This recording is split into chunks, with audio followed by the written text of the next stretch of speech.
Not because he's noisy, but because he's solid. The only candidate they truly want out of this race is Atiku Abubakar, because they fear him. They think pressure will stop him from contesting. They are pushing a campaign that says he has been running and losing. He should not contest. 20 the man is early. But listen well, Nigeria.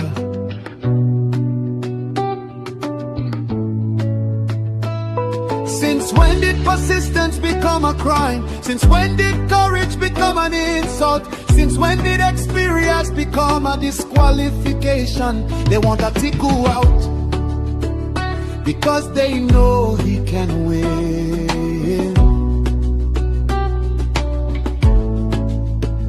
Across the north, across the south, across the lines they cannot cross. If he ran before, it means he is ready. If he tried before, it means he is strong.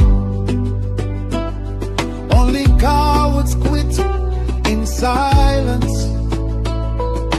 Champions return when history calls. So let the people speak, let the millions rise, let the call go forth. Atiku must contest, Atiku must run. Let all Nigerian people lift this call loud and clear, in words and poetry and song, in spirit and in fire. Our demand is simple, our message is united. Atiku must run.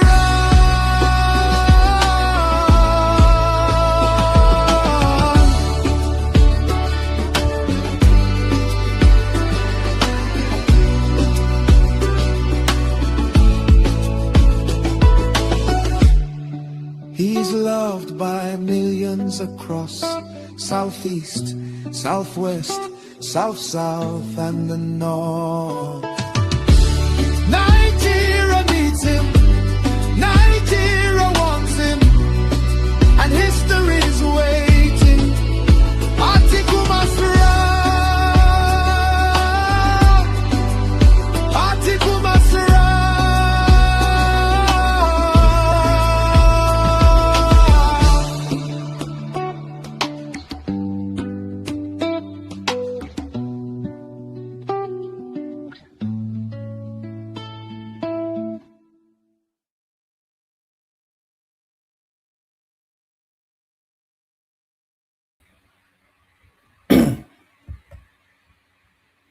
And there it is right there. Atiku must run. So Atiku must run, and hopefully he catches up with whatever it is that, or he escapes more to it, whatever it is that is chasing him.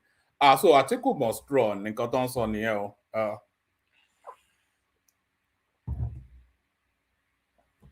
Pardon me. Atiku must run, and so must we. So Atiku must run.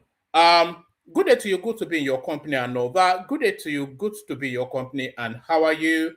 Hope you are having a gloriously wonderful day. Hope the day is going your way. That's my prayer for you. Hope the day is going your way. The protocol. Let's just get straight into it. The protocol. Click on the like button if you haven't done that. Subscribe if you're not already subscribed.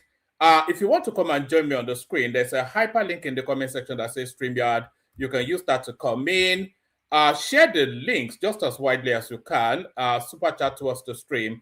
I don't even say super chat towards the stream anymore because nobody actually does that anymore. But at least share it. If you can share it and click on the like button and subscribe, then we can call it quits. Just do those three things, then it's all good. Where you fulfilled all righteousness. Like, share, subscribe. So just do those three things, then you fulfilled all righteousness. So fulfill all righteousness. Shall we just get started? Just a whole raft of so many things to discuss. We'll be discussing, it's not something we traditionally discuss on this platform, but we'll be discussing the Pella Jarvis wedding. Not the wedding itself, but something that happened in that wedding. So we'll be discussing that because it speaks to this sort of fake it till you make it sort of lifestyle that seems to be peculiarly Nigerian. So we'll be speaking to that. So we'll be speaking to that. We'll be speaking to an increment in the salary of the military. I think Tinubu has put up their salary by about 80%. So we'll be speaking to that. People have been clamoring for this for decades on end. So it looks as though shall we actually just start with that? Actually, let's just start. Why don't we just start with that? We'll start with that. All right, let's start with this one. Breaking, Tinubu approves up to 80% salary increase for armed forces personnel. So armed forces personnel, it sweeps in all of the catchment area of the armed forces. President Bola Ahmed Tinubu has approved a sweeping salary increase for members of the Nigerian armed forces, raising pay by between 30 to 80% in what is one of the most significant welfare packages for military personnel in recent years. You know, so this increasing between 30 to 80%, that doesn't satisfy me. I would have preferred that he increases it by a singular percentage right across the board. So if it's increasing it by 50%, then everybody right across the board gets 50%. But at this 30 to 80, unless the 80%, of course, is going to the lower cadres of the armed forces, and the 30% goes to the upper echelons. But the way the army functions, they probably just give the rank and file 30%. President Bola Ahmed Tinubu has approved a sweeping salary increase for members of the Nigerian armed forces, raising pay by between 30 to 80% in what is one of the most significant welfare packages for military personnel in recent years. The new salary structure, which takes effect from the 1st of September, so this kicks in from next month. The new salary structure, which takes effect from the 1st of September 2026, will benefit about 250,000 officers and men across the Army, Navy, and Air Force. Under the approved package, senior officers above the rank of colonel, including Brigadier General, Major General, Lieutenant General, and generals, will receive a 30% salary increase. So exactly, and I'm not even pre-ready to, but that's exactly the sort of scaling that I would have scaled it. Under the approved package, senior officers above the rank of colonel, including brigadier generals, major generals, lieutenant generals, and generals, will receive a 30% salary increase. Officers from the rank of colonel to warrant officers will enjoy a 50% increase, whilst personnel from private to staff sergeant, the category comprising most junior enlisted personnel, will receive the highest adjustment of 80%. The pay review will raise the federal government's annual wage bill for the armed forces from 660 billion naira to 924 billion naira, underscoring the administration's commitment to improving the welfare of military personnel. Announcing the approval, the presidency said the salary increase reflects President Tinubu's recognition of the sacrifices made by members of the armed forces in confronting terrorism, banditry, kidnapping, and other security threats across the country. The men and women who help to keep us safe in our homes must be supported and appreciated in the course of their duties to our nation, the president said. Tinubu reaffirmed his administration's determination to strengthen troop welfare alongside ongoing efforts to modernize the armed forces through acquisition of advanced weapon systems and cutting-edge technology. According to him, national security remains the foundation of economic growth and sustained development. Our administration will continue to prioritize troop welfare and modernize the armed forces by providing the weapons and technology tools needed to discharge their duties, he stated. The president stressed that no nation could attain greatness without a secure environment, pledging to continue deploying all available military and law enforcement resources to combat insecurity and safeguard lives and property nationwide. He also urged military personnel to see the salary review as a demonstration of the government's appreciation of their patriotism, courage, and dedication to national service. So that there it is right there. I have to say I approve. I approve. I would have loved an across the board 100% increment, but if you was going to stagger the increment, then of course we want the bulk of it. We want the abundance of it going to the rank and file, and that's exactly what has happened. So well done to your president there. Cardinal Onayekan's criticism of Tinubu's administration is born out of partisanship. We know who is supporting. So I think we all know. I didn't even know the guy, but I could already deduce who he was. We all know who is supporting anyway. So because they have a certain language, the people is not an Atiku supporter, by the way, and of course it's not a Tinubu supporter. So you make your guesses. Minister of the Federal Capital Territory (FCT) Yemisi Wike has questioned the neutrality of the Archbishop Emeritus of the Catholic Diocese of Abuja, Cardinal John Onayekon,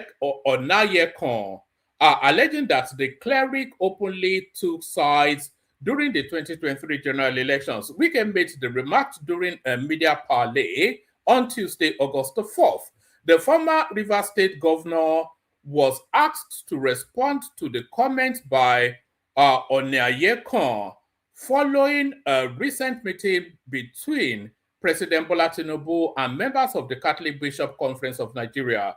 After the meeting, the cardinal said in an interview that those around President Tinubu were presenting a rosy.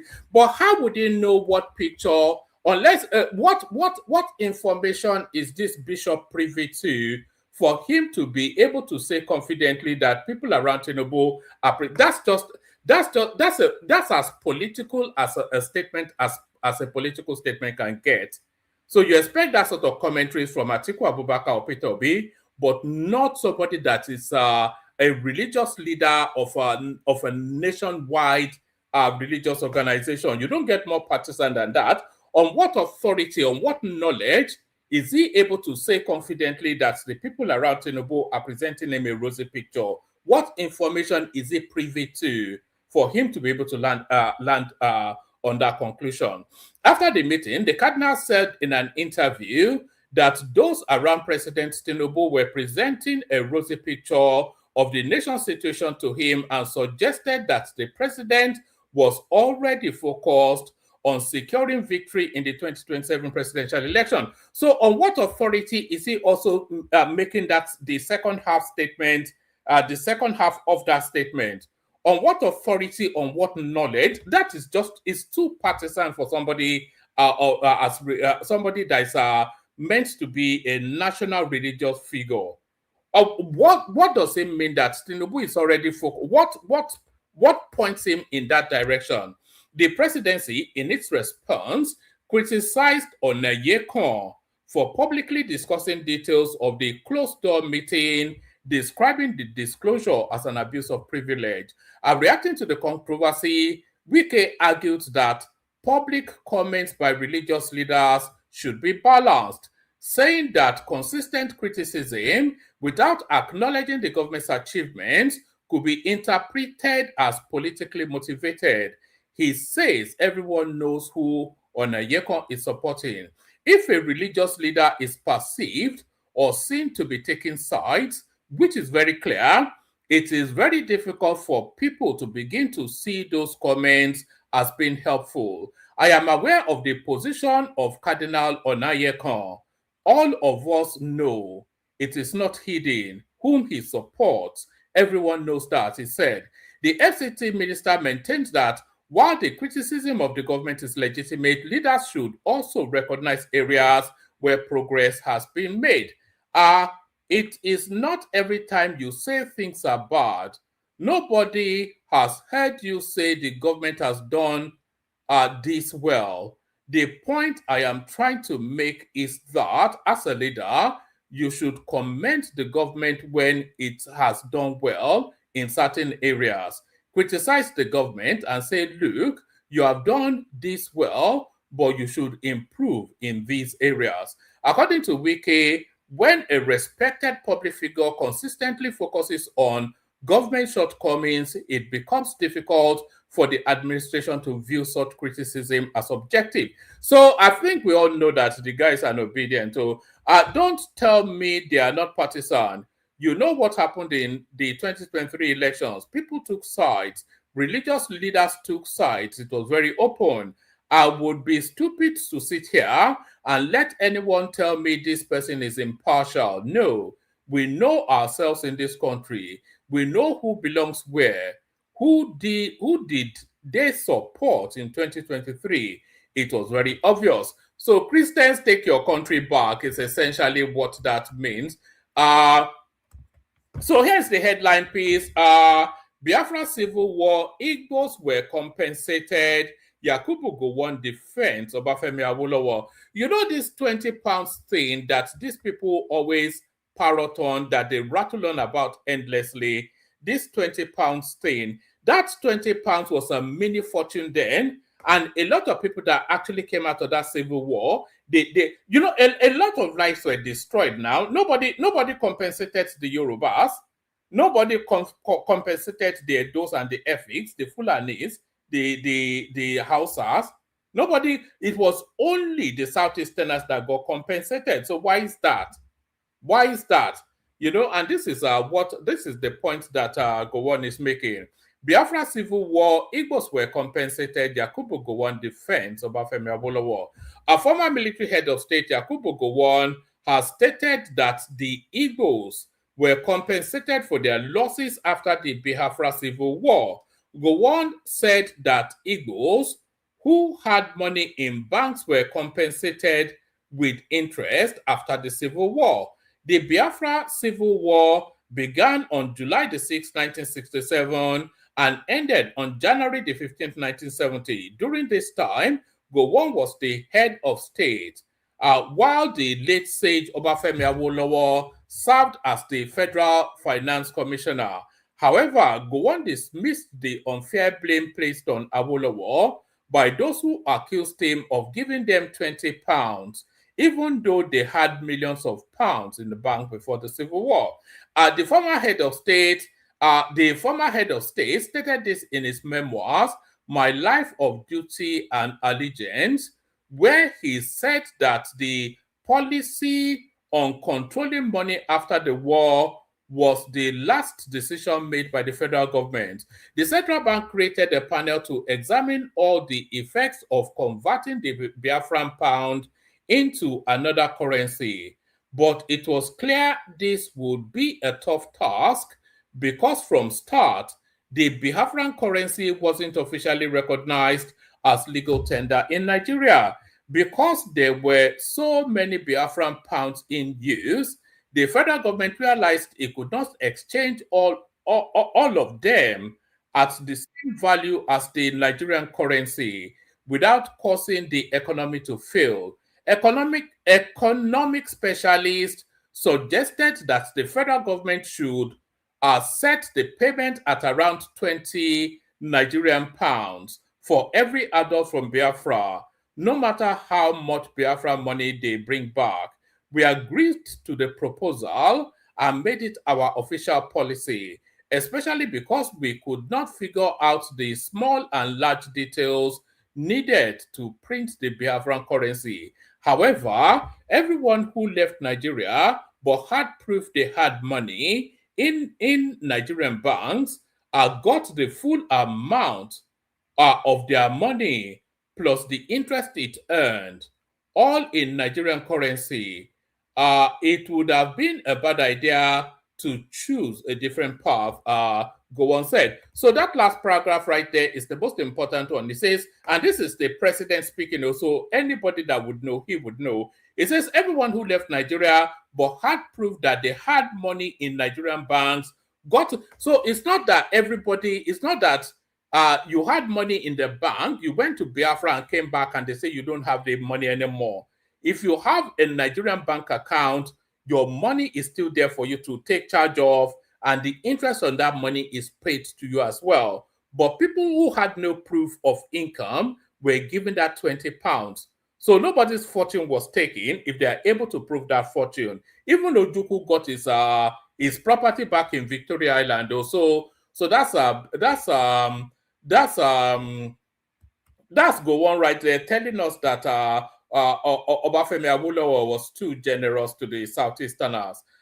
Probe AIG Moshood Jimoh invite VDM to substantiate claim. This is I don't know. I don't follow VDM much, but I've seen this storyline in the ether somewhat. Anybody that knows the backstory to this one can come up and tell us about it. I don't even know. Yeah, the Nigerian Police Force has commenced an administrative investigation into the Assistant Inspector General of Police in charge of Zone 2 Command, Moshood Jimoh, over allegations made against him by social media personality Very Dark Man. The force also confirmed that it has invited VDM to appear before the Force Criminal Investigation Department in Abuja to substantiate the allegations he made publicly against the senior police officer. First PRO, in something or the other, Assistant Commissioner of Police, disclosed this in a statement on Tuesday, saying the parallel administrative and judicial processes underscores the force's commitment to investigating all credible allegations of misconduct, irrespective of the rank of the officer. According to the statement, the Inspector General in charge of the Force Criminal Investigation Department has invited AIG Jimoh for questioning as part of an internal administrative review into the allegations. So what are the allegations? What's been alleged here? Anyway, anyone that's following that story, come up and tell us all about it. All right, let me bring you this one. Actually, the permutations for the upcoming elections are already starting to come out. And this is a particularly interesting permutation I saw on Twitter. I decided to come and share with you. So this is from a guy that calls himself Senior Pastor Okozie. And this is what he said. He says, save it, because I think he feels it's going to come into play in 2027. So in Abia, he's scoring Obi first, Tinubu second. So no surprises there. And this is a repetition of 2023, by the way. Everywhere that Tinubu did not win in the last cycle of elections, he came second. And this reads somewhat like a rinse and repeat of the last cycle of elections. So in Abia State, they are scoring Obi first, Tinubu seconds, but they're not putting figures to it. That's the shame of it, or percentages even.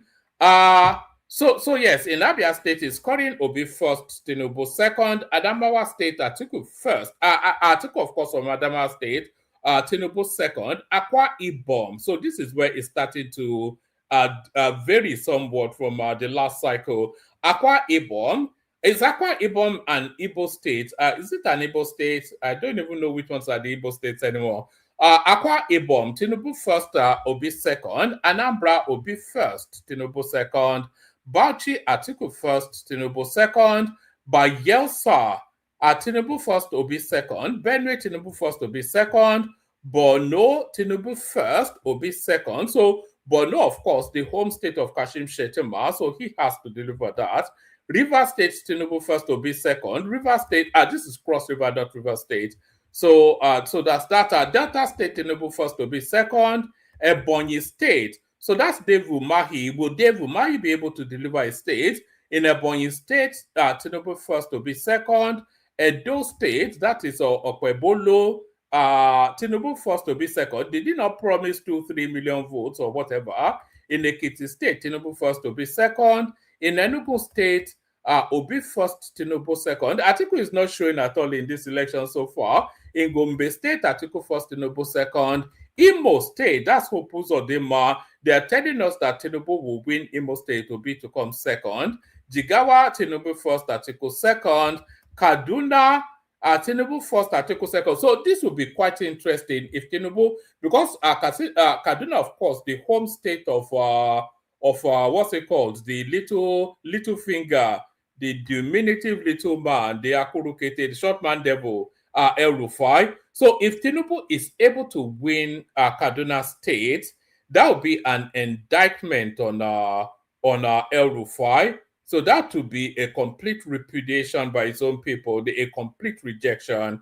That's to tell you that he has no popularity. So even if Tinubu loses Kaduna State, but he has a very strong showing, then that's still a comment on El Rufai. Kano State, Tinubu first, Obi second. So I'm not quite sure. Tinubu will win Kano State, but I'm not quite sure how Obi is second in Kano. Kwakwanso, yes, of course. So Kano State, Tinubu first, Obi second. Katsina State, Atiku first, Tinubu second. So if the Buharis cannot deliver Katsina State, then I'm sorry about that.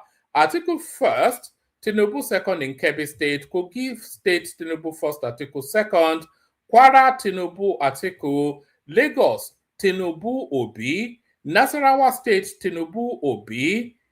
Is Nasarawa State, is it a Christian state? Somebody tell me in the comment section. Niger State, Tinubu first, Obi second. That's Governor Bago right there. Dapo Abiodun in Ogun State will deliver Ogun State, Obi second. Ondo State first, Tinubu will be second. Osun State first, Tinubu, Atiku second. So why is Atiku coming second in Osun State? I think that might well be, is that the Aregbesola factor? In Oyo State, Tinubu first, Atiku second. So I'm not quite sure why Atiku will be second in Oyo State, unless, of course, that's a religious vote. Because, of course, I think the majority of the people in Oyo State are Muslims, unless somebody wants to correct me on that. Plateau State, Tinubu first, Obi second. River State, Tinubu first, Obi second. Of course, Yemsen Wike will never fail. Atiku first in Sokoto State, Tinubu second. Taraba, Tinubu first, Atiku second. Yobe State, Atiku first, Tinubu second. Zamfara State, Tinubu first, Atiku second. And Abuja, Tinubu wins that, will become second. So it's looking like a landslide for Tinubu. I'm not quite sure how far we are deviating from that. I think that is a good indication of what's likely to happen there. So we're coming up to the last one now. So anybody that wants to come in, please. Let me send the link again. So anybody that wants to come in, because it's a short readout today, so that the conversation can be a lot more. I think people care more for the conversation than just to hear me whittle on endlessly. So let me send the link again. Anybody else to come in. So this will be the last readout. So a lot of you, of course, unless you are living under a rock, then you would have been aware of the what's it called, the Jarvis Pella wedding. But could you believe that people were going there to spend fake dollars? This is the thing now. Nigerians and their ways, people were actually going to that wedding to spray this guy with fake dollars. So at least that is what he is reporting. Let's see. I think I've got a video of it somewhere actually, but let me give you the quick readout. Pella cries out after realizing dollars sprayed at wedding were fake. Is it by force? Popular Nigerian content creator and streamer Pella has set social media alight after sharing that some of the dollar notes sprayed on him during his traditional wedding ceremony were counterfeits. Nigerians, man. The TikToker broke the news during a live stream session with one of his American gifters, recounting how a routine bank visit turned into an embarrassing awakening.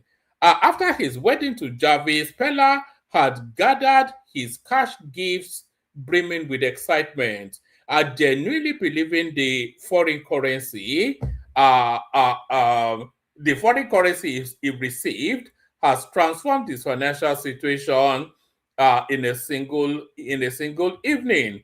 The bank visit quickly deflated that excitement. Staff informed Pella that a portion of the dollars he brought in were not genuine, leaving him to reflect on exactly who amongst his wedding guests had handed over the fake notes. When I got to the bank, they told me the dollars were fake. People that gave me real money, I know them if I see them. They gave me fake dollars. Pella also addressed the reason his followers may have noticed he had gone unusually quiet on the subject of the dollar spraying during the ceremony. I got home after my wedding thinking I was a millionaire already. I used the money to make a video saying, hello, I think I am rich, but it was fake. You people did not notice I did not talk about the dollars again since that night. Is it by force to spray money? He added. So Nigerians, man, all right. Pella shows Sammy the bundle of fake dollars he received at his wedding, but why you go carry fake money give person as a gift? So that's just anyway. What can I say? So that's just it now. I'm sure he's rich enough. Anyway, that boy must be a dollar millionaire by now. That almost without a doubt, he'll be a dollar billionaire. Let me play you a clip of him crying about fake dollars, and then we'll see who turns up. I cannot see well, but I think they are fake. This is fake. I swear to God. Somebody give me. Is it fake? See, this fake. I swear. What is $1? All are $1? Yes, it's it. Let me see. No, don't show that you crash money in life. No. Okay, I want to show you. It's a paper. It's Yeah, not I know. It's not real. See this.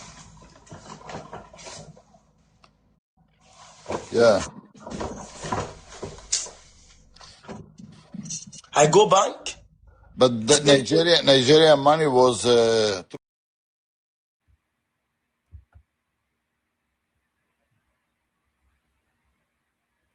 So that is right there. So they go to the guy's wedding to spray fake dollars. That's just typical, isn't it? Anyway, let me play you the Kegite music, and then we'll bring people up. Yeah, let's play the Kegite music. We'll bring people up. Only water, where they see ma. Water. Only water, where they see ma.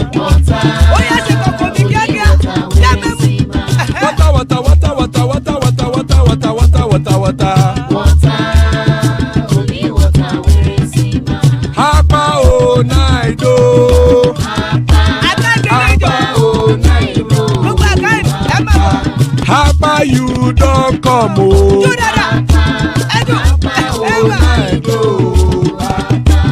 Hapa o naido.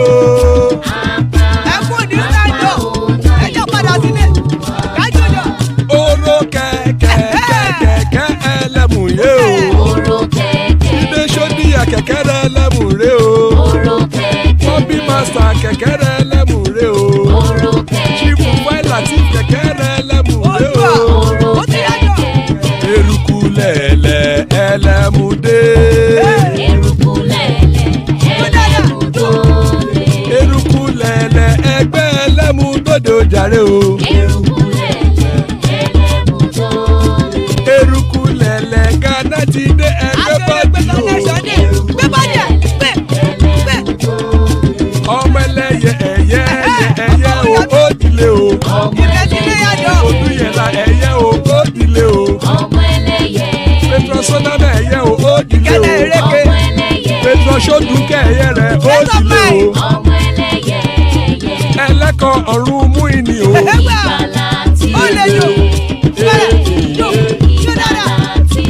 Àkùkọ ọ̀run mẹ́kọ̀.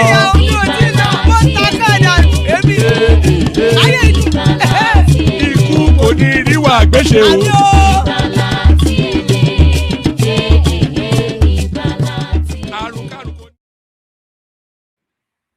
And there it is right there. Ikoko Neriwa Agbeche, may death have nothing to do with us. That is his favorite song, you know. Hassan is what I mean. He loves that song. That's Hassan right there. The well-spoken Hassan. That's the elegant bishop right there. Always a delight. The delight continues with Baba there as well. So thanks for joining, gentlemen. Good to be in your company. Anybody else that wants to come up, come up. Good to be in your company, gentlemen. So there's not an abundance in the news cycle, but anytime we gather, we always find something to talk about. So we'll start it off, kick it off with Hassan. Salam alaikum, Al-Haji. Wa alaikum assalam wa rahmatullahi ta'ala wa barakatuh. I hope I am clear. Yes, it's manageably so. There's a bit of static, but we can get through that. Mashallah. Yeah, Mashallah. I think it's what does mashallah mean? Mashallah, that is it. It is pleasing to God. All right, mashallah, mashallah. Yeah, mashallah. Oru ke oru ke. I just like that part. That this is the keke part that I just like. You know what keke is? It's bicycle. It's a Hausa word. Hausa word, okay? It's a Yoruba word now. Come out for there. Which one Yoruba? See, let me tell you what that song actually means. It says no, not the song now. Language is borrow words now. It doesn't matter. Hey, let's not go into linguistics and semantics and phonology and morphology right now. Hold on, Hassan. If you want the word, you can have the word. It's a Yoruba word. But no, it's a Hausa word. I don't agree. All right, fair enough. You see, oro lemo. So imagine a restive, rustic Yoruba village. So the palm wine tapper comes very early in the morning. Then he's riding his bicycle, but it's an old bicycle. So the bicycle creaks in a particular sort of tone, in a particular sort of creak. So the creaking sound of that palm wine tapper's bicycle is what that song is. Yes. So that's so when you hear onomatopoeia, you know the palm wine tapper is about, yes. Yeah, I get it. It's the onomatopoeia, and there's a little bit of what do they call it? Not alliteration. It's consonants. In literature, but forget that one now. Let's talk about the real issues here. All right, where do I start? Wherever you like. The at last the welfare of the security personnel is being taken care of. Something that should have been done a long time ago, but better late than never. This Bishop Onayekon continues to generate a controversy. We all know it's an obedience. So why doesn't he just say, I prefer Obi to Tinubu and leave it at that? Yakubu Gowon revisiting the Civil War, telling us that the Southeasterners should have a statue of Awolowo in their center, in their city center. Very Dark Man versus AGI Moshood Jimo, whatever that thing is. But this thing now, I'm not sure. Are you aware of a guy on TikTok called Pella? Yeah, I'm aware of the rascal. Yeah, he got married recently, I think 2 days ago, and it was a real national event. But could you believe that the people that turned up there were spraying fake dollars? Good for him. Yes.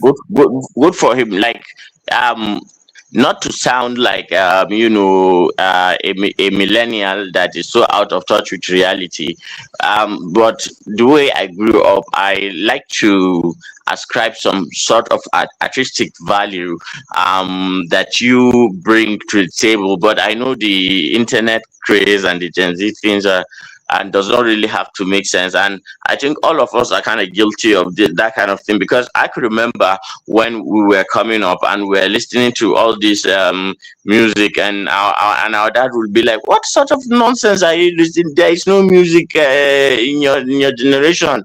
Go and listen to Don Williams if you want to get country music. Do you know Michael Bolton? Do you know what's it, Bob McFarlane? Do you know all this?" Forget they everybody think his generation is the best, so it's relative. Let me just leave it about. But there is no value that useless talk bring to when that American celebrity young man came to Lagos. They just disgrace us. He was literally begging. You mean at social- I show speed? Yes. yeah, that's national disgrace now. One man. Just to tell you out of the loop I am, I never even knew that guy existed until he went to Lagos. That I Oh, should oh, speed. Yeah. Tell I just okay, yeah.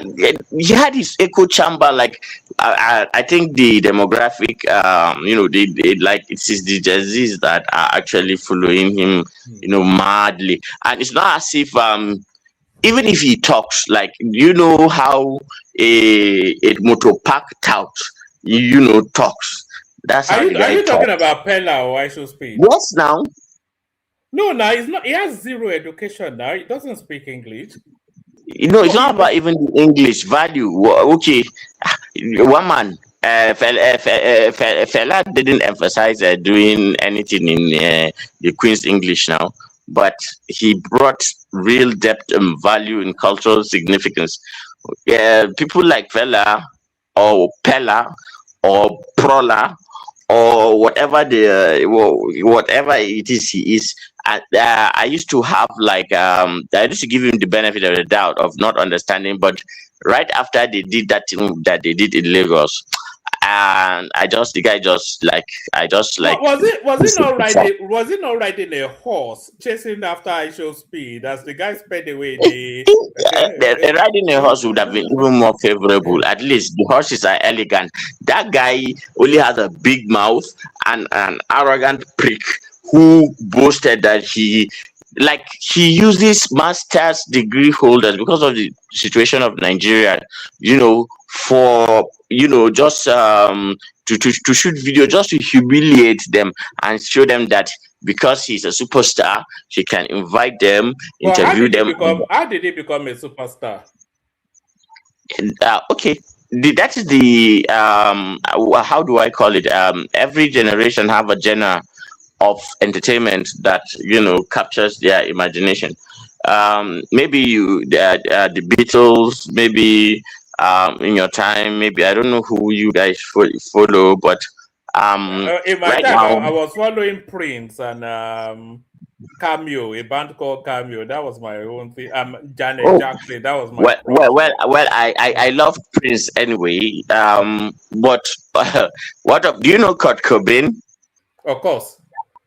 Good. He's dead now, isn't he? I know he's suicide. He committed suicide. Yes. Yeah, and do you know this guy? I'm trying to recall those who actually made waves in those days, and that forced us to keep listening to what's It's the not name your of the generation anyway, so you wouldn't know it. You are talking about bands like Shalama and people like Dora Efudu and all this kind of yes, Dolly Parton, No, Johnny Patton is a bit older. people. That's What's the probably even outside of my loop. Yeah. yeah, so he forced us to listen to Torture while we were wanting to listen to Tupac and all that, and he just keep shutting us off. Anyway, that's history. But for Pella, good for him. I have no moral inkling to support that that money. Are you just jealous? Is this jealousy? It's He's only 20, one man. and he has more money and influence than you. And I me. ag- I agree. I agree, and I'm human. Maybe there's some part of me that is a little bit of jealous, but I think You know, if so, we're to sorry, be Hassan. content, I tried to watch him once, and I couldn't. Maybe it must be a generational thing, but I just couldn't get it. All he did was shout, and I was trying to see where the excitement is. You know, it's an yes, excitable, bouncing up and down sort of a guy, and then I was trying to understand what his he was brand. excited about, and there was no Mm. tangible thing. There was Nothing, no. nothing It's just rooted. screaming, Mm, screaming, screaming, screaming. I just thought, mm, okay, this is not my yes. space. It's for a Now different. Yeah. compare him to I Show Speed, who is like his mate. In fact, he's No, even I just 2 years. Speed is also a screamer now. He just screams and No, no, shouts. no, no, That's no, no, yeah. no, no, no, no, no, no, no. One man, please, please, please. He is a screamer. However, I Show Speed is authentic to the core, and I Show Speed is a down to earth person who believes in human dignity. Pella has a history of, indignifying and dehumanizing people, and Pella usually brags about the kind of money he has. So after all that bragging and humiliating, he had to like running like a tout after the convoy of Show Speed and begging him to please, please, please, please take a picture with him. And he didn't even mind the cameras and all that. So you can see the cognitive dissonance and the desperation to just be associated with. So if you can worship someone like that because you think you are going to gain publicity from just collaborating with him, why do you have such indignation and disgust and contempt for people who are more educated than you, that you brag all the time? So for example, he called them for interview. More than young ladies and young men went there with their qualifications, and do you know it was just a stunt? He just used their faces and their hopes of getting an employment to humiliate them. That they're saying that he doesn't have education. Now look at him. All these people that the minimum that they have is masters, and he's going to employ them. Blah blah blah. All that, and that was one, and the other. Did they say that to their faces or behind their Of, backs? of course, of course. Just search it and see. That guy, that boy is a nuisance. It's a nuisance. In other countries, they will just maybe put him in one juvenile detention center, and so that he undergo hardcore military discipline and training, so that when he comes back, at least that big mouth would know that, and there are consequences for things you say and all that. So that was one. The other one is okay. Is it the Jarvis girl that he married? The robot pretending girl. Exactly. No, now there's I wish them well, though, but I don't see that union lasting 5 years. But hopefully, it does last. no. And I don't think I'm not sure, and I don't want to say this as fact, but anecdotally and the way that I've observed her, and there were some interviews that she gave, and thought about her family history, and I kind of understand that she has some serious kind of trauma, and she is not on the outside. Yeah, She looks but beautiful. that girl is above him in social stratification. She's I well above. don't. No, in I terms don't. of looks, in terms of intellect, in terms of eloquence, I don't think outside of the fame and fortune, that guy should be in a different world. Be that girl's driver, Okay, but probably be a driver. you've made the valid point now. Fortune and women are just biologically and naturally in society hypergamist. Okay, so it makes sense. All right. So yeah, it's not. Look at Oshomole and one, and I don't know what kind Yeah, of that Cape Verde. You know, she's a beauty queen, the Oshomole's wife. She's what is actually Miss Cape Verde. Yeah. what is beautiful in that thing that looks like you know, half cooked Italian spaghetti, She's a beautiful tall, Cape woman, though.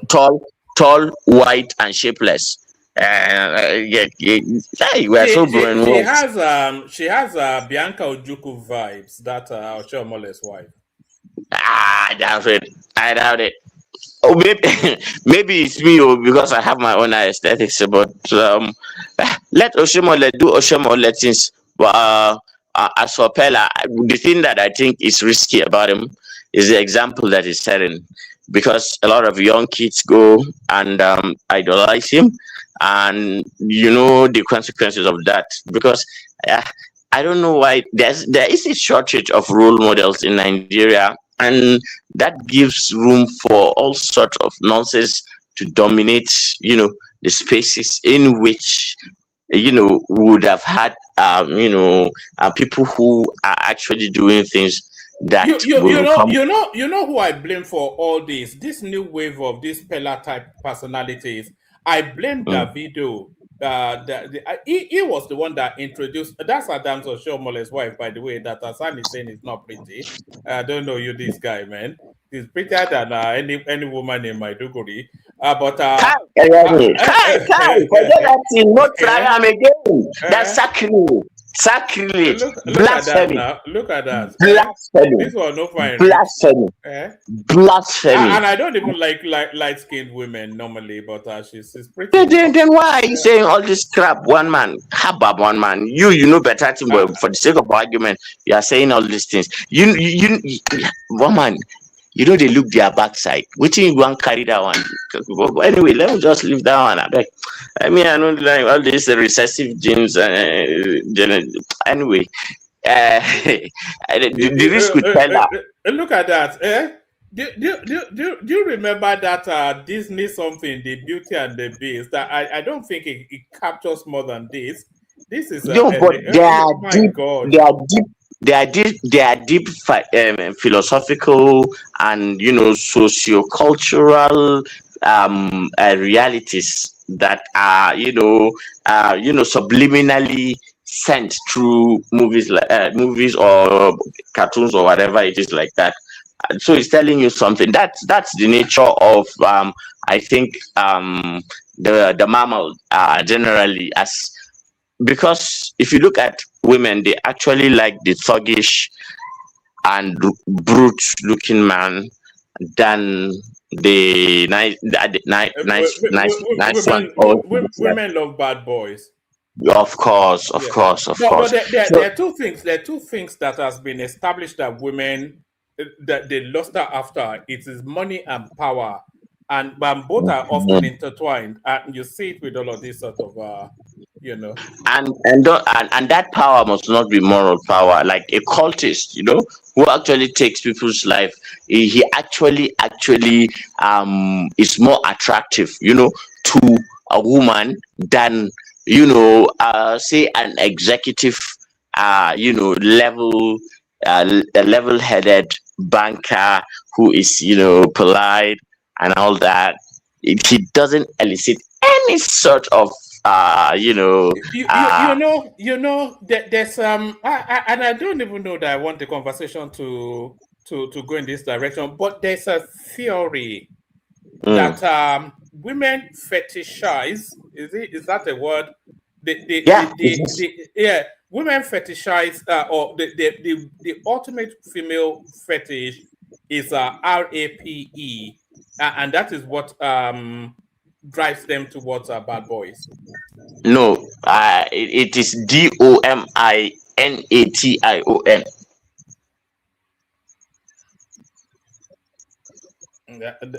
Well, it's still the same thing, isn't it? But look it up though, because I read somewhere some time ago, and this was documented. It must be Sigmund Freud. It must be Sigmund Freud. He has all these wild Yeah, Yes. I think it must be a Freudian He is the something. one. Yeah. He is the one. Like, but if you really looking at the real things to look at in that aspect, go to Dostoevsky, go to Frank Kafka, go to there are a lot of people that did actually good work that explains the human condition better than Sigmund Freud, who is a plant.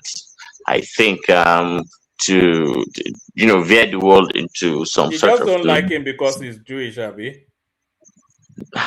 one man. Why are you making all these conclusions now?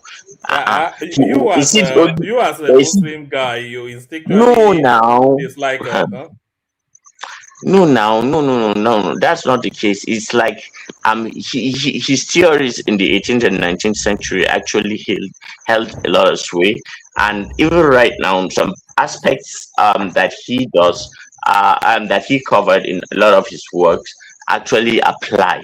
But majority of it, I would say, like 60 to 65% of what Sigmund Freud actually brought to the table and was accepted were actually nonsense, trash. But for a long while, that was the basis for have you you know. have you heard of Oedipus complex? Of course, now, Yes. of course, now. So that's that fetishization of force. Yes. Yeah.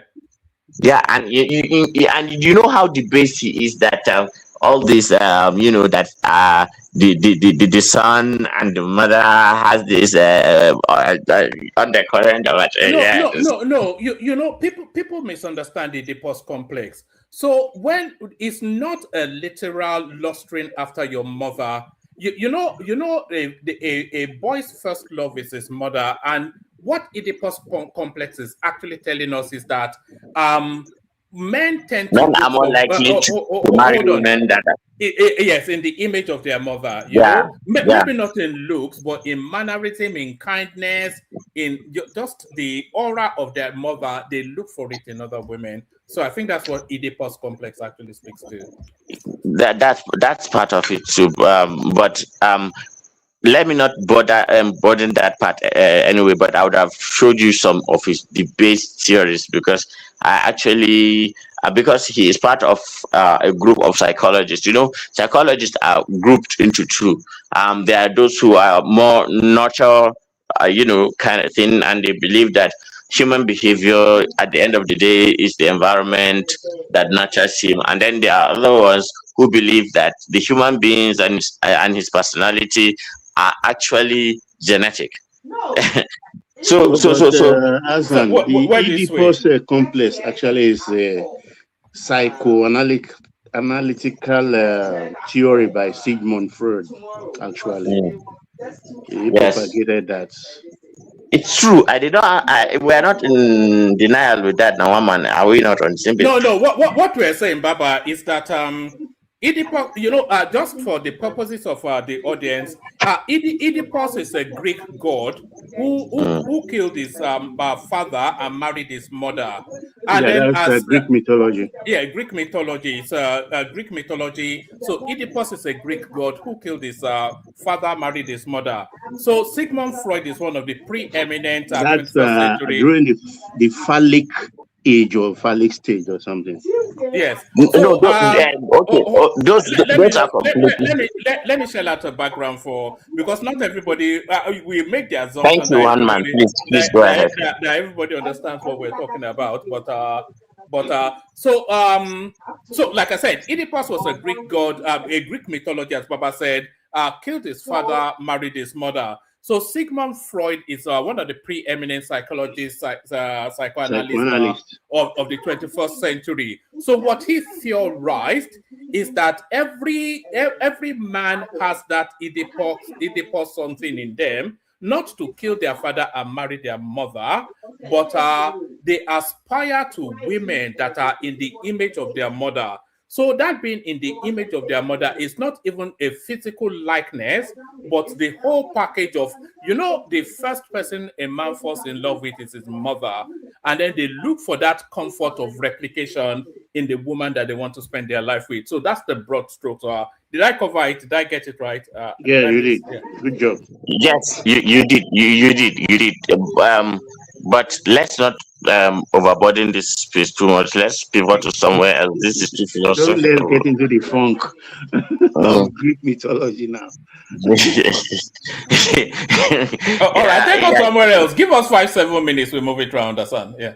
What's next? VDM. So we've got VDM. We've got the military, the security personnel package welfare. We've got this bishop that is rebel rising, even though everybody knows he's an obedient, or anything else that is that interests you. Yeah. Floor is yours. Give us 5-7 minutes. We move around. I just need to get cleared up for this very Thursday. Sorry, are you there? Camera on and doesn't know. No, it's Hassan. Hassan. Okay. I think he knows he has it on. Okay. But you are muted, though, Hassan. I think he may be attending to maybe that Igbo girl that he is always with.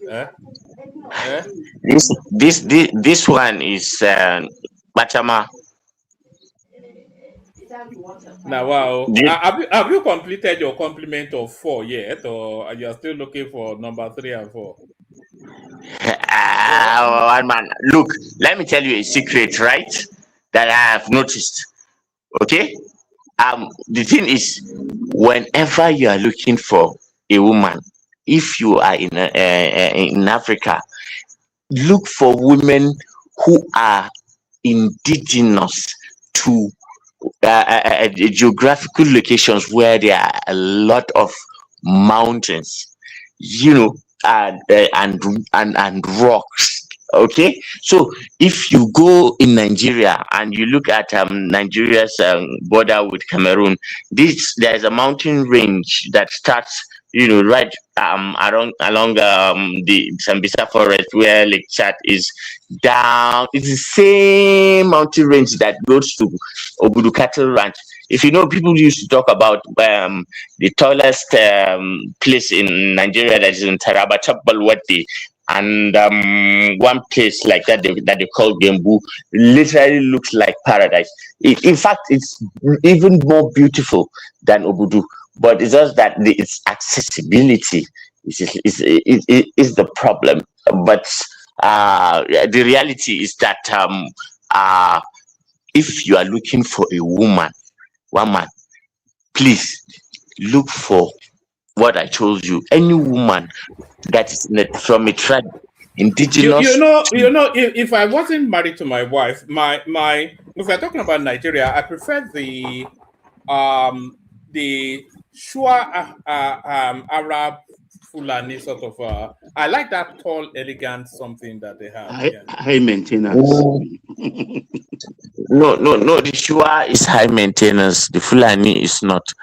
But the Shua, the thing I don't like with Shua is that they do circumcision. So they remove the top thing at the top, and then it's that. So how can you, But anyway. And they still practice it. So, but then that is the shortfall. But apart from that, are they considered Nigerians? Because it's almost like an oxymoron now. An Arab Nigerian is, that Sahelian space. It just continues to pump. There's nobody in the north that is actually indigenous. Like the Baba Ahmed, for instance, they are not Nigerian.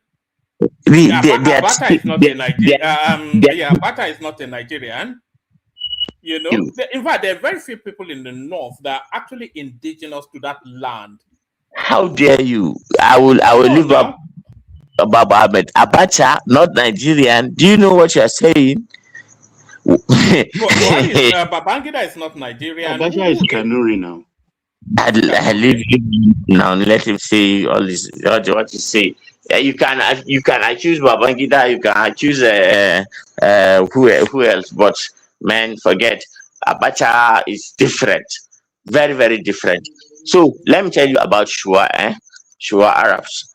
Yes, because we are Africans and have been brainwashed, we see beauty in this Arab-looking, long-haired, silky, long-haired women, and that have a fair complexion and all that. But the thing is, and I've told you my problem with the Shua is how expensive, between them when Ishua wants to marry Ishua, they subsidize everything. But when an external person comes, they give him so many conditions. First of all, 12 pieces of gold. Second of all, you'll do this for the father, I do this for the father, I do this. They will train you if you don't have money. But if you have money, then yeah, they'll give you their daughter. It doesn't matter. So the Shua are what they are. Are they considered the price in the north? The Shuas, are they considered the price? Do you lost after them? No, the Kanuris don't consider them a price. Yes, yeah, that's just the thing. Because nobody knows them as the Kanuris, and they've been staying together for over 1,000 years. So if the Kanuris actually avoid them, yeah, and you are there in one corner in England, passing judgment. Let us tell you about them and the risk, and maybe outweighs the reward. I'm not generalizing, but I've seen mostly where that is the case. So I forget about it. As for the Fulani, I think that will suit you better. And the Fulani are more, they are not too materialistic. Do they know how to make amala? Is the thing. If they can't make amala, then Amala is not a big. what do you even eat over there? You have this habit. Are you one of those that eat cow blood and milk? Yeah, is that part of your diet? Cow blood? No. I don't. Why will I eat blood, for God's sake, man? No. It's high in protein now. Do they not do that in the north? I've seen they do that in the north now. No. Even if they do it, cow blood and milk. No. I think it is in Niger or in deep into the Sahara where there is no access to protein that they resort to that. If not, what the hell would you need a blood? All right. Since we are doing stereotype, Ribadu, I've sent the link. You should be able to click on that. Still no, Ribadu, come into the if you go on the landing page. Let me come in via this space. Then it will be. I want to bring Ribadu in. He knows more about the north than you, Hassan. I have missed Ribadu so much. I've missed it. It's been too long since we've not been able to see each other for a while. And have you met him in person? That is a blasphemy now. He's my brother now. He's my brother. But Ribadu is in a different pay grade now. Are you sure you met Ribadu or you met his driver? Ribadu is the 1% of the 1% now. The NSA is almost as forgotten they were always here a few years back. Hassan and himself. Yeah, we were like tag team. It is the same blood that runs in him. So I have no qualms, man. Look, the Kanuri and the Fulani, they are like this. I don't know whether there is no, they are mortal enemies, so the Kanuris and the Fulanis. I think they are. That was the past. For the last 200 years, they've been actually so much. What do I say? They've learned to manage their differences. No, yes. So you conspire together to repress the Hausas. You and the no.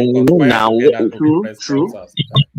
Yeah, I don't know whether it's prevalent in the south where you see one ethnic group and another one, they just about each other, and all the time it's like yabbing each other that But look you guys. the banter is very savage, between the Fulanis and the Kanuris. The banter, because I've seen Kashim Shetima bantering the Fulanis. Yes, and I thought they were going to throw hands, because No, the banter it's was so normal. vicious. Yeah. It's normal. Yeah. The more vicious it is, the more appreciated it is. Can you imagine the? That is why it's okay. Let me explain the the history and the eschatology and One epistemology. man, let's be mindful of time. Oh. Yes, yes, give us, yes. So say that, and then let's get Okay, into the okay. conversation. At the core of African philosophy. Okay, so this is it. Whenever you see two different ethnic groups, have become like it is only your best friend that you can say the most outrageous, sensitive. You can preach him from anywhere. The only thing he can do is to just try to verbally, insult you, and try to get hit you as hard as you did hit him. Well, you get what I mean. But it doesn't go past that. In fact, they do favors to each other. Kashim Shetima has a program when he was governor to actually educate Fulani children exclusively, and some of them are studying piloting. Some of them went to Pretoria, some in the United States, some I don't know where they are, but like right from primary school. And let me tell you something: the Fulani has one kind of brain, and that brain, I don't know whether it is because they spend a lot of time in nature, or in their genetics. They are very, very, what do I say, smart. They have a high IQ. They have a retentive memory, and then they have that retentive memory plays a role in their belief in vengeance, and vengeance ensures survival.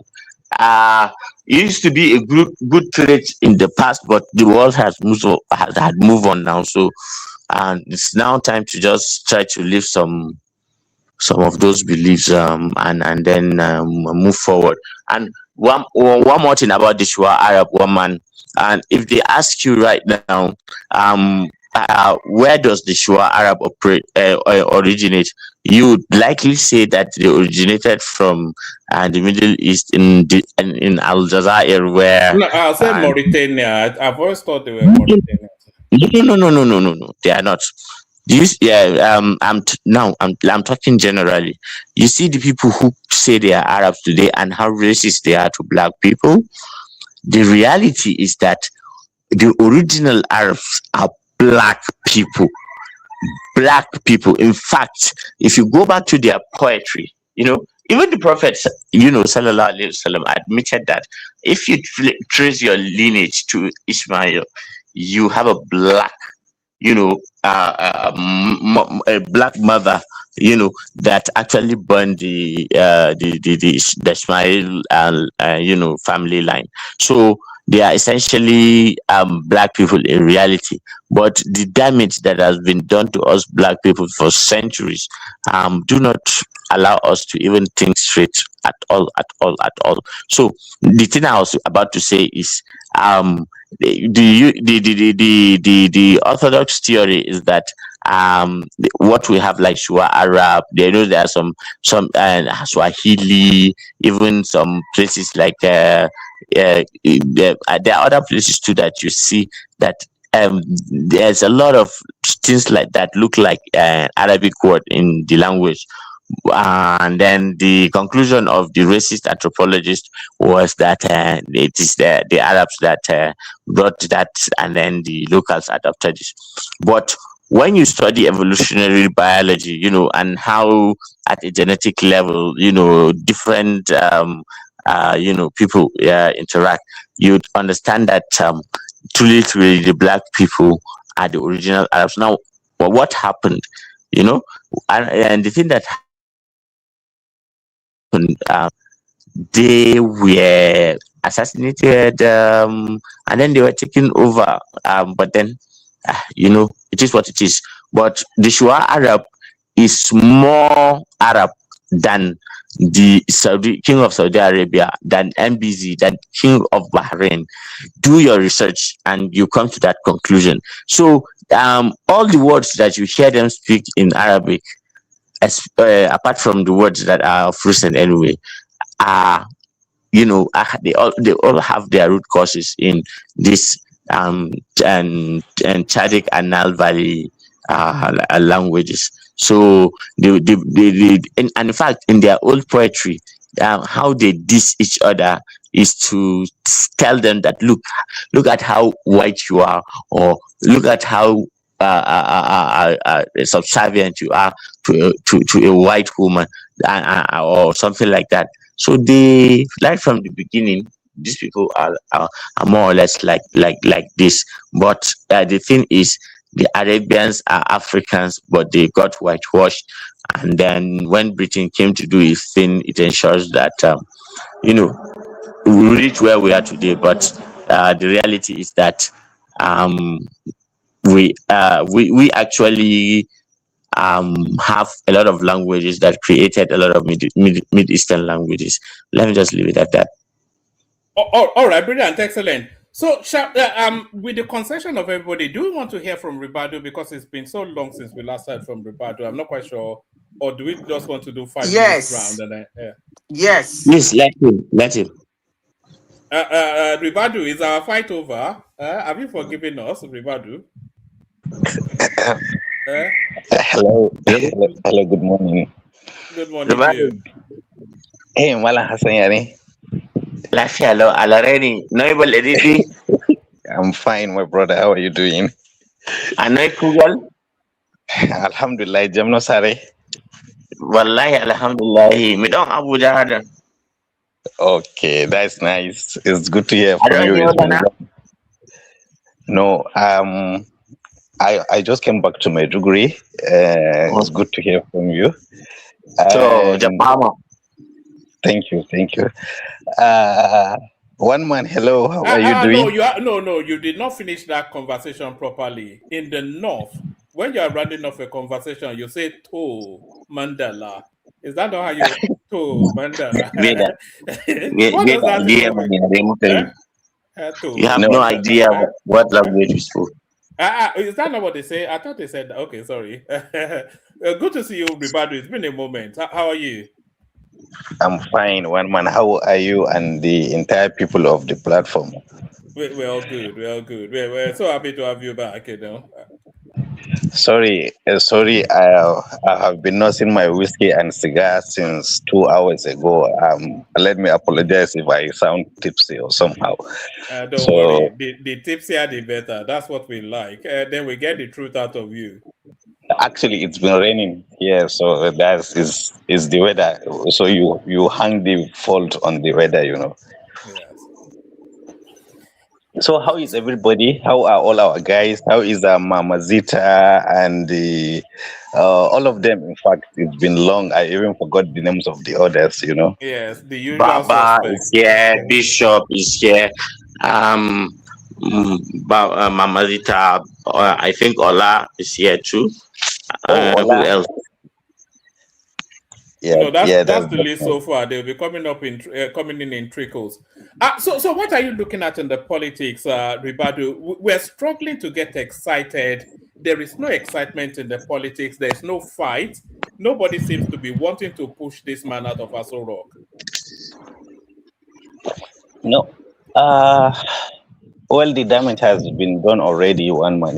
I think our last conversation, I was telling you that Tinubu somehow has managed to do a damage that no any other southern politician has ever done it before.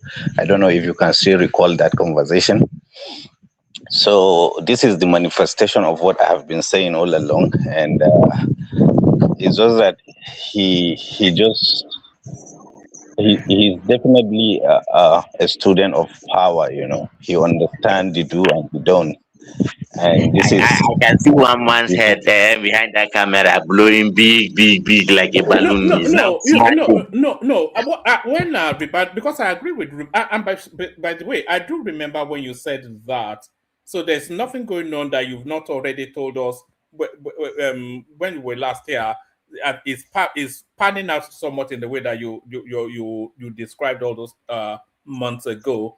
What, because there's going to be a recalibration in the north. There's going to be a recalibration, and then the politics of the north is going to change. So when we get towards 2031, what sort of of course power necessarily has to go back to the north, but what sort of politics are we expecting to come out of the north in 2031? okay. That is a nice one, because you have kind of skipped this, that what we are going, but the politics that will emerge in 2031, the crucible of that politics is being built this very moment. Okay, and as you said, all these current politicians we are having now, the Tinubu-led administration has laid them bare for all the citizenry to see the caliber of men they are made of. Everybody see how greedy they are, how immoral they are, how low quality in terms of leadership they are. So I think the calibration is not only going to happen in the north, it's also going to happen, I think it will eclipse the entire country. This is my view. And almost 80 to 90% of the current power movers will be retired in one way or the other, because their incompetency, their self-centeredness has been open for everybody to see. So I think you will see the emergence of new blood, new youthful class of leadership, and I think you will see more of an informed class emerging to take the leadership, and these are divide and rule that they have inherited from the colonial eras will fade eventually, because the youth are more informed, are more willing to coexist, to have a tolerance for religion and culture and ethnicity and all that divide. Because you see, if I think in the UNIMED, in University of Maiduguri, we're having one discussion. We said in Nigeria, we have so far we had 3 generations from 1960. That is the lucky generation, the wicked generation, and the unlucky generation. So you see, the first generation of the leaders are the one we tag as a lucky generation, and then that is immediately after our independence. The wicked generation are those ones that our government, schools sponsor them to go abroad. The country picked them; they were children of nobody. And then the country school them, give them opportunities, make them who they are, and they end up stealing the money, promoting corruption, and they become who they are today. And then we are the unlucky generation, you understand? Because the lucky generation couldn't give us what the country gave them. So eventually you will see the phasing out of these lucky generation, and we, the unlucky generation, we have to find a way to save or salvage this country, because this Tinubu administration is very unfortunate that they make it worse from where Baba Buhari left it. And I think the man, if peradventure he happened to win this election, he has run out of steam, in all aspects, physically, mentally, morally. He have lost all that steam to govern the country. You can see the scandals everywhere, left and right. It's just pathetic. Look at the National Assembly leadership. Look at a Senate president talking in public that a fellow senator is massaging a legislator. All this is very unsenatorial. So this is, I think, what we'll see. We'll see the emergence of a new breed of leaders. I think this is my view. All right, before I take you back to that space, do you have the anticipation that Tinubu will lose the 2027 election, or do you imagine that either by hook, by fair means or foul, is going to continue 2027? Okay, I don't know. You see, one thing is that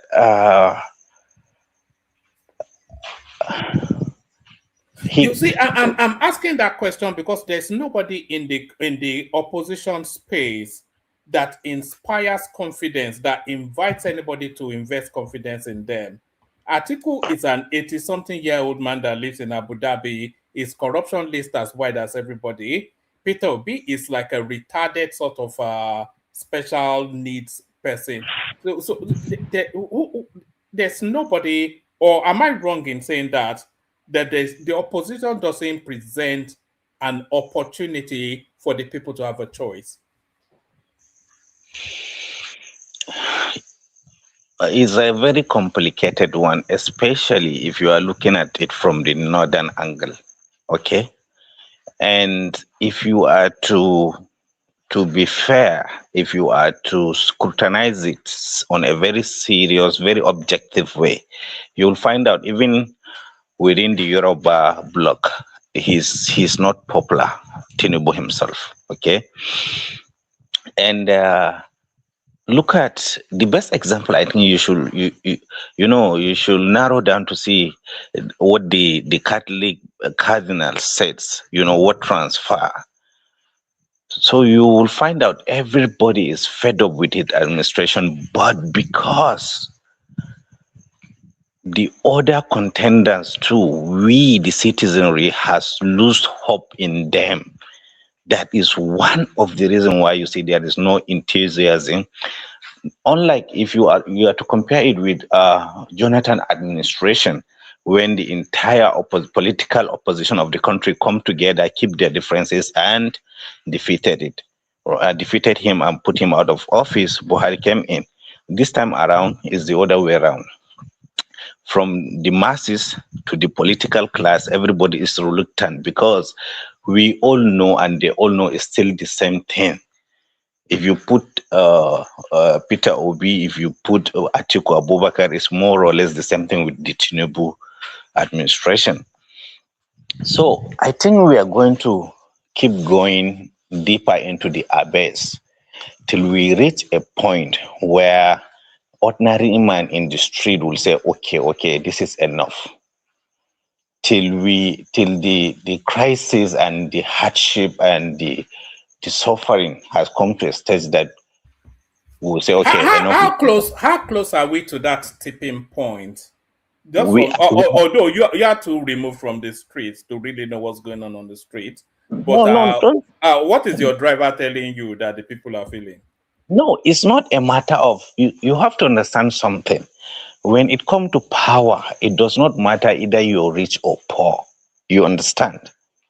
If you really want power, you see, the reason why you see the rich people are misbehaving is because they are just there by chance. But if you are really if you're power hungry within your genetics, you understand what it means. Money will not make you act foolishly or say something that is unbecoming of a gentleman. So forget about money or wealth, or it's not a subject, it's not an issue. So let me not digress much. We are not yet there. Okay, and every time I used to tell people, I used to give people one example. In Maiduguri, I was in Maiduguri when the civilian JTF came. I think Mala Hassan will attest to that. When Boko Haram was killing people rampantly, soldiers were also killing people rampantly, in a sense that if you are going out from your house, going to a market or anywhere, if you go out with an ID card in your pocket, thinking when a soldier man stop you, you can identify yourself and you will be safe. Then when you take a turn and get into a corner, the Boko Haram will stop you. When he search you, he saw ID card, he's going to slaughter you there. So if you got scared of Boko Haram and then you kept your ID card at home, then you go out, a soldier man stop you at a checking point and say, Mr. Man, where's your ID card? You say, I left at home. He's going to put you into a helix, and that's the end of you. So that was the environment, that was the situation that lead. Everybody was helpless, everybody couldn't move, everybody was so suppressed that the youth just took on Gora. They used to call them Angora, that is their sticks or weapons. And then they just started fishing the Boko Harams out of their houses and killing them. And that was how they expelled Boko Haram from Maiduguri metropolis. They went to the bush. Initially, they were not in the bushes. So likewise, in a political landscape, the suffering has to reach that place that you just come out from your house with a weapon. You want to go to the government house or one of the chairman or the senator, and your neighbor will also come out with his own weapon without you communicating to each other previously. You understand? So it has to reach to that stage. You can no longer buy food. You can no longer cater for your family. It has to come to that stage before an elemental change can happen in our political landscape. But we are not yet there, but we are on the way.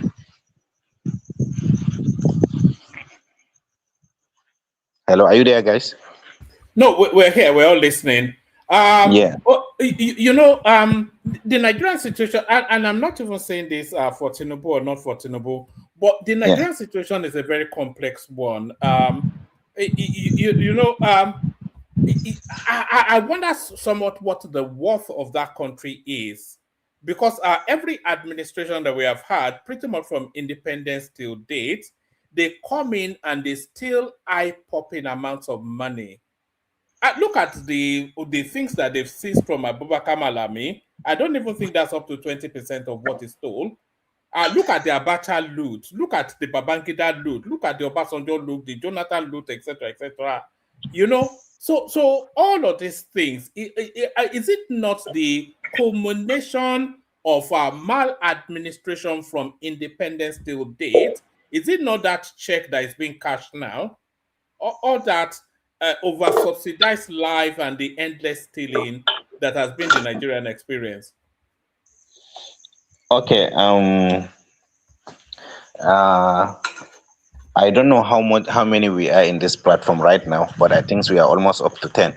So I would love to hear the other people's opinion on what I'm about to say.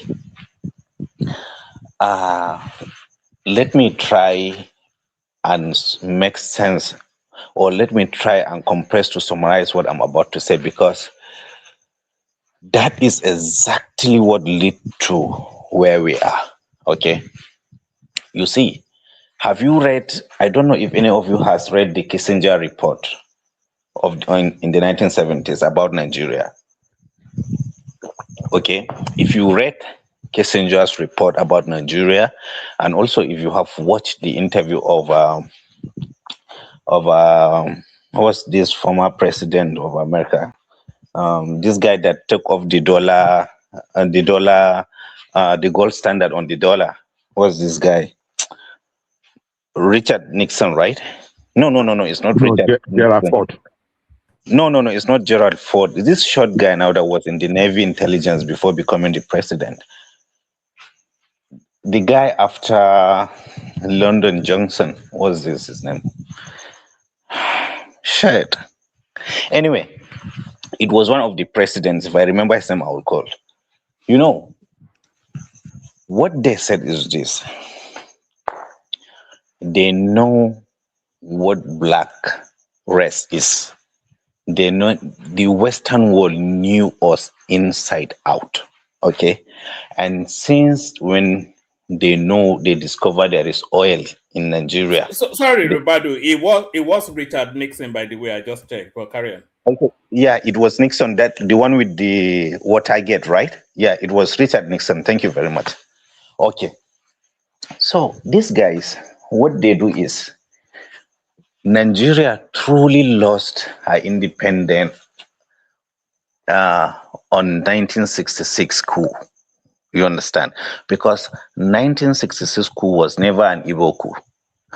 It was a coup orchestrated by the West, funded by the West, planned by the West, carried out by our own young officers that are naive who were trained in the West. Okay? And since that time, there is no single president or head of state that ever ruled Nigeria without their blessing. You understand? So it's just a simple mathematics. Go in here, follow our lead, do what we want. We will leave you to rule in power and steal whatever you want to steal. So that has become the culture of our leaders. They knew the Western world is stealing heavily from us. So if you know a thief is stealing from your house, you might as well just forget about planning or saving money or just start living your life because another person too is stealing your wealth. So why should you economize or try to build something? So that is what has been happening. I'm just saying it in a very preliminary or very elementary manner. You understand? To save time. But this is what has been happening. You understand? If you go through what happened to Buhari when he launched the NNP, one of the refineries, if you go through what happened to Shehu Shagari, they toppled his government, it's all that. And even the death of MK Abiola, was it that to prevent him that he's not in the system to power, they brought out Olusegun Obasanjo from prison and installed him. You understand? But it's only if you know, you know.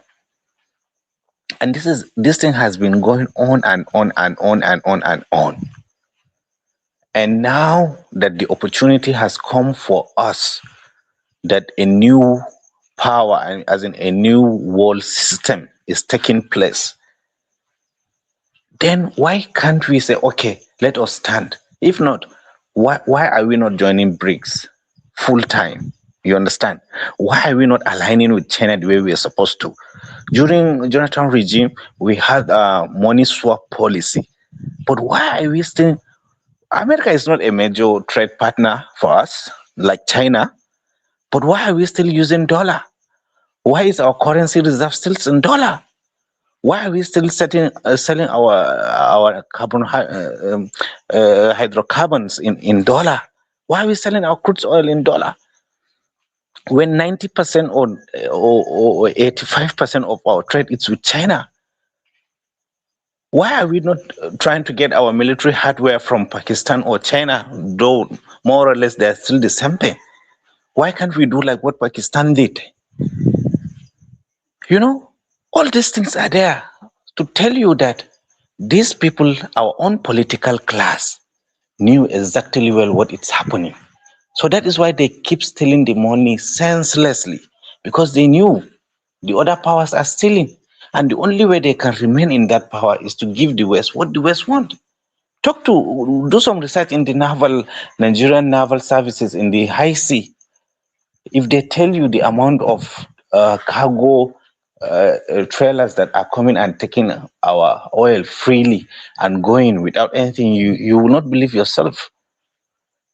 So this is it. The island that Abacha fought for, Boni, and when Obasanjo came in, he gave it to the Cameroon. But it's still not no Cameroon. It's more like a gift. He paid them for coming into the power with that island. In the name United Nations and all that stuff, they collected it, but still it is privately owned by the Western petroleum companies. Even the Cameroonian administration are not benefiting anything from that island. And they are just taking the carbohydrate and the crude oil from that island. So this is just what has been happening. It's not a mere say. This is something I researched. I discussed with knowledgeable people I knew. You understand? So all these things are there.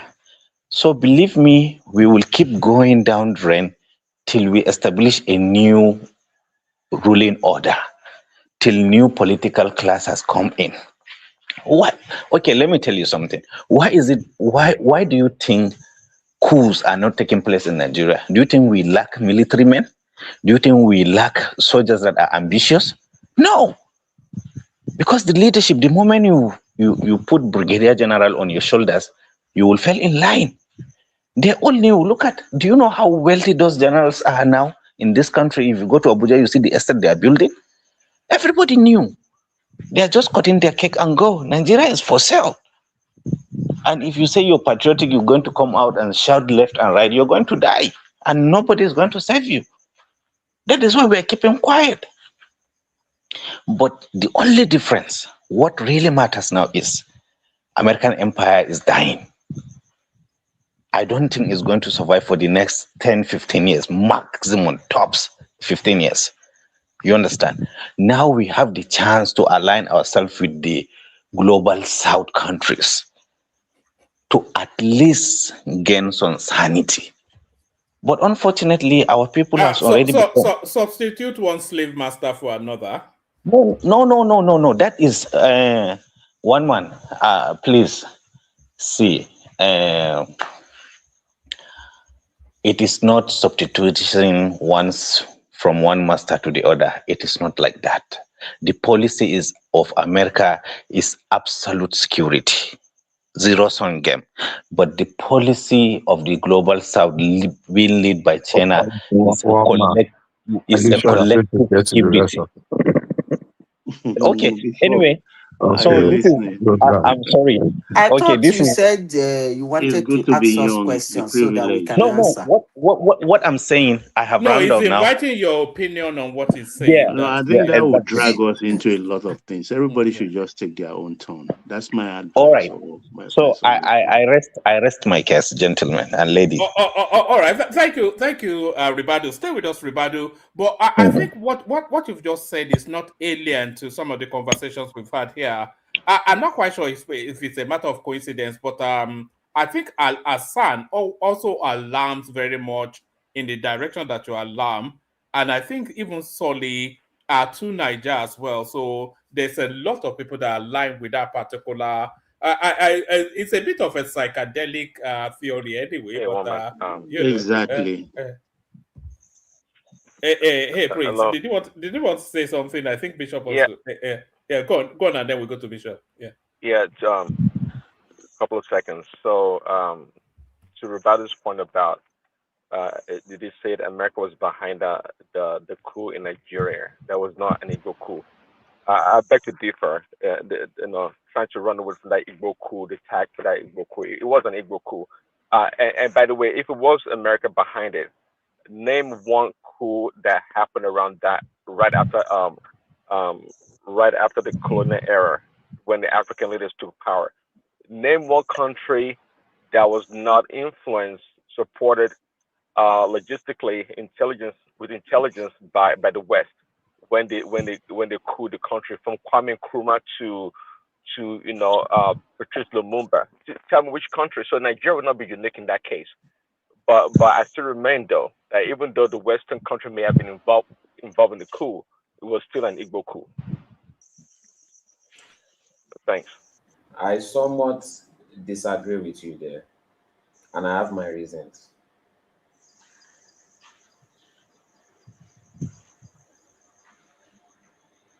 Hello? Yeah, go on. We can hear you, I think. Oh, that's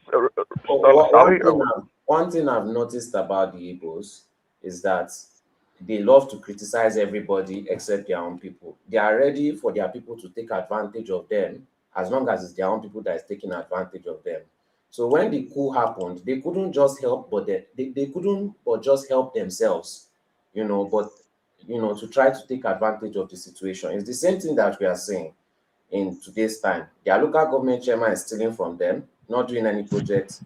Their governor is stealing from them, not doing any projects. But the moment something happens in Lagos, all the criticism goes there. You can never really hear an Igbo man talk about what their politician is doing bad. But if you ask them what a politician in another state or region is doing, they will have a whole folder. They will have all the knowledge. They will know every single thing about what is going on. So the coup happened, and according to their nature again, they saw it as another opportunity to take advantage of the situation, because they always believe that they are superior and everybody is below them. So it may not have started as an Igbo coup, but they certainly wanted to take advantage of it and turn it into that. If you look at even their current chanting and everything, an Igbo man does something, they keep quiet. Another person does another person does something, they make noise, they insult the person, they call them bigots. An Igbo person does the exact same thing, probably even worse. They always have excuses for it. Even if it is affecting them negatively, they will always have an excuse for it. So it's just a repeat of that same cultural thing, trying to take advantage of every single situation every time. That's why it was not planned to be an Igbo coup, but as usual, they took advantage of it and turned it into an Igbo coup. The wider point, just to what you were saying, Prince, that and you as well, Solly, the wider point that I think Ribadu is making, that the fact that it's an Igbo coup is incidental. It just happened to have been carried out by Igbo personnel within the army at that time, because the Western powers found them the most malleable, not the Igbos, but those particular set of officers. They found them the most malleable. But what he is suggesting is that coup was Western puppeteered, and that coup singularly, it marked the beginning of the slow destruction of that country. Is that the wider point you're making now, Ribadu? Exactly, to the point. I'm not referring to the Igbos in generally. Those Igbo officers were just tools. Had it been it was Yorubas or Hausa or Fulani, it can be anybody. They were just tools and naively carried the program and implemented it. So surprisingly, how come the West did not protect them from the Northerners when they came and retaliated? How come they... because they are dispensable. Daddy, that was a very brilliant question.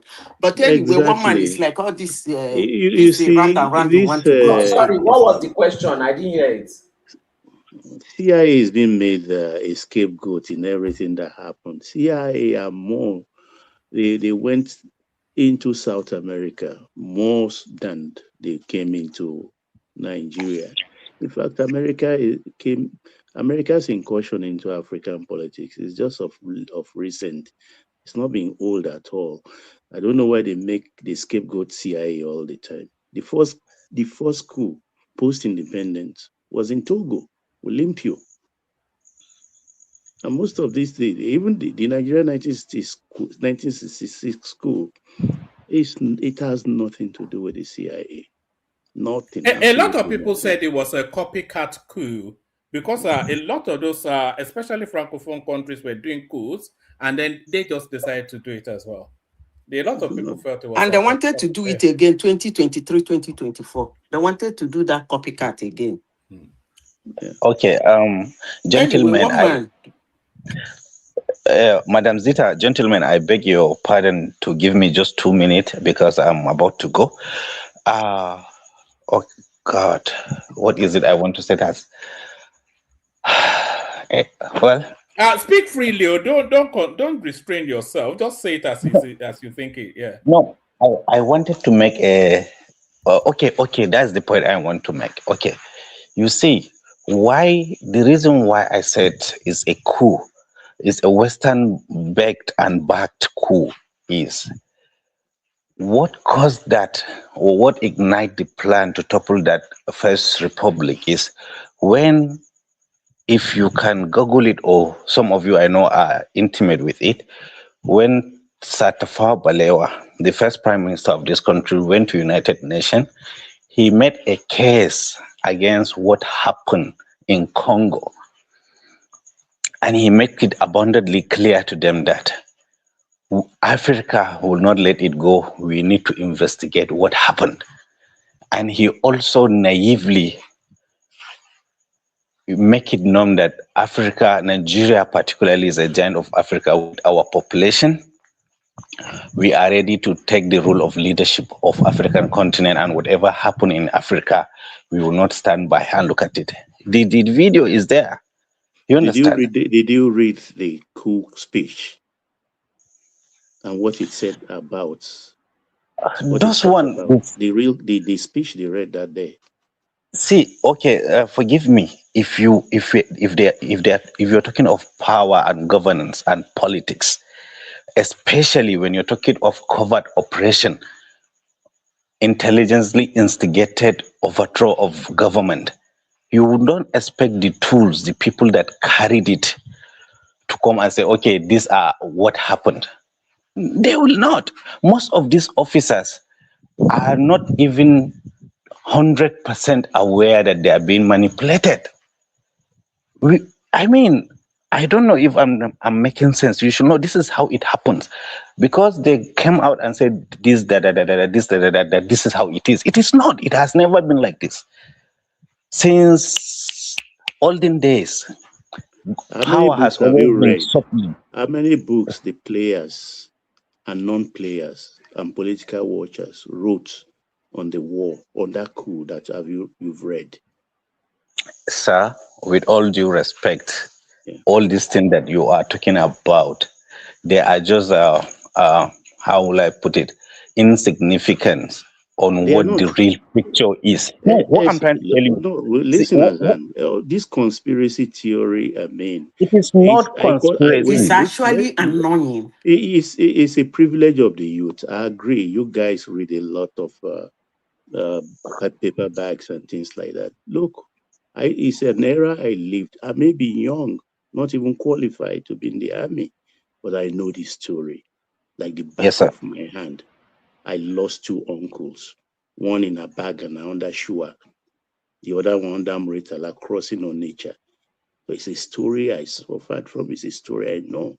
So all this conspiracy theory is, let's carry on. I'm only interested in this topic. Awolowo, Gowon, and the rest. Carry on anyway.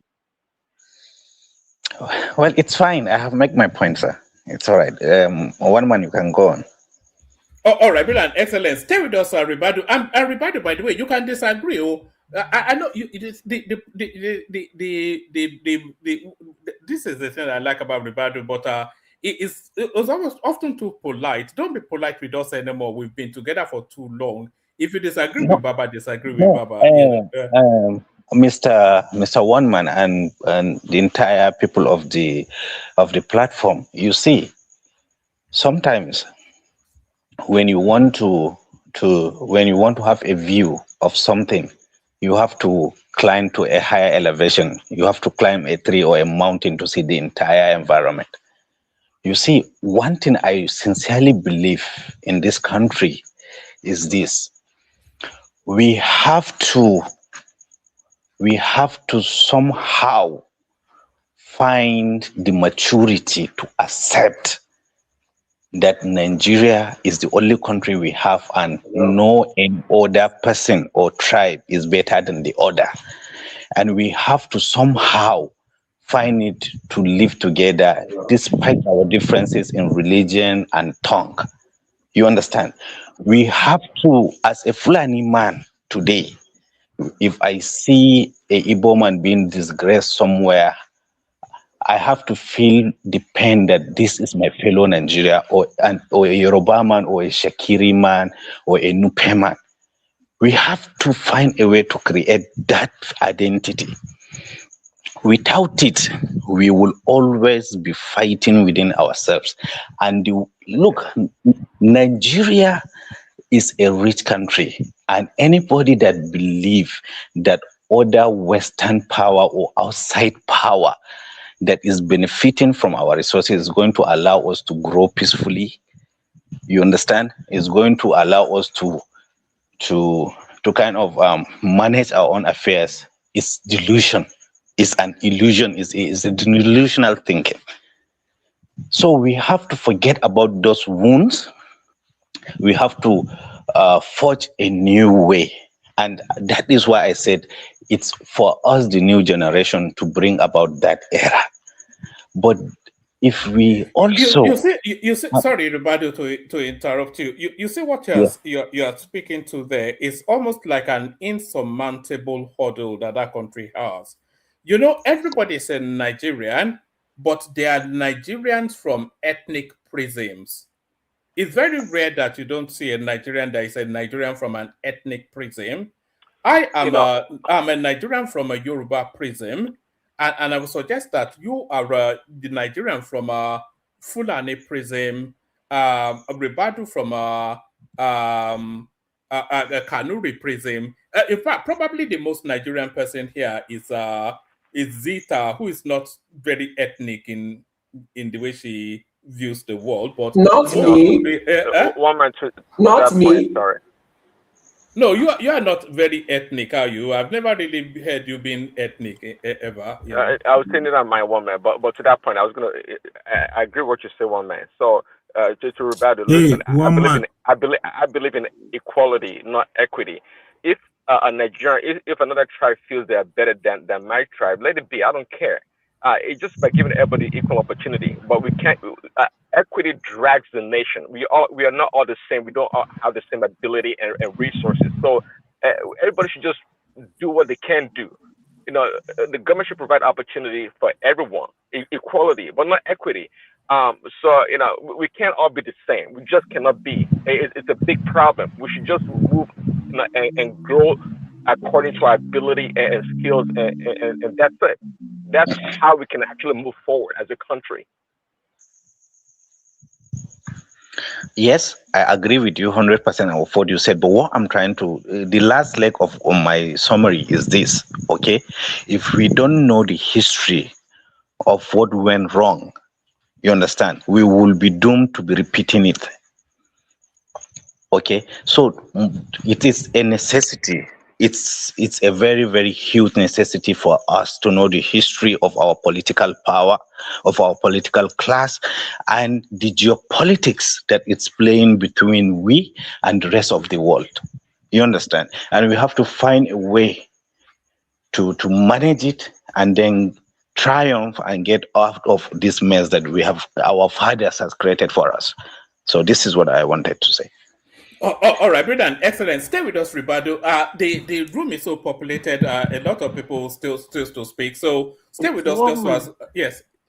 Can I say something before you people continue? Of course. Sorry to just jab in like that, but anytime I see Africans or Black people or Nigerians saying that we are being manipulated to do things, or we are being controlled, ignores my heart, because I cannot reason why somebody should be so proud to say how weak or how stupid he or she is. Because whenever we come to say they manipulated us to do this, they made us do this, they teased us to do this, they took this from us, and we sing it. It has become a kind of our national anthem. It shows how weak. Zita, you know what Fela called that? You define excuse for your fault. Look who you. I disagree with you. Let me finish, because I begged for this point. You can disagree for all I care. Why I say this is that when I saw around the whole world, for those who say they have information and they have read so well, you will find out that whatever you're claiming that they did to you or they are doing to you, technically, if you look around the world, those same people looking at their dynamics, they are actually doing it to other people. And those people are becoming. And they're not you singing it like the way we sing it. Come on now. Cool. Now them. They beat us, now them. Even, what's this man's name? Former Kogi senator that bought 35 cars for himself. It's still the West that manipulated him. One man, those words are actually very irritating. And it's unfortunate I'm a Black woman and I'm a Nigerian. I don't like those words. I don't like it. Anytime people come to begin to say how we are being used, manipulated, how we are being turned around, how we are used and our things cycle, it shows laziness, unintelligent. Above all, it shows an extreme weakness of a woman. I rest my case. All right, Sita, we have to move it around, but let me just say this because I know Bishop, then Baba, and then we'll move it around. I think we have AY as well. But what you're saying essentially is that Black people, they nest too comfortably in victimhood. So Black people have always stood accused of that they nest too comfortably in victimhood. But there's nothing in those victimhood, by the way, that is not vested in facts. So the Blacks are overpowered. All the African countries are essentially manned by puppets, you know. And so where's that coming from? Oh, I think. Oh yes, good. So all the African countries, especially the Black African countries, are essentially manned by puppets. And if you don't adhere to the caprices of the powers that be, they will just simply remove you. It's just as simple as that now. Can I ask you one question, one man? Yeah. If today, because we don't grow wheat, and it has happened before, and the federal government say, let's all of us eat cornbread, how many people adhere to that? It has happened before. Cornbread. We will refuse it. We will refuse it. We want flour bread. In Syria alone, a couple of years back, they say no more rice. They rioted. Don't let me take your time, one man. Bishop is waiting. Oh, all right. Let's go to Bishop. Shall we do 5 minutes monologue so that we go around quickly? I know that we've been at it for a while. We started off, kick it off with Bishop. Come to you, Baba. AY has dropped, and then we'll go to Zita Soli, and then Prince Daddy, so everybody documents their thoughts. Bishop, sorry about the long wait. We're just so excited that Ribado came by. Yeah, I mean, I was even struggling. I was not hearing anything for some time, and I even messaged you. Oh, sorry, I don't know. I was not hearing, and obviously you were not hearing me. Anyhow, good evening once again, everyone. Yeah, I mean, to what Ribadu said, I was going to also respond to him. Did you hear him, though? Did you hear him? I heard him too. All right. It was immediately after I spoke, and I think Prince Daddy came, and I think Solly was speaking. That was where I don't know, something just kicked me out. So I tried to go out. No, we didn't hear a word from you, but we have you now. Carry on. Okay, so I kind of disagree with a lot of things Ribadu said. A lot of the things he said, it's just in the realm of conspiracy theories and what have you, but hopefully that will get with another time. I really was interested in knowing this. I had some of the readout, but because I was on the road that time, about this Awolowo and Gowon. I don't know, is it what he said in his book? I've not had the opportunity of reading that book. Yeah, it is excerpts from the book, and it was the thrust of it was that Awolowo is essentially getting a bad rap. What he actually said, some of the things that he said was that the Southeasterners that had money in Nigerian banks, they didn't take the money and give them £20. They got all of their money back, plus the accrued interest of that money. But I never knew that. I just thought everybody got a universal 20 pounds. And he said that because which people got £20?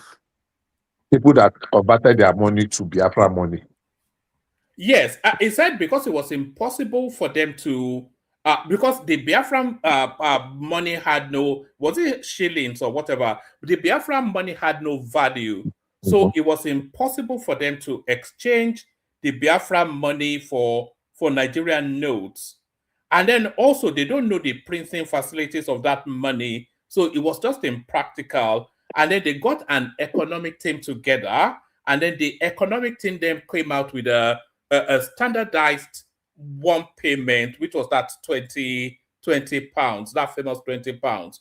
But what it did say was that any money that any Southeasterner had in Nigerian banks, not only did they get all of that money back, but also the interest that accrued in the period of that war, they got it too. That's the truth. That's the position. Unfortunately, it is the lie, the misinformation that has been, so pushed, and that's what many people talk about today. Even those that are not there, that's the story that they were being told. That they collect. I mean, it is the money that they give them 20 pounds as against, irrespective of how much you have, not in Nigerian money.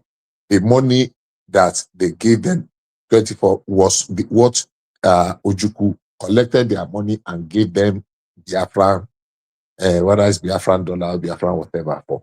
So the compensation was just like, just Biafran pound. Biafran pound. So the compensation was just like, it was just like a free money. But everybody that had a dime in Nigerian bank, all their monies were paid back to them. Even though all the Nigerians bank that were the Eastern region that time, even including the central bank in Benin, central bank or branch office in Benin, were completely looted. Anyhow, that's by the way. Well, unfortunately, the unfortunate thing we have is this: that we have too many distorted histories. People tell history from their own point of view, irrespective of what is the truth. And everything has been muddled up now because some people have believed the lies all their life, and it is that lie they are holding on to and they are passing to their children. And irrespective of how much you want to try to convince them, it is the lie they'll still be holding on to. I just wanted to know, because I have not seen a copy of the Gowon book. Yes, I mean, when they were doing the analysis, when he launched the book, I listened to some leaders that came out to do some analysis. There was one particular one I had to go and listen to again. I want to remember who that was. And it kind of, because when people tell stories and the part that we don't like, we're not, I mean, we're not, that we're not interested in, we try to destroy it. And that was what the gentleman was trying to do that day. Cast all manner of aspersion on Gowon, called him all manner of names because he said certain things that did not go that way. And that's why Buhari said he was not going to write a book, because no matter how you write in Nigeria, we are too clever and we want things to always be our way. So that is how it is, and may God help us. Which are the other things? That was what this topic was what actually interesting. I thought it's going to be robust, a robust conversation around it, but it's the same thing we have plugged over and over and over again. So let me have the remaining of the readouts, please. Yeah, we were also talking about the improved welfare for the security forces. So Tinubu has introduced a package for the security forces.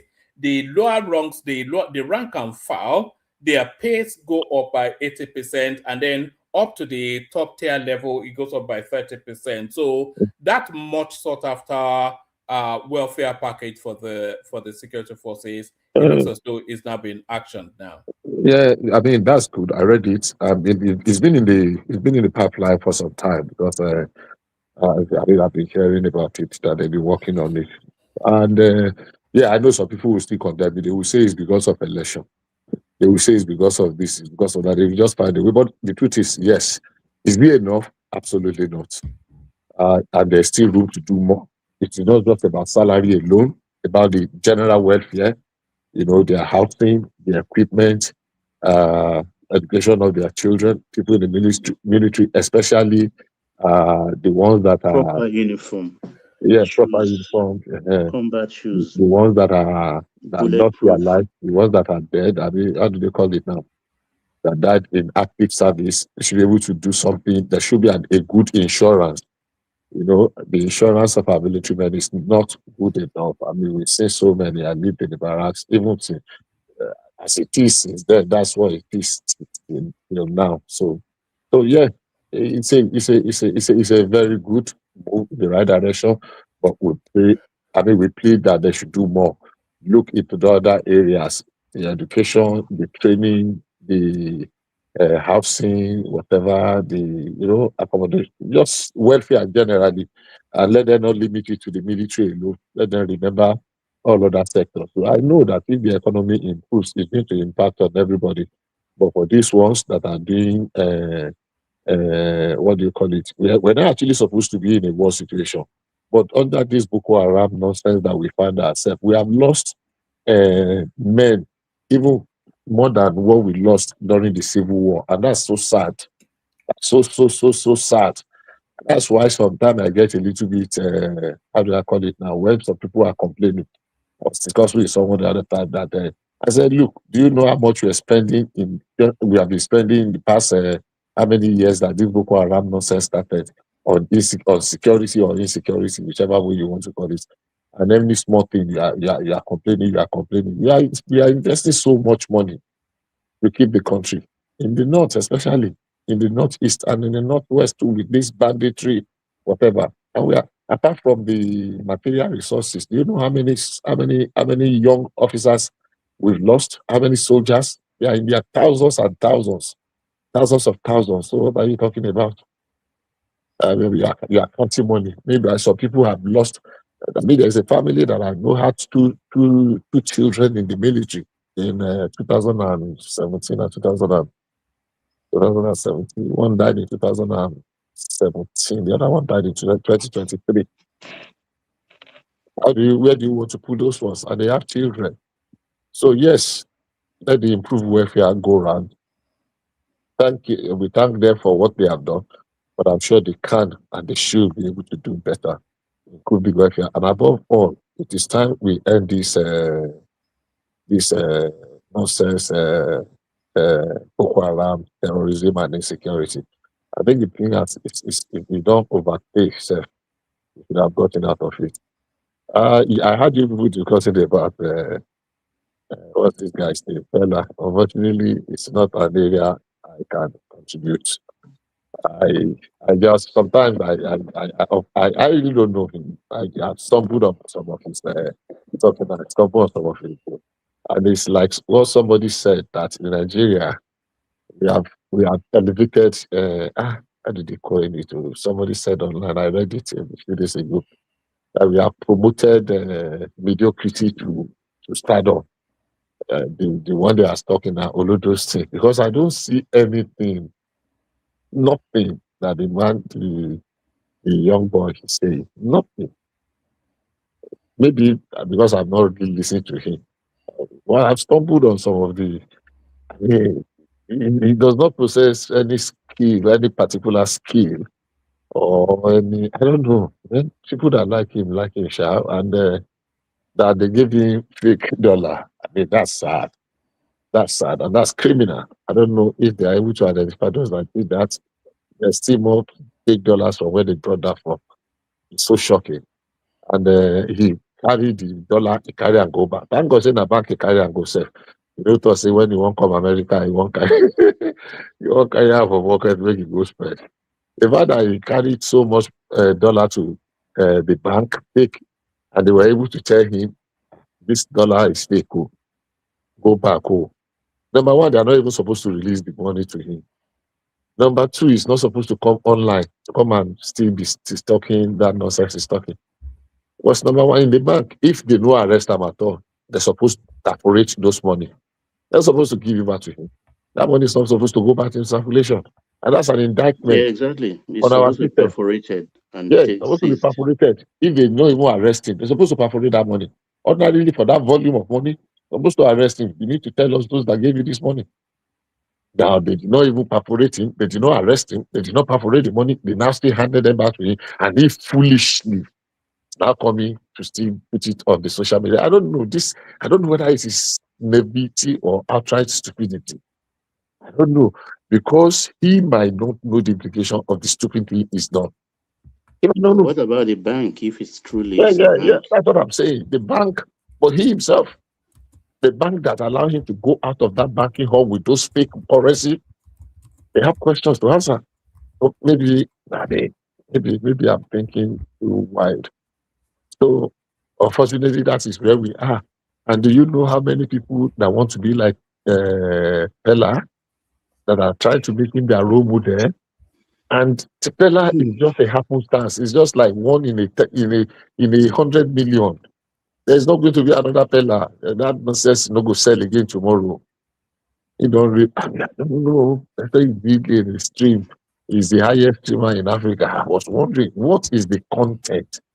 It's not like he's doing comedy. It's not like he's doing skits. It's not like he's imparting knowledge in any form, shape, or what do you call it? But then yeah, sure. Good luck to him. But next time when they give him fake money, make him know how to handle am. Anybody who can advise and make you advise am more. Because the fact that you still now carry down money that you have $13,000 take, and you are now showing it up. Education, no be scam. Give me one more, two more, something, one more. Yeah, just make my contribution. The Catholic issue. I watched Rotimi Amechi today. Yeah, it's a shame. I don't know why he came for that interview. Rotimi Amechi, he just came to rant, and there was no I'm a Catholic. We are 35 million. 35 million. And something is trending now.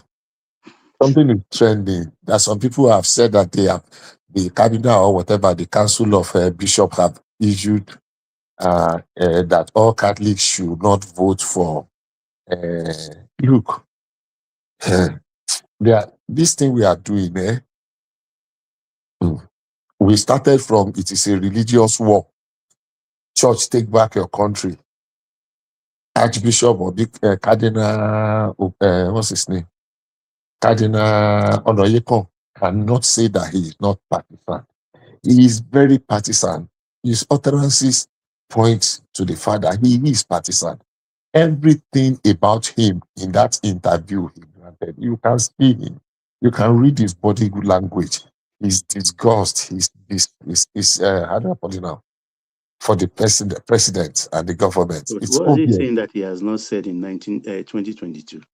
It's just a repeat thing again. Exactly. I don't know why people are excited. So why people are now just making noise and saying, some people are saying, and Rotimi Amechi came out there to make a fool of himself. Oh my gosh. Anyhow, we wait for the He election. said, I know him, he's not partisan. I worship at his private altar in his house. And Shehu Okibaloye was there. I would have said, but look at what he said in 2020. Look at what he said. The man did not say it once. It's there in the pages of newspaper. Shehu could not push back. Well, it's okay. Whatever they want to do to the church, let them do it. They did it in 2020. You don't need the answers. They did And I it still go 2020. back to that thing. We wake up in the morning, we hear Nigeria is 213 million. In the afternoon, we take a nap and wake up. We hear it's 240 million. And Mechi was saying we are 270 million today. And there are 35 million Catholics out of the 270 million. Maybe tomorrow will be 300 million. They should carry on. Can't count ourselves. And we want people to be helped. That's why I'm praying. One of the things I want Tinubu to do is to do this biometric census. And that's what's delaying it. What a country. That biometric census, we need it. It is not, we have gone beyond the era of our inside the house. You cannot enter. So let's go and count them and come and tell you, no. If na woman there is a woman can go and count them. If you are not capturing your biometrics, then if the Mekuturu, no fingers, no toes, they should be able to capture your eye. If you are Mekuturu, no finger, no toe, and no eye, then we can skip and say, okay, yeah, we don't need that number. But that is truth. So we need to get that number right. We really need to get it right. Somebody did an analysis, and I'm sorry, of our election since 2007. How the numbers were. You know, Obasanjo, the vote that Obasanjo got 24 million votes in 1999 or 2003. And 2007, the vote, immediately they began to do all this technology, vote started reducing drastically. And I mean, you can verify this from the northwest, northeast to the south. Do you know the area that has remained constant? Southwest. Southwest. Our election votes were not overbloated, exaggerated. Some of them have reduced by as much as half. Southwest is still within the same range, which means they were inflating figures like South is like the biggest culprit. They came from almost 6 million to about 2 point something million votes. Because that time, everybody would just go, they would just write what they want to write. The only side, I want anybody to go and do that research. And do the research, the election result from 2003, 2007, 2011, 2015, 2019, 2000, just go and compile them and see. Immediately began to introduce technology, all this biometric, whatever. The figures started dropping drastically. Imagine a state like River State that was getting 2 million votes in 2000 and what do you call it? 2011, 2 million votes. So what are we doing to ourselves? Hopefully we'll get it right. Hopefully. I pray that we do. If we don't, well, Amechi said they have 37 million or 35 million Catholics. Let them go ahead and instruct the Catholics that Catholics don't vote for Muslim. The Kuku did it in 2023. We are seeing the results now. Thank God. But if they want to repeat that again, let them repeat it. Let's see how it will pan out.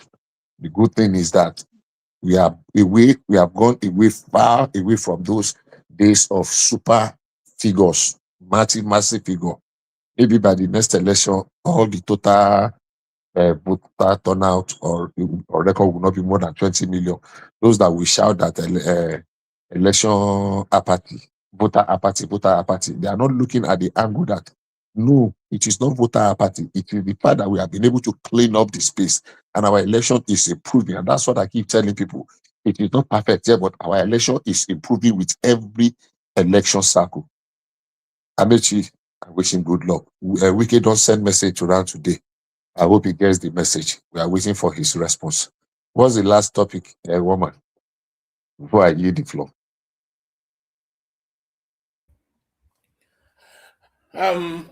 Is there anything else you want to speak to? I'm not sure that we have that many more topics. You've spoken about 2027 is really becoming very interesting. 2027 is becoming very interesting.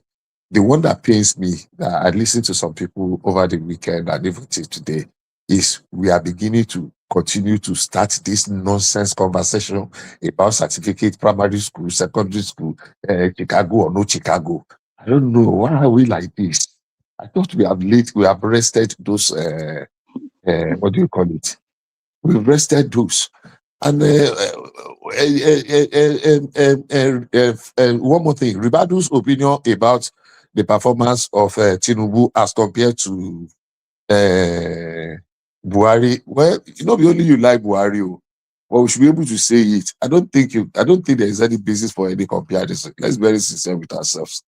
And the one you are calling scandal everywhere, right and center. Yeah, there is a scandal. Yeah, he's been arrested. He's been lived in the body. He's been taken care of. There were so many scandals that did not even see the light of the day under Buhari until after.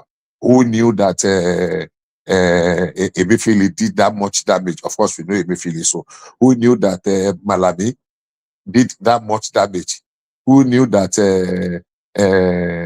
Hadisirika did that much? And those are the only few that we have seen, because they are not digging deep, they are not digging far. They are talking of scandal. They have not even paid any money to that young man. It was detected. Yes, it's been nipped in the body. Yes, there was an attempted crime.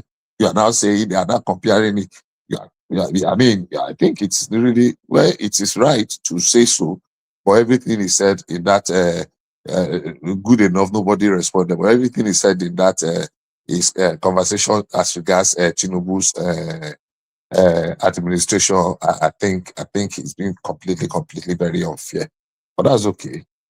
That's the price we have. And about the coup, anybody that planned any coup in Nigeria today, that will be the end of Nigeria. That will be the end of Nigeria. And that is the fact. So coup is no longer fashionable. It is not because whether Western power anywhere or anything. Anybody that say my fellow Nigeria, now you only rule your region. And the Brigadier General Hassan, Musa, Dan, whatever. You only rule your state. Because you will not come and rule Southwest. You will not send a governor to come and be military governor in Southwest. No. And I'm sure Igbos will not accept. I'm sure the South will not accept. So any Major General, whatever, it is the end of Nigeria as it is. And honestly speaking, I don't want to say some of us cannot wait for that day to come. We are eagerly waiting. So that let everybody breathe. Thank you very much, one man. All right, thank you, Bishop. And sorry about the long wait about that. Thank you, Bishop. No, So welcome. that was Bishop. Of course, we've gone from Bishop to Baba, and of course, Baba. Sorry about the long wait as well. We had to make room to hear from Ribadu. I think with you delighted in as well. But Baba, I suspect is the civil war. It's nearly 60 years now, and it still remains a front page topic. Yes, because there are people who want to rewrite history. And there are people like us and other older people who will not allow them.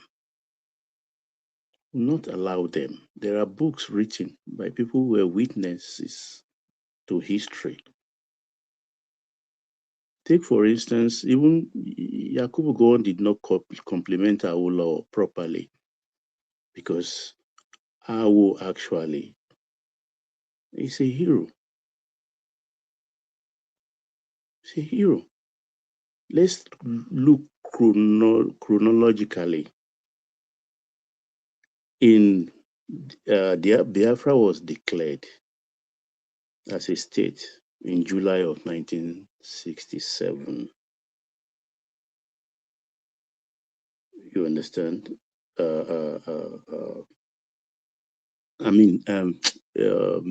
1967. It was declared, and July, I think, the war started in July, just within 3 months. And one of the lies we hear every time is that the war lasted 3 years, 30 months. No. The war lasted just 2 years, 6 months, and 9 days. Please record that. It's 2.5 years the war lasted, not 3 years. Because we Nigerians, we have sense of exaggeration. We like to speak in hyperbole. That's what was I was referring to when we talk even about our population. Tomorrow we'll start hearing 300 million people. We exaggerate a lot. Now, the change of currency first was when the war was declared, all Southeasterners were moving home. They were taking the Nigerian pounds back to Biafra. The Ojukwu-led government had already printed the Biafra pound. So they were exchanging willingly their Nigerian pounds for Biafran pounds. The Biafran government harvested this, put them into the banking system, and they were using it to buy weapons abroad. We were using not the Biafran pounds because it's not tradable, it's not exchangeable. They were using the Nigerian pounds they collected from their people, which they exchanged for Biafran pounds, which is a dot money, and they were using Nigerian pounds to buy weapons abroad. So January 68, Awolowo now said the only way to counter them is to change Nigeria's currency. So we changed our currency. And that money, as much as 30 million pounds, was with somebody, even in America, trying to buy weapons. And it was not exchangeable because that no more Nigerian currency was a master stroke. Awo did that. I can understand the hatred they have for Awolowo, because these were just young military boys. Gowon was just 33 years old as head of state, 33 years old, a bachelor. So they don't know much outside of military.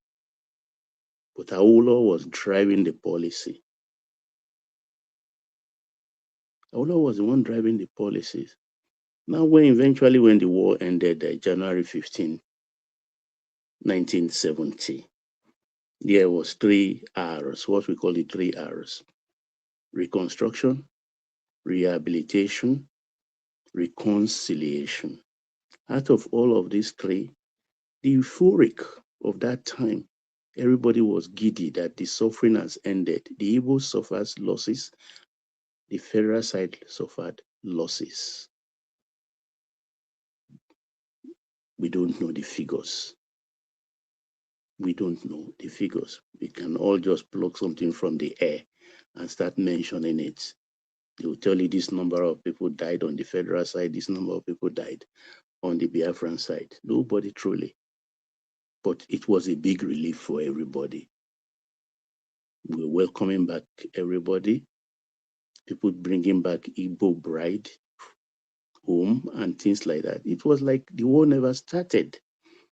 That was where we missed the crucial point of reconciling the nation.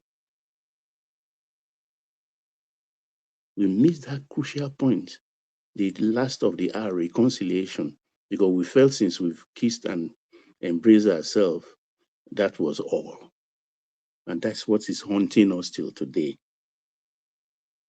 For the rehabilitation, the 20 pounds issue, all the Igbos that have their accounts in Nigerian banks that left, they all went to their banks, they collected their money, they withdraw with interest. Prominent amongst which of the Igbos was Chief Nwachukwu or something, Nwodo, the father of Ezekwesili Nwodo, the guy who I think was governor of Imo State for some time. I think his eldest son was the one who came back one day on Arise and was telling everybody Igbo built Kaduna, Port Harcourt, Lagos, and stuff like that. And the father received his money. And according to record on books, that was the money he used in buying a Mercedes bus, lorry rather, to start cutting goods from east to south and selling, and became a big transporter. They all got their money back in the bank. Not only that, when the war was raging and 12 states were declared, we started with 12 states. Ukpabi Asika was the administrator appointed by the Gowon government as the administrator of the Southeast. He remained in Lagos because he has no zone to go to. It's a war-torn area. But the fact of that time, the federal allocation for this Southeast then was saved. So when the war ended, the bulk of the money for their FAC allocation, I call it FAC now, though it wasn't called FAC then. The FAC allocation was given to Ukpabi Asika to go and administer his region. What happened to the money for reconstruction? Because that money is supposed to go into reconstruction. The federal government has a contributing part of it. We don't know what happened. The rehabilitation did not happen. Imagine, Fashola got back, I think 3 years or so of withheld local government allocation. We saw what Fashola did with it when he received it in bulk. We didn't see what happened with that 26 months FAC allocation of that period sent to the east with the administrator, Ukpabi Asika. Another point, the Southeast then they had 2 banks prominent. One is African Continental Bank, ACB, and the Eastern cooperative bank, which other regions have then too. The federal government, I can't remember the figure now, though somebody is saying in the commentariat 60 million pounds. For ACB, a new capital injection, federally assisted, was given to the bank to start afresh. Capital injection. If I were to take the figure of the person who wrote Adeyemi Badejo, said 60 million pounds, they gave African Continental Bank. They also injected fresh capital into the Eastern Cooperative Bank to take off again afresh. I think the Cooperative Bank went under a few years later. African Bank, ACB was still in existence until late 80s, I think. It went under. So they should give credit where credit is due. AWO really tried. Those who didn't have their money, who took their money, good money, and exchanged it for bad money, were the people that were given 20 pounds each. Transport yourself, go back to the south, go back to the north, and start again. And a lot of them made good, particularly the ones in the south, because they came back and got all their properties back. All their landed properties, they got it back. Some tenants even saved their money. Some who had caretaker then got their money back from their caretaker. So it was like a savings for them. Prominent amongst which is our former vice president, chief, the architect, Shagari's vice president. I mean, he was a neighbor of Chief Shibumi Balogun, a banker and a scion of Ijebu family. He came back, saw his house painted anew, and he was wondering who painted my house. And Chief came to him and said, "Oh, you are back. Okay, I painted it, I refurbished it, and put in a tenant for it. Come inside." He took him inside his home and wrote a check for him for the money the tenant paid. Give him a check, full check. He acknowledged it until he died. But today, Awolowo is a villain. Awolowo is a villain, being lampooned by children that were born 20 years ago, 30 years ago. But this is a true history. They can't deny that. And we wonder what the elders are telling them. What the elders are telling them, I do not know. But it's exactly what happened. It's only in few places, like in Jos, in Port Harcourt, where they took their property and refused to give it back to them. But in other places, they got their properties back. So I yield, one man. Oh, all right, brilliant, excellent. Thank you, Baba. So we go on from Baba to does anybody have a question for Baba, by the way, either in the comment section or on the panel? I don't think we've delved as deeply as we should have in the course of the history of this platform into that civil war, you know. I wish Adale Koko was here, actually, because he would have been able to you know, add to what you said. But you know, there's so much hidden. You know, for all that civil war is central to the Nigerian story, there's so little that is known about it. If you ask anybody, they will say it's a pogrom against the Southeast.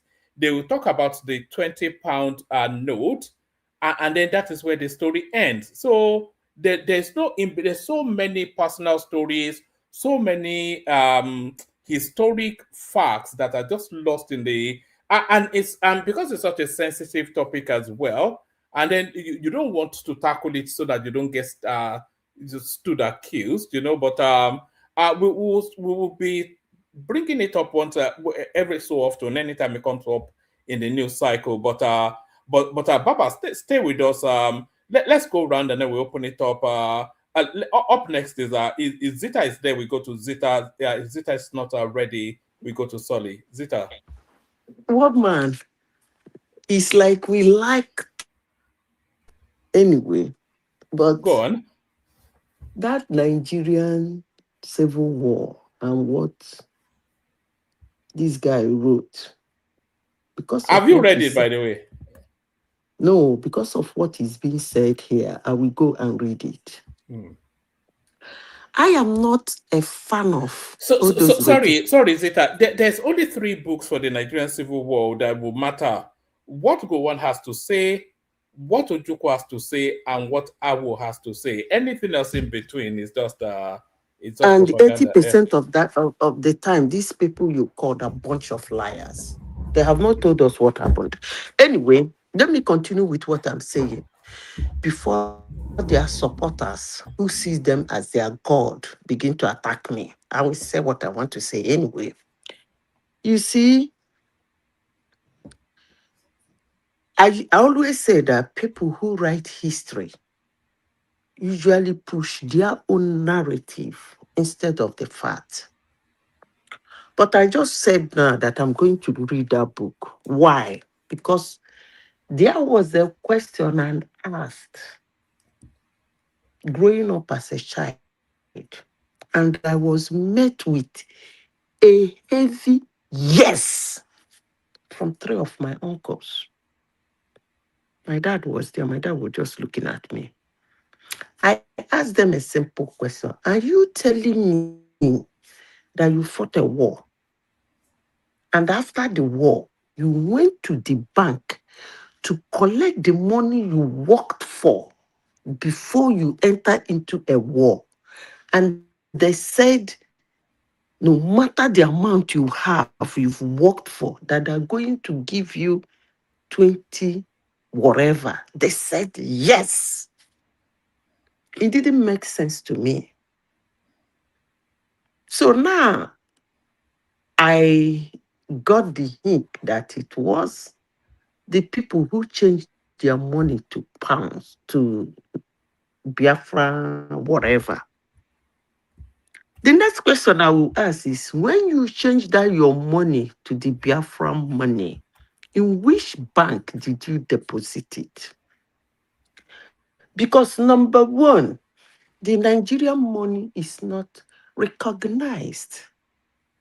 So it will be actually ridiculous for any bank that calls himself Bank of The Biafra Nigeria. money, you mean? Yes, the Biafra money, sorry. That call himself Bank of Nigeria to accept that money and get it deposited.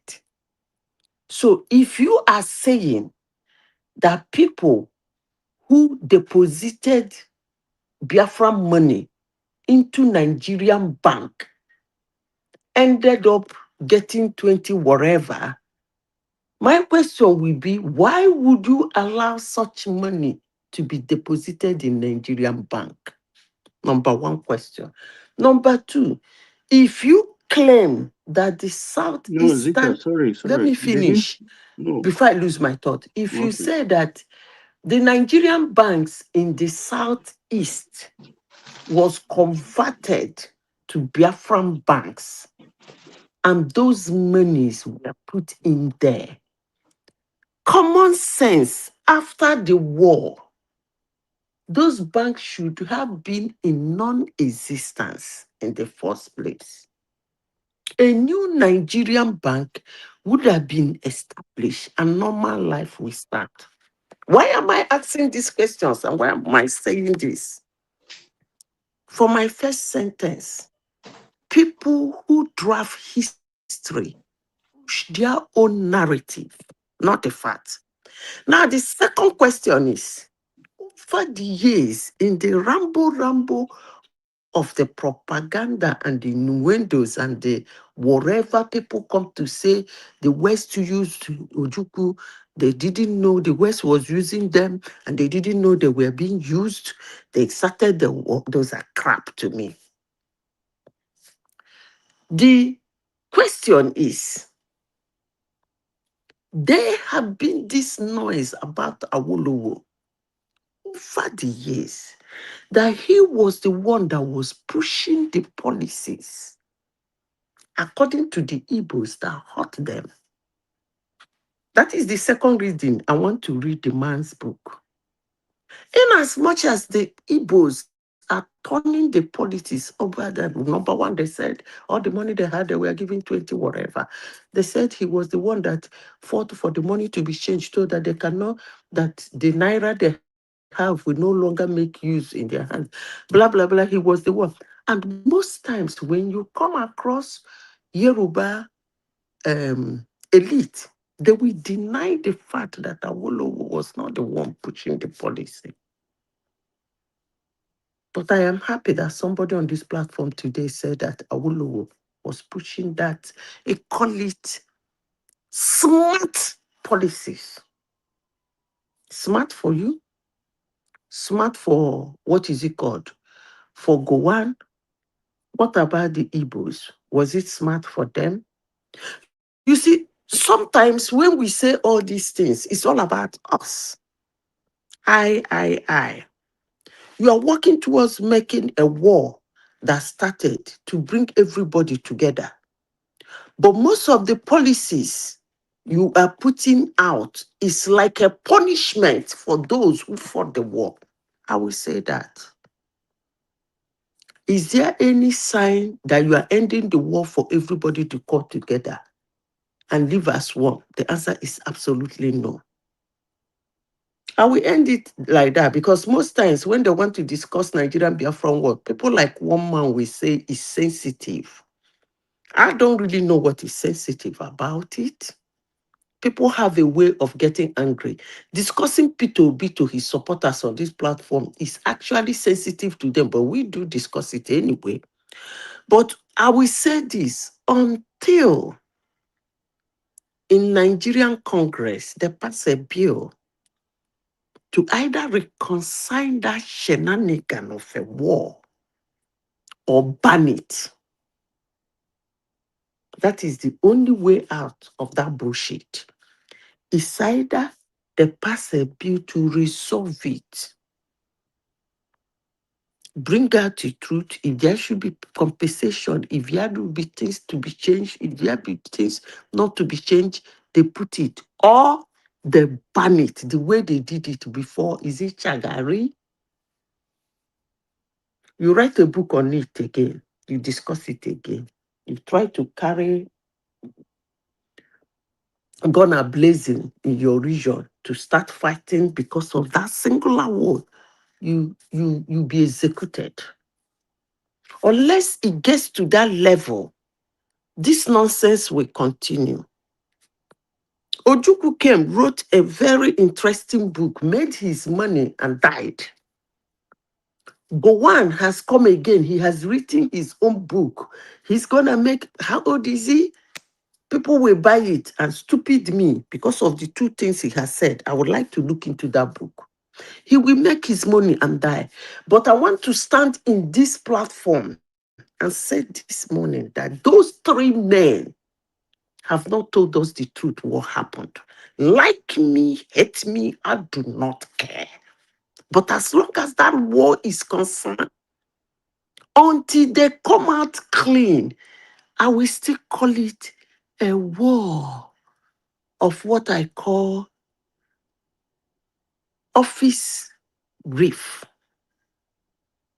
Like me, hate me, I don't care. It was punga who go do, who go decide, who will obey who. I am this. I will show you that I'm this. That was what caused that war.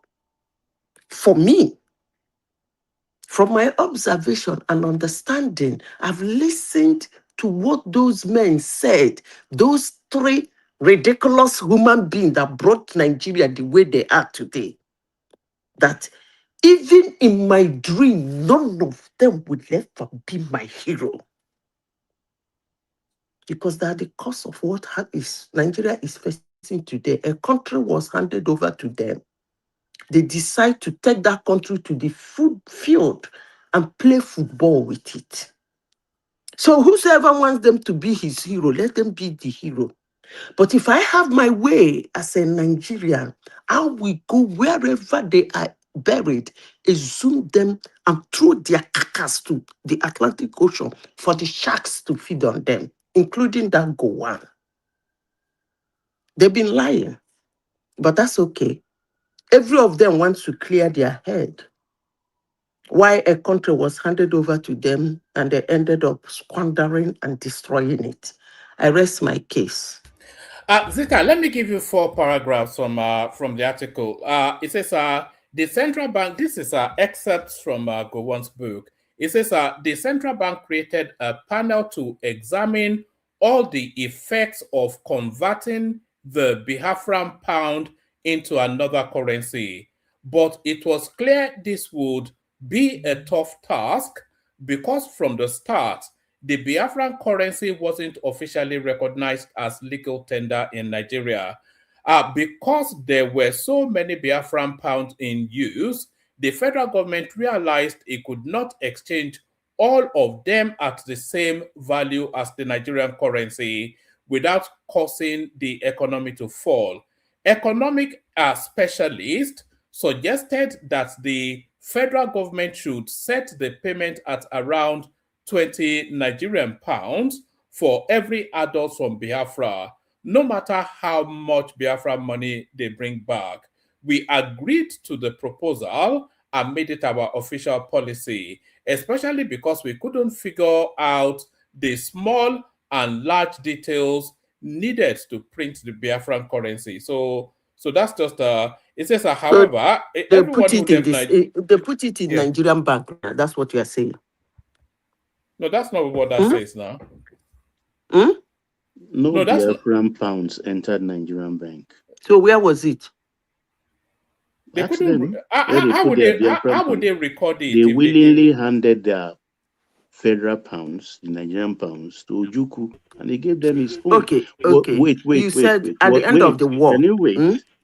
Was Nnamdi Kanu not selling Biafran passport and they were buying? Nnamdi Kanu was selling passports and they were buying. I'm not talking about Nnamdi Kanu now because that is the last idiot I want to discuss. Excuse me. As long as I'm concerned, in as much as, let me say this and I won't say it again. As much as I'm concerned, as long as Nigerian government had decided to keep Nnamdi Kanu alive, to me, he's a dead idiot. So I'm not talking about Nnamdi Kanu now. I want to ask a simple question. The money was not deposited in the bank, right? Is that what you people are saying? How did they can't cross back? Okay, I agree. Hold on, Zita, hold on 1 second. Because there was something that I read out just there. Gowon said, it says, where is it? It said the federal government realized they could not exchange all of them. Where is it? It says it said the Biafran pound was not recognized as a legal tender in Nigeria. So if it's not recognized, yes, it says the central bank created a panel to examine all the effects of converting the Biafran pound into another currency. But it was clear this would be a tough task because from the start, the Biafran currency wasn't officially recognized as legal tender in Nigeria. So they can't deposit it in a bank if it's not money. If Nigeria doesn't consider it as money, then it cannot be deposited. Yeah. Okay, so it is not a legal tender. So why give them 20 pounds? Because if as I am now, I come with a currency. What's the other man? Wazurike, because he sold his own money. Forget about the war. I come with a currency that was not a legal tender, and I go to the bank. I said, I want to deposit this money, or I want you to change this money. You gave me 20 pounds.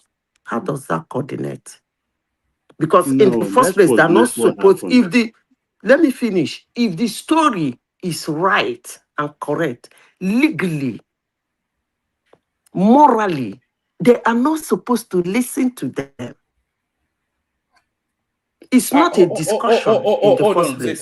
One man, can I come in? Yeah, just give me 1 second. I'll say this and then I'll drop, and then Simba is here. Sorry, has not spoken, Simba. Zita, the Ojukwu forced them to hand over Nigerian currency, which was legal tender, and he gave them Biafran pound, which was not. So after the war, I think as a form of compensation, because the Biafran currency is nothing, it's just a piece of paper. So, but it had value in the fact that these people had value before they were forced to surrender that value for the piece of paper. So that 20 pounds was essentially to compensate the value that they lost for having to exchange their legal tender for the piece No, of no, paper one man, that you are Ojuku gave them. mistaken. No. But Baba, let me drop out The story is becoming funny. Simba will bring it home. Thank you, everyone. See you tomorrow. Simba, let Solly speak anytime he wakes up. I think we have lost him to sleep, but thank you, everyone. See you tomorrow. Back to you. I'm not sleeping. All right. So after Zita, then Solly. Yeah. Sorry. Carry on. Baba, you wanted to say something. Yeah, it was. Let me say this before you continue. Let me say this. You see, there is one particular story in the Bible that interests me. They say a mistake, is it Balaam made, later become a way of life. This kind of shenanigan is still causing problem in the United States. Why? Because United States paid reparation to some people.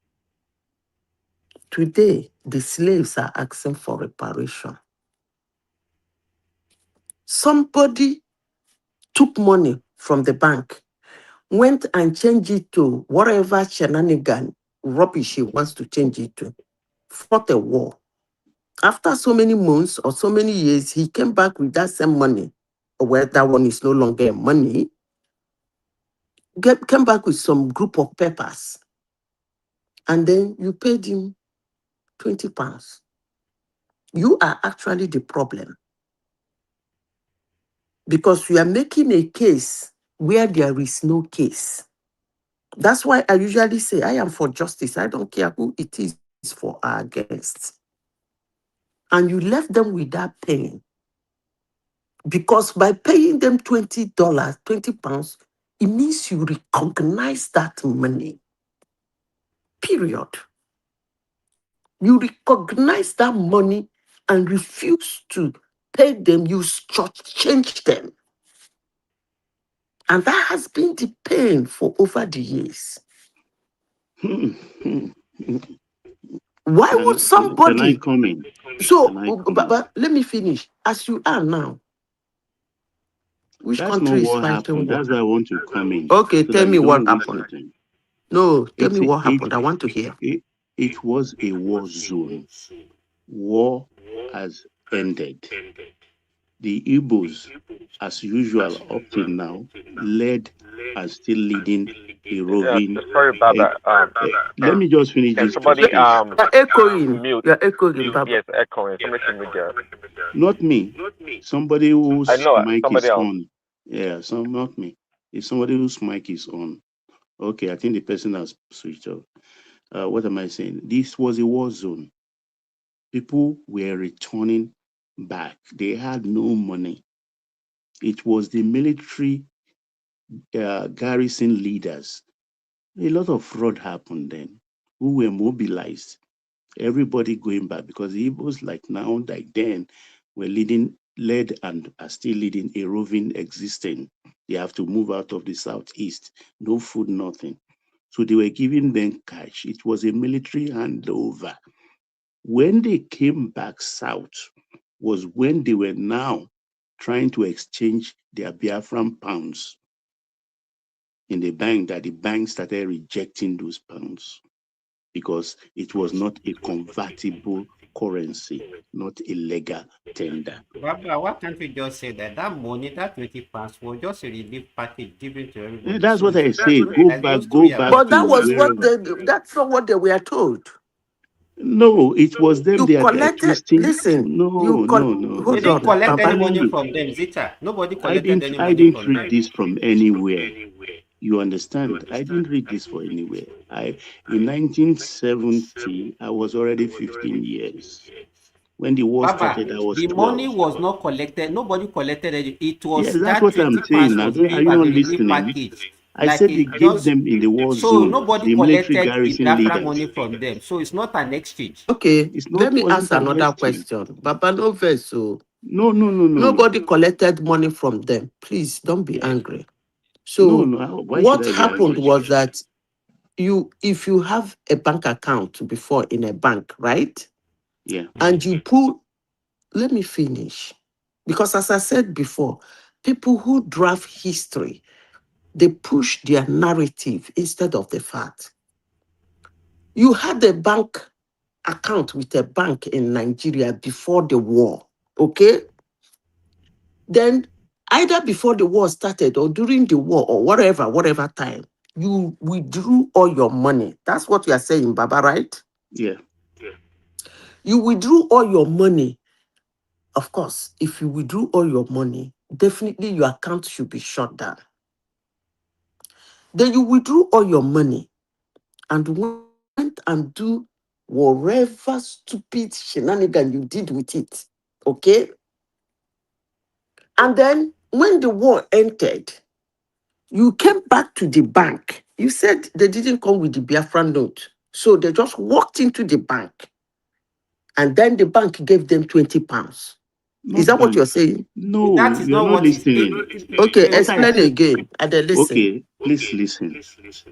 When the How war did they get ended, 20 pounds? oh, listen now. When the war ended, the East was a war zone, war torn zone. The garrison commanders Somebody were should please unmute if you are not talking.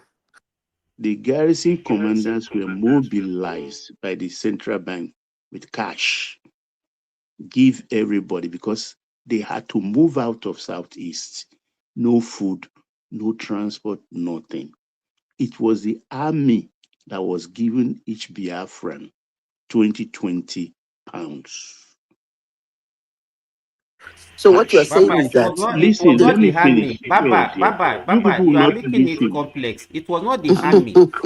It was not the army that decided to be giving them money. It was the Nigerian government that said, That's, okay, are you not listening? let me When I tell you, say there are army, three is that not categories. Wait, government? Baba, Oh. Baba, wait. There are three categories of people. Some people did not even close their account and they did not even withdraw their money. They have their money in Nigerian banks. And those ones, immediately they came back, they went to the bank and they gave them their money back with interest. I said that here. Did you? So You the were not here ones, then. some of them collected their money, gave it to Ojuku, and the reason why they even changed the currency, Nigerian currency, because you remember that during the war, I've the said all central of this banks here. in the eastern region, wait, Baba, the central bank in the eastern region were looted. They withdraw the money to go out. So in order not for them to be able to use that money to procure war equipment or whatever, that was the reason why they changed the currency during the war.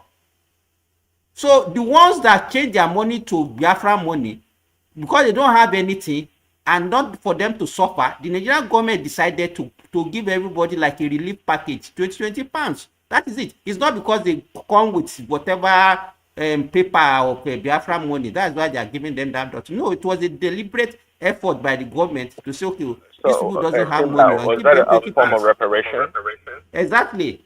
No reparation. Don't give it another okay, name. Not so a what you are reparation. saying for Okay, between charity. those that have the ones that have money in the bank that did not mess up their money and those that mess up their money, what the Nigerian government did was to decide to give all Igbos 20 It's pounds. not horrible. Listen, maybe you just wanted to listen to No, what you I'm want to asking listen. now because The I'm one trying that has to. their bank, wait, Zita, the one that has their money in Nigerian bank, you just heard me. They were giving their money back even with I interest. agree to that one.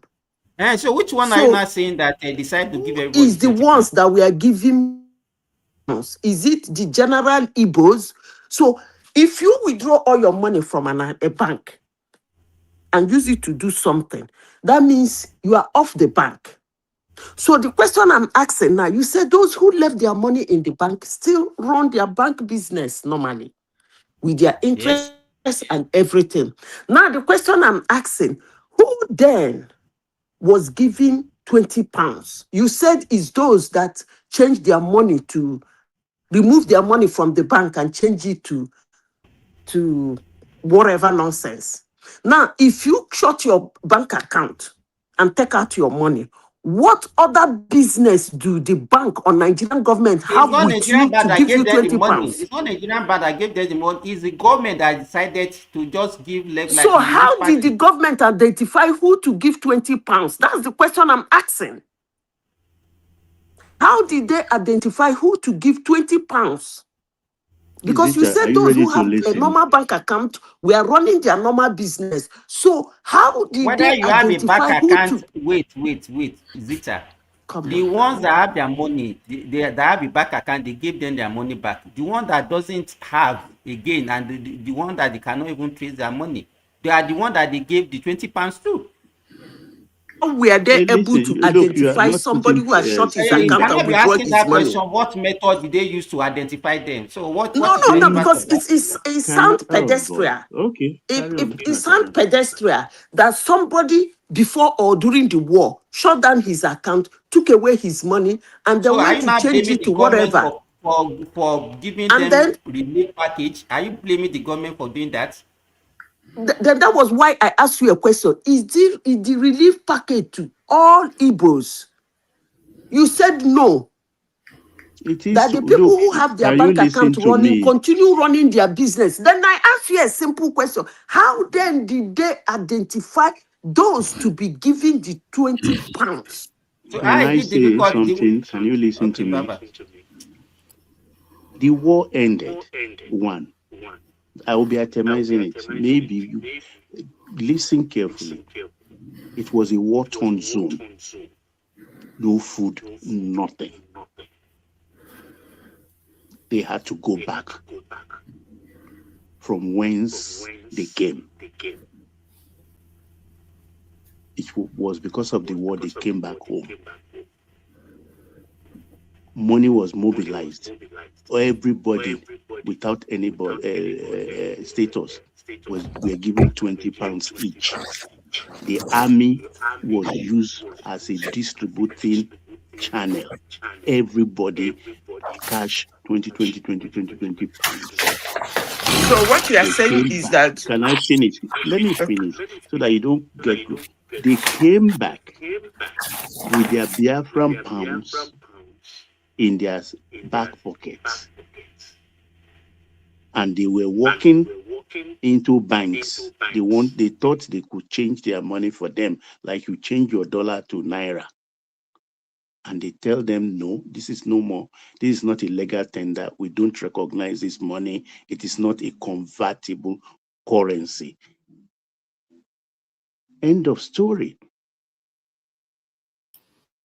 End of. It's as simple as that. look, Baba, Baba, your so story is not making sense to me. no, I want to Okay, ask no, Baba a I don't question. see. Your story is not making Sorry, sense to me. It's sorry, disjointed.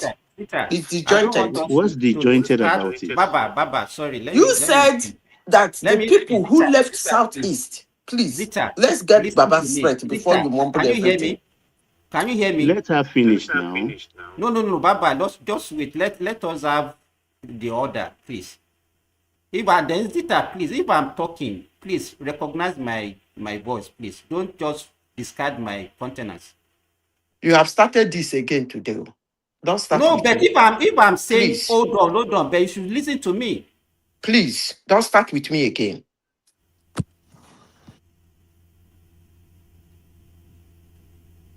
Okay, so just ask your question, then Baba answer, then we move to Solly.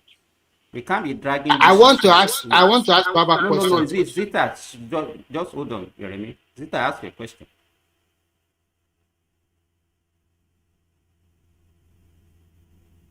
Okay, Remy, go ahead.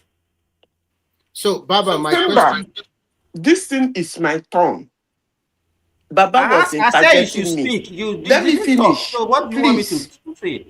please. You don't come in here to tell me to shut up to listen to you. You can't be doing that. I beg of you. Otherwise, one day I will fall out with you in this platform. You can't always come in here to tell me to shut up and listen to you.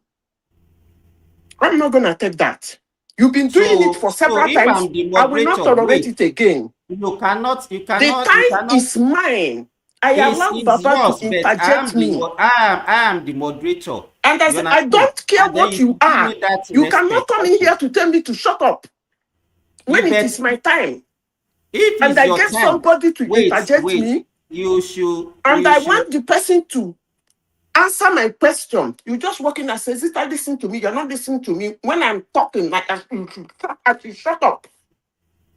Where did you get that goss I from? can give you whatever interpretation you want to give it. You are not the only one on this Where did platform. you get Everybody that should goss listen to from? me. That you will shut me up when it's my time. I'm not shutting you up. I'm This is the just last time I trying will to say it. So don't maintain try it next time. orderliness. I'm just trying to maintain orderliness. So you should try and listen to me. So that is what I'm just trying to do. I'm not shutting you up. So you can make your submission and then we move to another person. But as it I continue now, you know, when you are not saying what they would like to shut you up now. That is their normal way then. Wanted to tell Baba that up till now, I've not been able to lay my hands on how they gave the 20 pounds. He said the people kept back with their back money in their back pocket. That they went to bank. The bank said they're not going to accept the money. So where did they go to? And they were being given 20 pounds.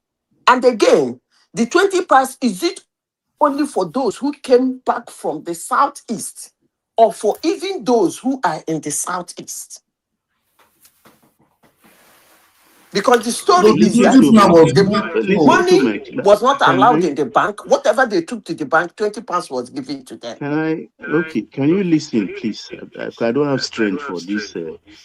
It was a war-torn zone. War-torn. Anywhere war is fought, Baba is a war-torn zone. So stop making that emphasis. So tell me how they were giving 20 pounds and who was giving it to them and what type of people and criteria they use in giving the 20 pounds. That's all I want to know. The thing is, in a war-torn zone, economy has collapsed. Social cohesion has collapsed. Everything is always in disarray in a war-torn zone. These are people who led, and they are still leading a roving existence. Most of them only came home when their leader asked them to come. They had to go back, because there was no food, nothing.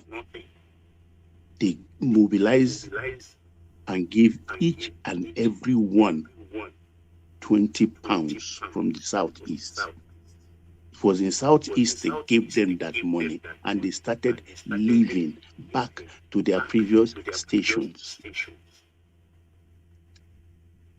because they had their Biafra money in their rucksack, in their back pocket. And when they came to town, was like how me and you will walk into a bank with dollar to change. They went into their bank. I have this foreign currency. I want Nigerian pounds, because Nigeria only changed to Naira in 1973, and this was 1970. And the bank said, "No, we don't know what money is this. We don't know this money." That was all. It became a toilet roll for all of them. You just repeated yourself again. So what did you understand about that? I put them in sequence. I asked a simple question that you didn't answer. You Which is repeated what you said before. I said, war finish. Is it the ones? Was it a general, all adults in Igbo land take 20 pounds? I said everybody. I said everybody. I repeat, Whether you everybody. had money before in the account or you don't have money. There was no bank. You didn't hear me. No social cohesion, no commercial life, nothing. It was a war-torn zone. Nothing. No food. So you gave all Igbos £20. Each person. Any Igbo, any adult Igbo you see, you give them £20. They were lining up. As they collect food, they give them each. Some may have collected more than that and go back to the line, like we saw. There was free money. These are the things. No, Baba, please, sorry, sir. No, let me interject a little bit. Sorry, because there's something that Madam Zita is asking there. I don't think it's everybody. Let me read this one too. He said, during the war, the Secessionist Republic of Biafra had printed its own currency, the Biafra pound, which Nigeria declared illegal tender at that war end. Underline. The federal government ordered all citizens in the former eastern region to immediately surrender and deposit their Biafra currency and any remaining colonial notes into commercial bank accounts. The implementation of a flat rate, which is that £20. Once the money was deposited, a federal government panel assessed the accounts. The government urged that because bank in the rebel occupied eastern operate outside federal oversight during the war, it was impossible to verify exact balance or true deposit. Instead of converting the deposited wealth based on its actual value, the government applied a blank rule. Every account holder received exactly £20. Later known as 40 when we changed money in 1973. You understand? That is how it happened. Then let me show you the distribution. Our distribution through reopen. How did I distribute it? It said distribution through reopen bank branches. The money was not handed out in the streets or distributed by a humanitarian relief agency. Instead, individual account holder had to physically go to reopen commercial bank in the eastern region to claim their fund. That is how the implementation works. Because I know my uncle told me that the only thing that is the difference from what the lies Can I ask him circulating around the question? He world. read something now. Where did he read from? Where did he read that? Niger man. No, I search on it and read it out. Well, that is not the only lie to it is that they claim. The only lie to it is that they claim that is every money. That's why I said I'm going to read that man's book. They claim that Igbos are claiming that is every money, which to me then, when I was told, it didn't sound right to me. Because if you have Nigerian money in Nigerian bank, I don't know why somebody will change it to £20. So it didn't sound right. Yeah, because we even changed after the Civil War, but Nigeria changed their currency in 1973. So currency was changed in 1973. No. Nigeria, but if you change money now, first. if you change money, the money in the bank should not be affected. During the war. If you change money, the money you deposited that is in the bank should not change. Naira, we are using pound. We were using pounds in 68, 69, 70. Before I close my submission, there is something I need to say. They said one Igbo man came to the news and was saying how Igbos built Lagos and built Plateau and built wherever. You see, it is easier for people to come up to say that immigrants built America, but they cannot accept that immigrants built Lagos. I rest my case. Thank you. Solly, are you there? Solly, don't go sleep. Yeah. Okay, so it's now your time. Okay, my own question is that 20 pounds that they gave them, somebody's this things. You still want to take us back to this? I beg, why can't you just let lie this use 20 pounds issue? That is the topic now. It's about the money that Awolowo gave them. But sorry, that 20 pound was not. It was a very huge money then, very big money. Yes. So it's the my equivalent of question is, 800,000 naira today. Okay, so sorry, say what you want to say. my question is, where did they get that money from? Where, like, was it from the Nigerian government, or where did they get the money from? It was from Nigerian government.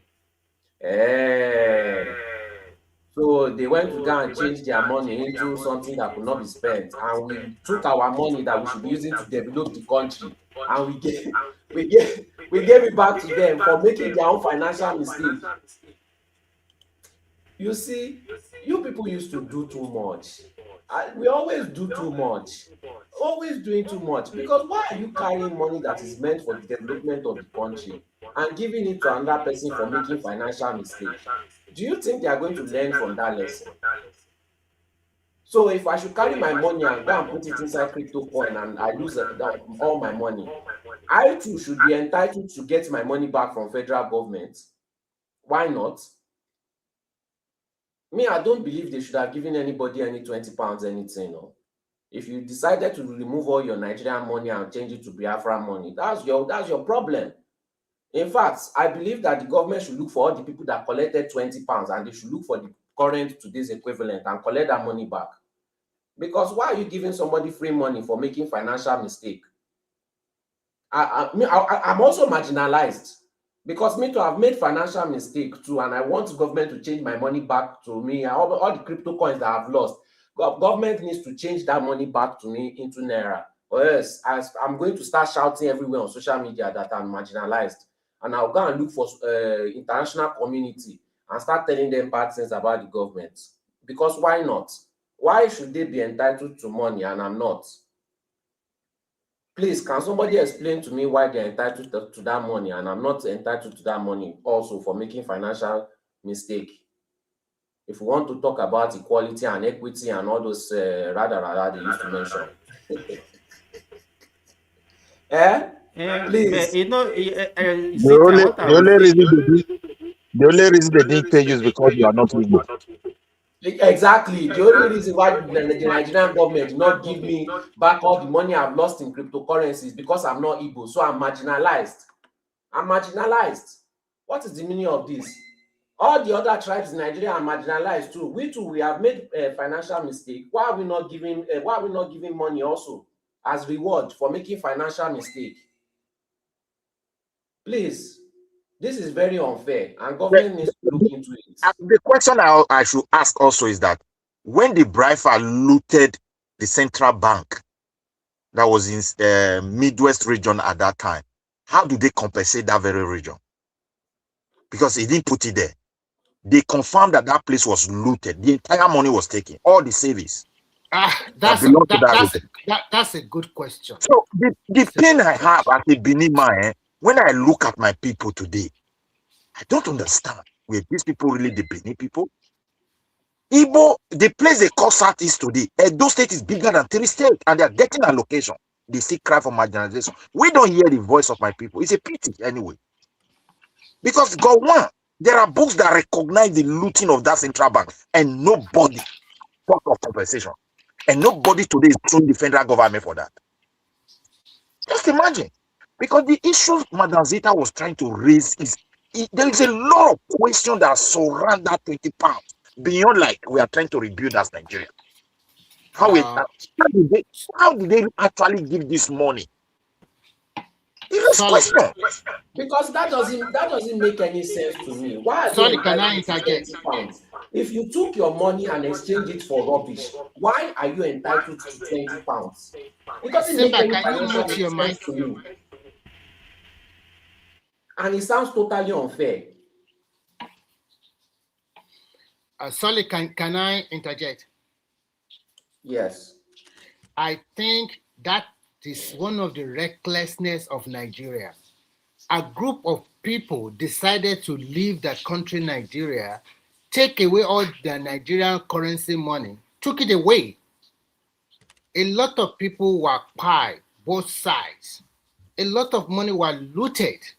And when you now say, we now come to the end of the war, you now brought them back and gave them money. That is injustice to the rest of Nigeria.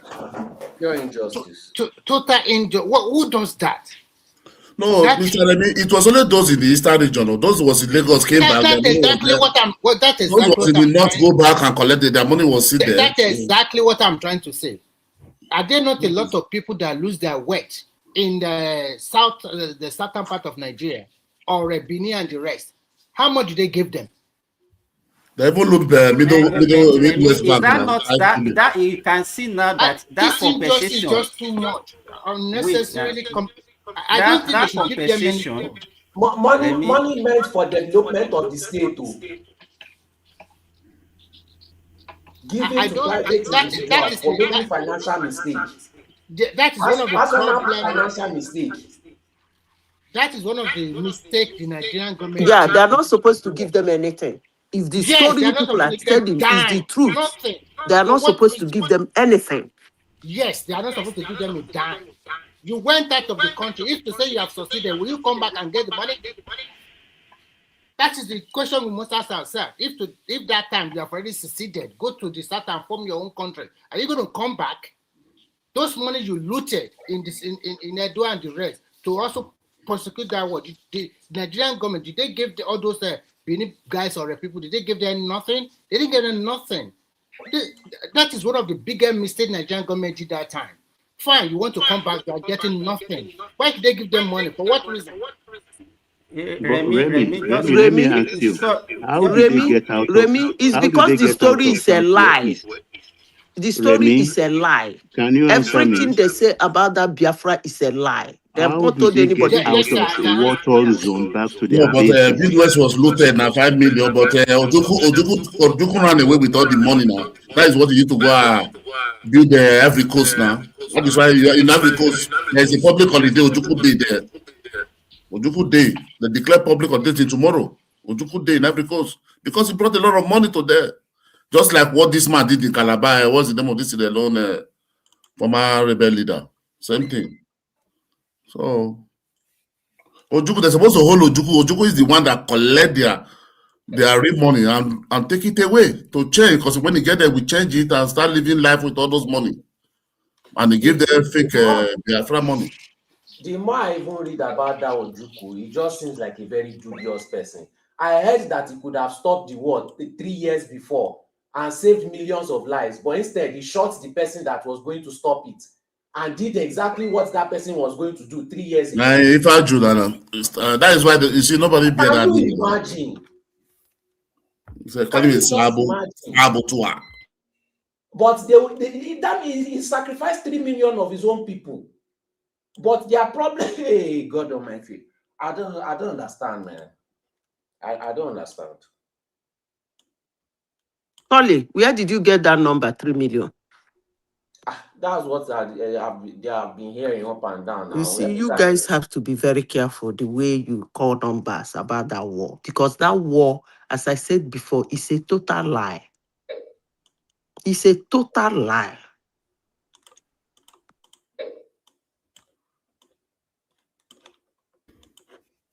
That's just if you read the Oputa panel, Oputa panel, the Igbo finding this way, that is the one that write that book. I think it's 1 million or 2 million. That's what their reports.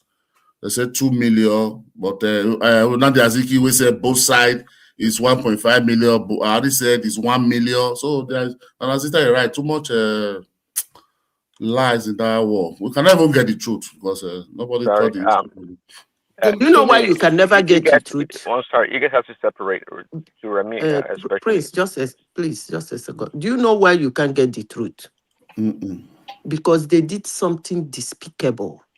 Yeah, both sides. If they open their mouth I don't know whether you people, if you read Nigerian Biafran War, I'm sure you people must have heard of Patrick Eze. If you hear the truth of that war, those men, their corpse will not be laid in the land of Nigeria. I will keep saying it. They should exhume them and throw them inside the Atlantic Ocean for the sharks to feed them. You are right. You are right. To me, when you go to war, when you declare a war, when you declare a war, hello, you must also be Remy, ready. can you hear me? Remy, can you hear me?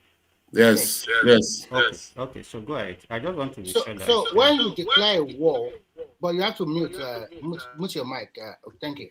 When you declare a war against a state, you must be ready for the consequences. War is not emotional. Look at the war going around in the world today. Look at how Israel flattened Gaza. Look at the way the Americans are bombing Iranians. More and more people are being killed. So when the Biafran declare war, and they know what they are doing, if they have succeeded in forming their own country, are they going to come back to Nigeria and say, okay, we still have money in your bank account? I think the kudos we must give is to the Nigerian people. Remy,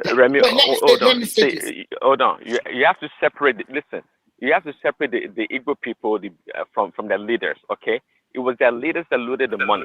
So what do you want the people to do? Okay. To start to death? There is nothing. Okay, there is no way I'm going to separate the leaders from the people, because when you come to the table, listen, when you come to the negotiating table, you are not inviting millions of people to sit on the table. They have to have representative, and those representatives are their leaders. So that is how the world rolls. So when their leaders take a very bad decision of going to war against the Nigerian state, and when the war now finishes, and they also compensate those people back, that is recklessness of Nigerian government. They shouldn't have paid anybody down. In fact, to me, the kudos should go to Nigerian people that Remy, no, the kudos should go to Obafemi Awolowo for implementing that flat trade policy. Nigerian, sorry. Solly, you asked a question. I think majority of the people on the platform have contributed to whether you got the answer or not. I'm not very sure. So, do you have any other things to say? No, that was just my major concern. Like, why did they get the money and we didn't? Like it doesn't even make any sense to me. And we are, in my opinion, we have done so much for the Southeast, like things that we did not even give ourselves, But anyway, you start saying you are a bigot, even though they do bigoted things all the time. But the war is over and it become reconciliation, reconstruction, so. The war is over, so that is what. But even what you are talking about, Nigeria, the construction. Is people like me that can be talking about the construction? Do you ever hear anybody talking about the construction? It was as if immediately after the war, nothing was done. They were just abandoned. No, this was done, and they were integrated back, go back to the north, collect their property. But it's you. From how many people have you heard that one? You are still talking even about in 2017, Buhari paid them 88 billion, paid the Southeast 88 billion. Why spoiling them unnecessarily? He paid them, all the old soldiers, he paid them 56 billion naira, and he paid 30 billion for all the limelight, all the bombs that were thrown there that they should remove it to company. Even they are the one that brought it to company. 88 billion were paid cash by Buhari, $139 million. So. And that is the major reason that they were kept on holding Nigerian government in their jugular, because they know that once we put up those noises and those propaganda, the Nigerian government is still going to pay them money. So I think the rest of the region in Nigeria, they are stupid, to be frank, because you went to war against the Nigerian state and then you took your money away, Nigerian money, you took it away. And you took it to your own place, and you change it to whatever part you want to change. There's also one guy on Twitter that I don't know. I think federal government could have confiscated all Ojukwu assets in Ivory Coast, return that money back and give back to these people. Mm-hmm. When the money already moved, of the oil boom now, money was there. They have nothing to do with the money already moved to another country, and those countries already changed it to their own local currency. How can you do that? The problem we have in Nigeria, I will tell you, Same thing federal government did to Niger Delta that create Boko Haram. Nigerian government or Nigeria is always like this. Oh, let bygone be bygone. No, that is not how to treat people. If people did terrible things, you must let them realize their mistake. When somebody did a terrible thing, then they rub their head on, okay, we forgive you, come back or something. That is not, and that is the major reason why they are still agitating for this today. Because they know that if they push it one way or the other, they will get something. No, that is not to be done. If that is the way that is the more reason that country will never progress. Because most time we never say the truth and we never punish any people or any region that do terrible things. For example, they are the luckiest region in Nigeria. They scatter all over the country, making hands meet over there. The other region accepted them with their whole heart. What did they get at the end of the day? Insult upon insult. And then you see, you went to war. You are the one that declared the war by yourself. You take a lot of money away from some of the regions in Nigeria. Some people that went to that war, Nigerians, whether from Hausa, Yoruba, Igbo, Benin, they also were paid everything. They lost their asset and so many things. They were not compensated. And you that took the money away, looted banks, just do whatever you want to do, and now came back and they also give you money and you are claiming that, oh God, I think it's just a stupid move from the Nigerian government. They should have done something like that. If they didn't give them any money that time, they would have settled back little by little, things to pick up. And they would have learned from their lesson not to be doing something like that. Hard for them to pick up now. It doesn't matter. Don't you know the equivalent of that 20 pounds there? It was a very big one, you know. Let me just say something. If it is hard for them to pay minimum wage in Western Northern region was 2 pounds something. Please. Whose fault is that?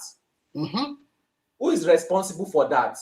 So you see the way Nigeria is doing. So Nigeria, how much were they compensated to the bank looted in the Benin region that time? The number 5 million was looted by the Ojuku.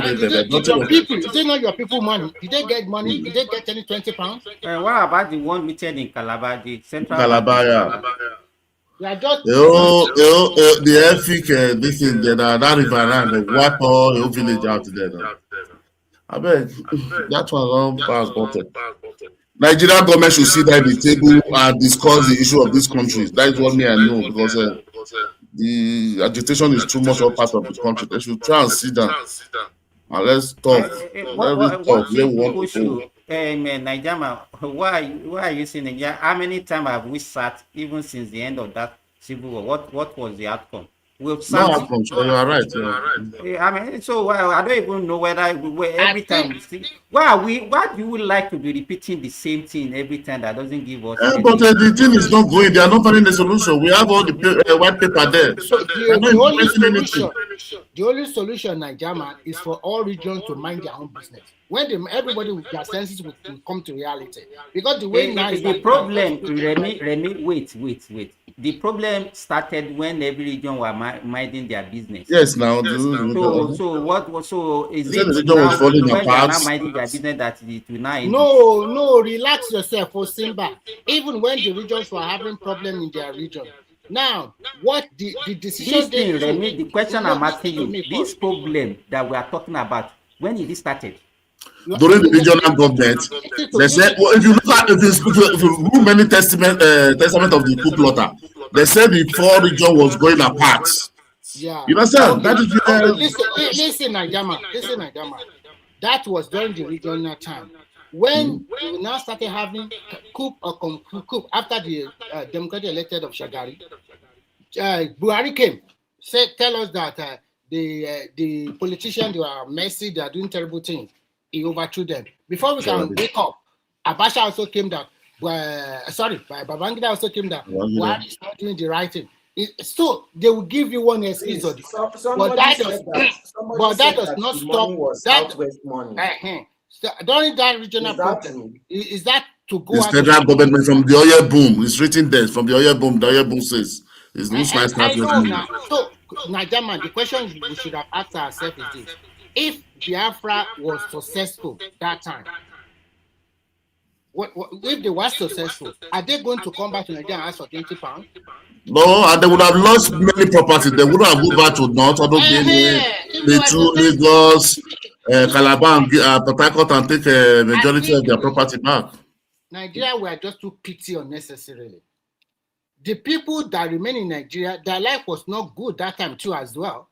Is it not their depositor money? Is it not the other regions' money? They have to share it among them. When you take a terrible decision and the consequences of it, you are not ready to bear it, and you are not putting the pressure and the blame on the Nigerians that they help you at the end of the day. Come on, man. I don't understand Nigerians sometimes. Sometimes it's like we are just too petty unnecessarily. For what reason? But Remy, why are we fixated on even the 20 pounds? What about the other money that was given to them? Why are we not talking about that? Yes, and even I give kudos to a lot individual are more worried about his own pocket than you are talking about the generality too. But the topic, you know why I'm saying this? Because the topic is not even seen now. It's not talking. He said Awolowo is the hero to the Southeastern. Yes, facts. That is facts. Yeah, that's a how. You know, you say how. I will tell you how, because it's Awolowo that implement that flat rate policy. The one that brought the idea, because what the now start. Because if you have told the Gowon, say no, there's nothing anybody could have done, and nobody could hear about it. Because it's one that draft the policy and give to Gowon. Let's do it this way. Understand? For them. Because if you look at the equivalent of that 20 pound today, it's almost 700, almost 800,000 naira. And that 20 pound will get you 660 liters of fuel.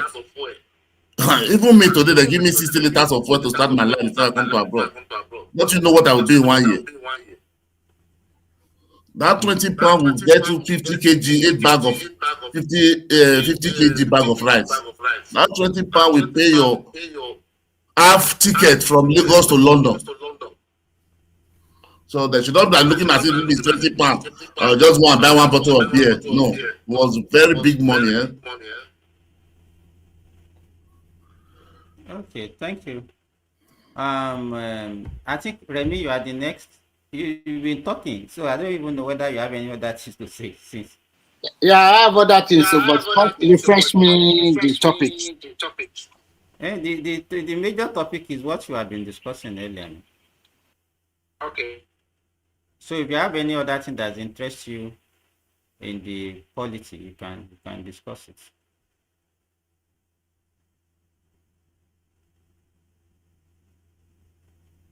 Oh, I think the main one that they hold the headline is the certificate now. See the certificates. Sorry, can I go ahead now? Oh, sorry. Okay, you can go ahead.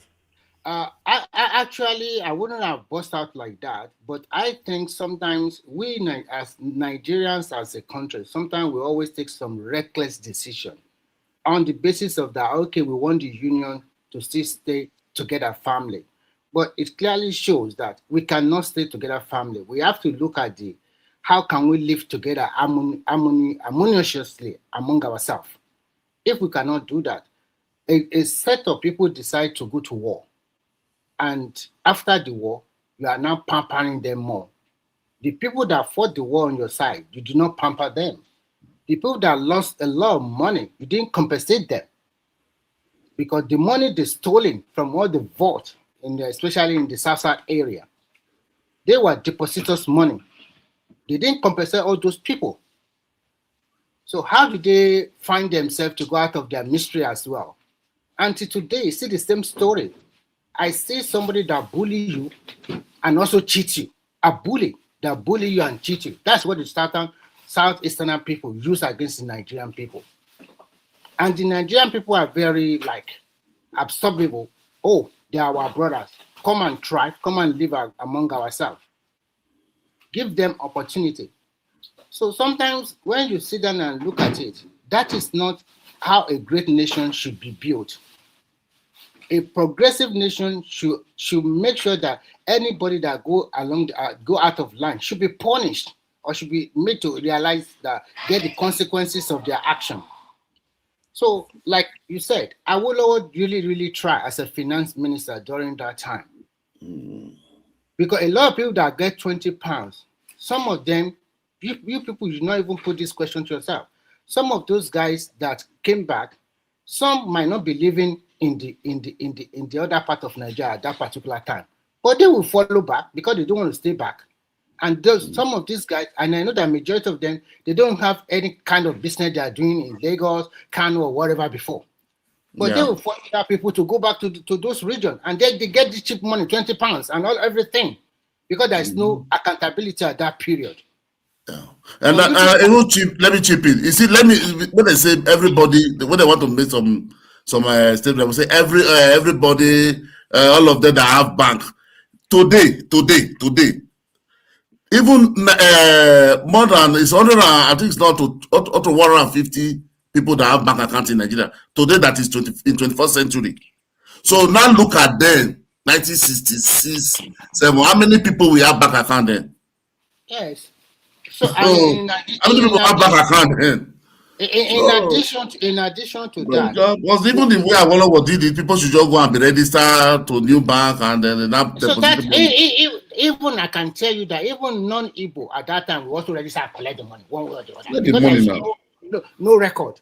And then we must give kudos to the rest of Nigeria. Some hold their property for them, their housing. The North, Benue, Plateau, all those are the go back and recover their property. So is that not too much? Reconciliation already now. That means that people, the other part of Nigeria, they are very kind, generous people. You went to war for 3.5 years. You came back. No, 30 months. It's not 3.5 years. 30 months. Okay, 30 whatever. You came back. You came back. Your property is still intact. The rent they collected on your behalf is still intact, and they gave it to you. What else do you want people to do? And but so we not still come back alive, or maybe their property, the indigenous of that place have taken over it too. Not everybody that will come back. But what we learn in Yoruba land is that majority of their property were held for them, and when they return, or maybe their next of kin or whatever, they just give it back to them. And some they also collected rent on their behalf, and they gave the rent back to them. Even in North, same thing in North too. So who is the? So do you see now? Let's just oppose it to modern day 2026. Do you think that kind of thing will ever happen again? So the people really try for them, but at the end of the day, it is the same people that all of them are not against now. They don't like them. They don't do this. They don't do that. But you do not look at all their action from 1960 or from 1966. Especially from 1960 when we got those one are IPOP now that said we don't like them. But if you take look, when you said IPOP, if the majority of the people in that region follow IPOP or believe in their ideology, that means more than 65% or 70% of the people believe in getting themselves away from the country Nigeria. I don't see if they want to go away. Why can't you just do a referendum if the country have to be split? The so-called USSR was as big as everything. They were breaking to how many countries? More than 12 or 15 countries. But you have to have a referendum first. That's what I'm trying to say. That's what they're supposed to be fighting for first. Not all this one.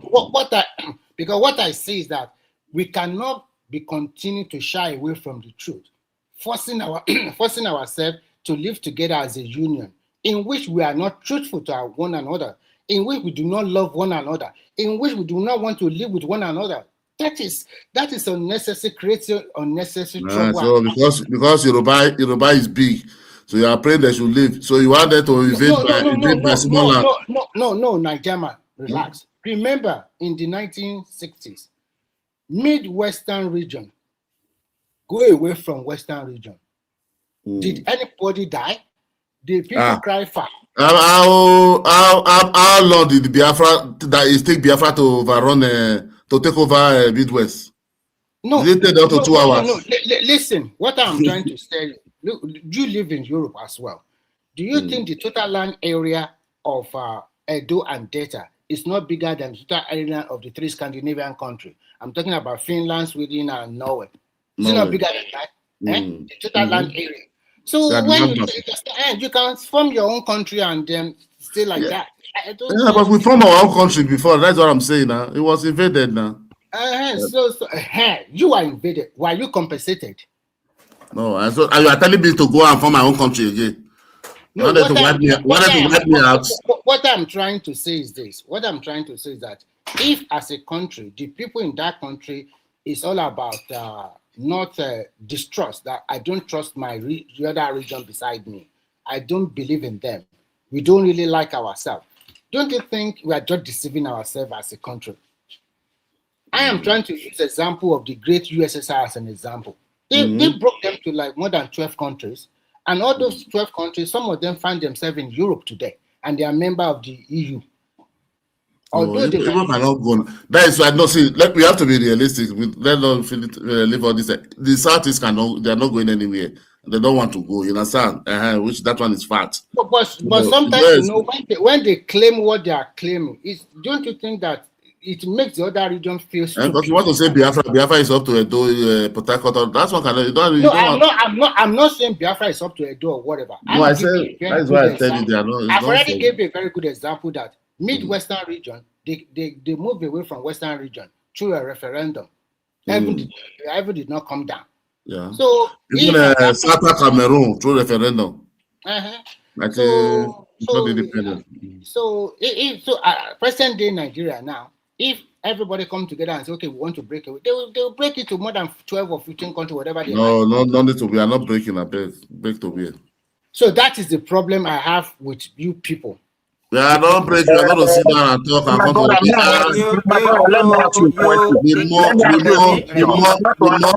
Can I ask a question? May I ask you, please, what of those guys that believe in their narration? I mean the Igbo children that are growing up, that are loaded with hatred, that everybody has wronged them, that believe all these things that you said they are not going.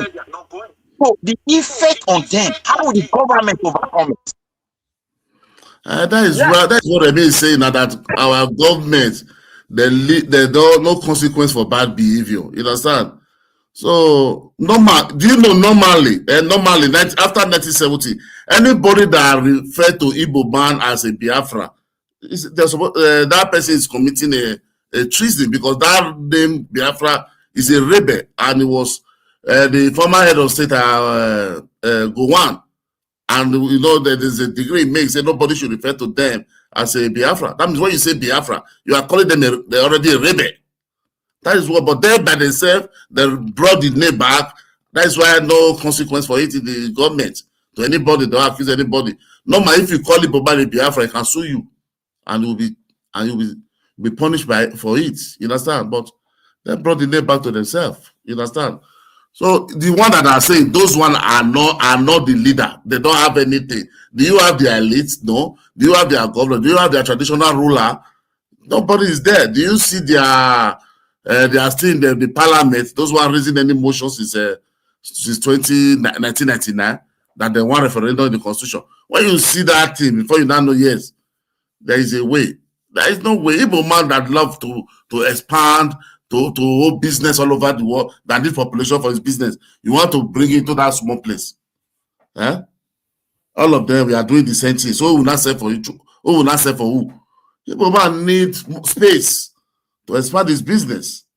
So that's what I just saying it. All those one in America sitting there. Okay, now be careful here.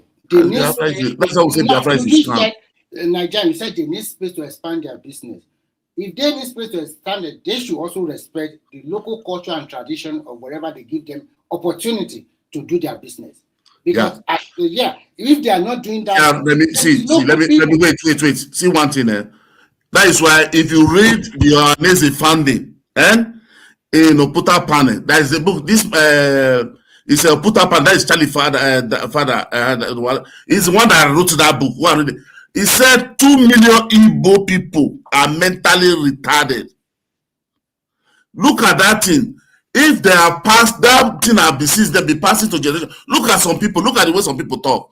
Look at the way some do. You will know that there's even the SARS, they do one summit in I think the last 3 months. You understand? There's the professor that was speaking there. He said it. He said that trauma was passed to him, still with him today. You understand? This is a professor saying the truth. So what do you think about all this one? They didn't see the war. We are still coming back to the same thing. Because some region, because of the war or whatever they are traumatized, does not mean that the rest of Nigeria should continue to pity them to death. No, what you would have said, federal government should what you would have said, federal government should build more psychiatrists so that they rehabilitate them. That is what we need. See the way you are talking now. Do you think if we talk to an average Igbo man that majority of them are traumatic and they should build more psychiatric hospital in their region, how would they feel? How would they take your decision? Don't you think they will fight? That's their own policy. Unless they said it now, that's what they say they want now. You see, they are finding it's public document now. So that is to build the three psychiatric in each state for them. That is to put up on it, and they might not believe. Let me ask you, how many victim of the direct victim of the Biafra war are still alive today? All the no, they are not saying, but they are majority of their family, they are giving birth to the other one. They say the trauma is transferred. Okay, so there is a transfer of trauma. Is that what you're saying? Yeah. But that post war, it's a transfer. That's what I'm saying. Not those people. Sorry, Prince Daddy, is Prince Daddy there? Yeah, it's there. I think it's there. Okay, you can continue your discussion. Yeah, what's up? No, I just want you so that it's not as maybe you'll be waiting for you to be called. If you have anything to say, you can make contribution. No, I was listening to Dr. Nijaman. Dr. Nijaman. Well, if I'm reading what they are finding, not my own word. See, Remy is being too hard. Okay, Remy, you're pretending like before the war, all the Igbo people were millionaires and billionaires. Most of them were common people. Again, I revert back to what I said earlier. Is their leader that made those decisions for them. Many of them were just common people like the rest of Nigerians, okay? The federal government was just trying to help them out. That's what they were trying to do. So you're trying to put this onus on them to that this and that because the leader made that decision, they should all suffer. I don't believe in that. The work and we try to reconcile. I 100% disagree with you. Because if the people that fought for Nigeria were not compensated, were those not ordinary people also? Were those not ordinary? You cannot give me any concrete reason. As our massacre is not, as our massacre, who compensated it tomorrow? Or they are not human beings, or are they just marginalized because they are not able, or what? What is it? No. The question is, Prince Daddy, the people that die on the Nigerian side, were they compensated? No, just even look the horrible one as a massacre. That's a good question. See, I don't disagree with Tony's point. If I'm not saying they should only compensate the Igbo people, but we know that.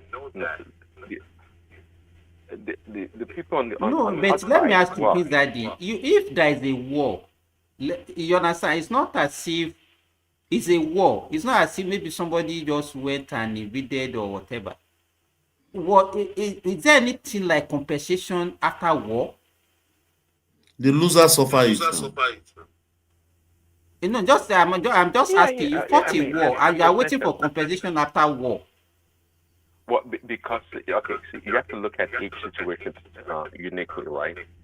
After the war, I think the mantra was tell us what is unique, right? No, just wait. Now that statement is rubbish. Tell us what is unique about this war. What is the uniqueness in this one? Well, because after the war, I think it was. It's not after. We are talking about the war.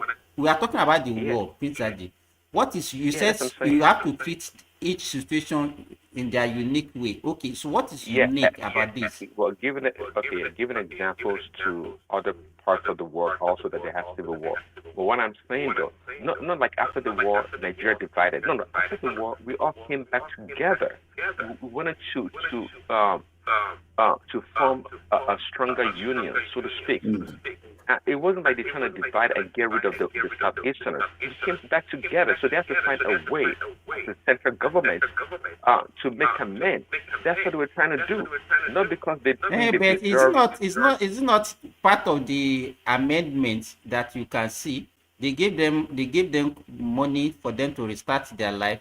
They gave them compensation money to reconstruct their hospitals, their roads, their healthcare services, and all those that things. Is all. That's what I'm saying. That is all good. But when people like Remy talk, like, oh no. But when you now see, wait now. But why are you not speaking to the fact that all these things were not even mentioned, and people did not even show appreciation for this.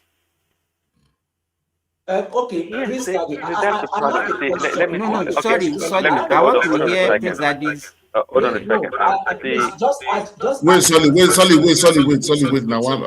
sorry, please, sorry. Yeah, see, please, that Go ahead. continue. sometimes when I hear Baba talking on this platform, for example, when it, of course, I knew about apartheid South Africa, right?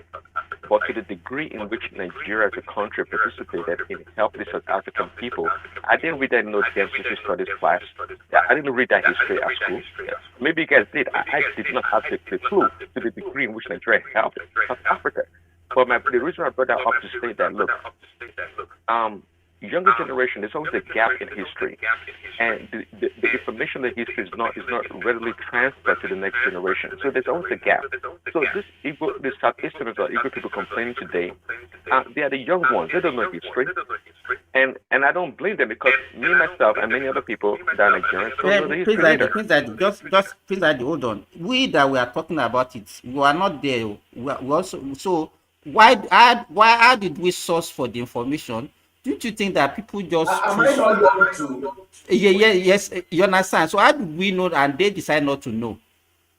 Okay, so here's the question to you then. Then tell me, are you telling me that these people, they know and they're pretending not to know the information? Yes, Or what 100%. percentage? No, What it's not. hold on. Just Or hold what on. percentage? Sorry. What percentage of people Wait, that are Prince so Daddy. knowledgeable like you and Solid? If we decided to go and search and we know, and they just decided to, what is this thing is so clear now, you should know. Why are you asking this kind of question? No, Mr. Simba, let be objective here. You know, Okay. the propaganda that was sold to them that they are killing Igbo in the west and in the north. No, that was the propaganda that they are killing Igbo. No, what I'm saying, let me tell you. Do you think if Ojuku came back and told you and the Igbo leader, there's no information at hand like this, then do you understand? I told them that there is a coup in the north. All the old daughter leader We is are not there. talking about the people then, no. We are talking about now. But they say here propaganda now. Don't you listen to this Bishop Reverend wait Emeka? now. So why didn't you decide to follow the propaganda? You yourself. Because my mother didn't told me, or my father didn't told me the way you'll be emotional to me. We heard the same story. Everybody heard the same story. But Yeah, why but they didn't put emotion to it. They put emotion to those people that okay, look at somebody like Yuledoche. Do you see that was you want to tell me now, Nigeria, that this thing that we are saying, they are not aware of it? Oh, their mother, their parents. Even they themselves, we are not. I was not. They are not aware of it now. I was born after the Civil War. I was not there. I didn't know. Yes. You understand?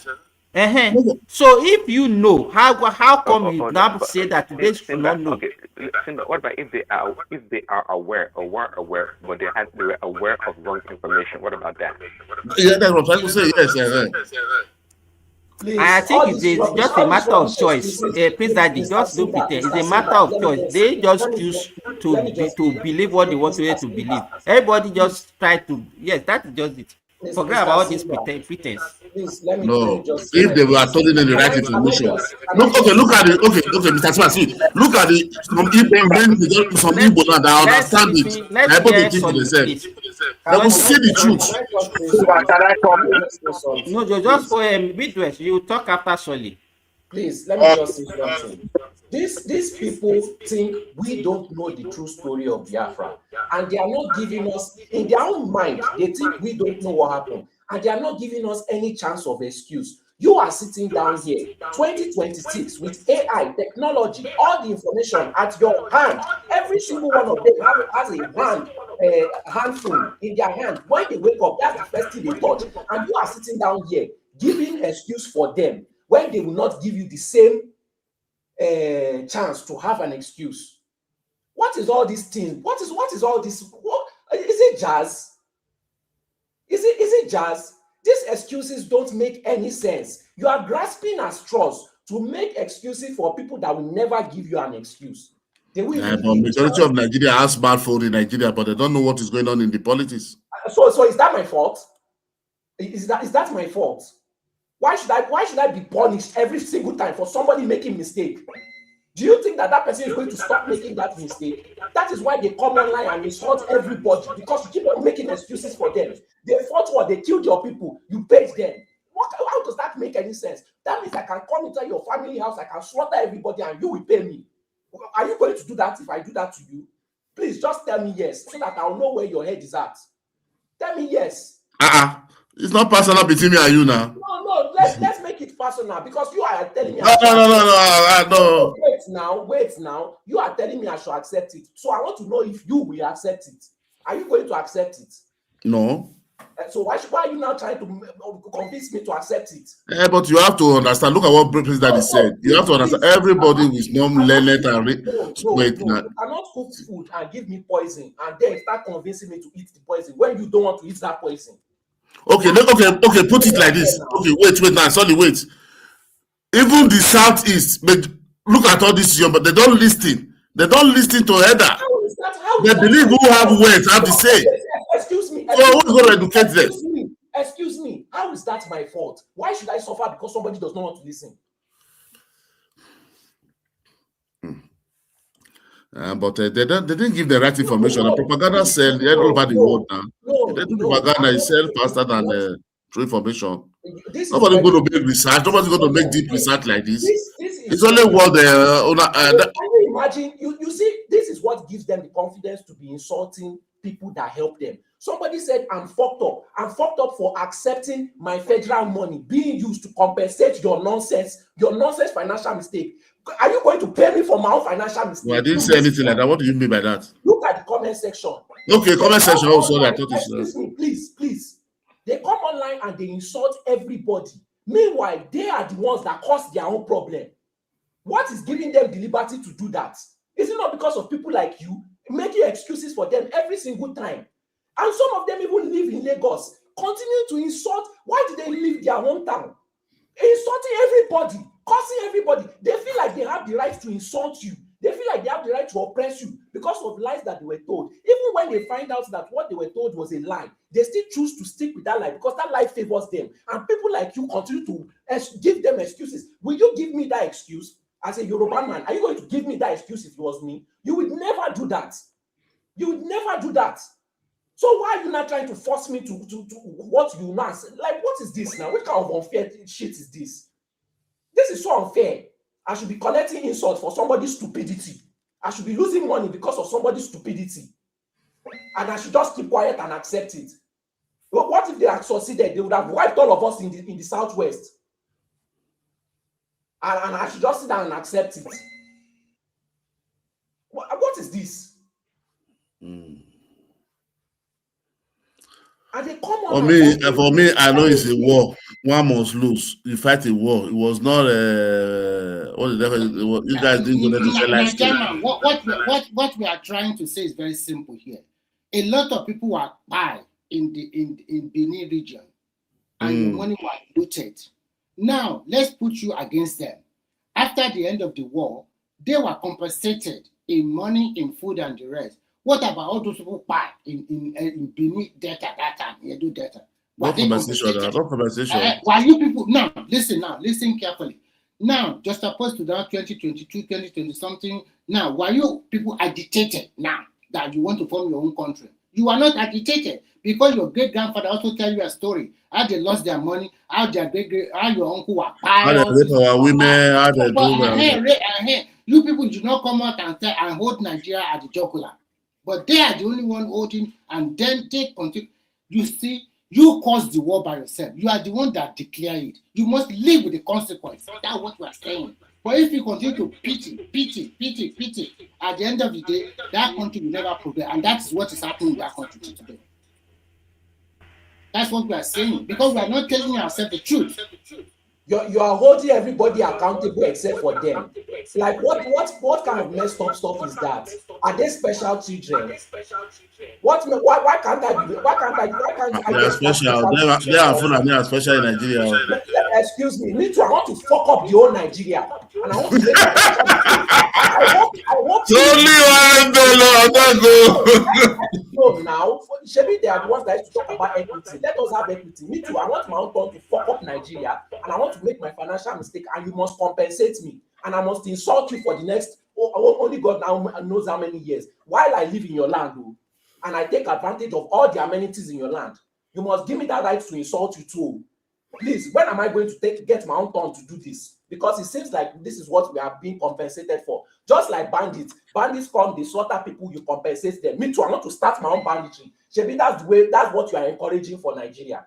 Let us start our own. It is the federal government now. Look at Niger data. Niger data started Stop it, Nigerian. It's not if you the way you are reasoning. No. We are not talking about the war again now. We are talking about how Nigeria encourage all those. That's what I'm trying to point out. I'm not talking about the war. Those who doesn't fight war, they fight for rights. Yes. No, who fight for war all over the world. Once you lose war, you suffer for it. There's a consequence for it. A loser. I did not see any consequence. But Nigerian, is that not the question I was asking Prince Daddy, that he said you have to look at it in a unique way? Well, I don't even know what is unique about a war. No, there's no unique about that. No, not unique.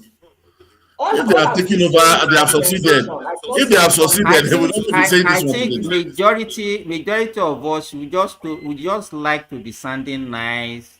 Oh, we are very liberal and all those things. It doesn't work. It does not solve any problem. No. You start behaving like that. If again, the uniqueness is that we decided to come together as a country. That's the uniqueness. If we're going our separate way after the war, then there's no need to compensate or do anything. Let them go their way and do whatever they want to do. But since we decided to come back as a country, as one unit, then you have to find a way to remedy the situation. No, Prince Daddy, no, don't put it that way. Put it, they lost the war. Take it from there. Because now that they lost the war, the leader had to run away and abandon them. They not surrender. You understand? Not that we just came together out of this thing, or maybe this Nigeria lose, then Nigeria civilians come together. Can I come in the Simba?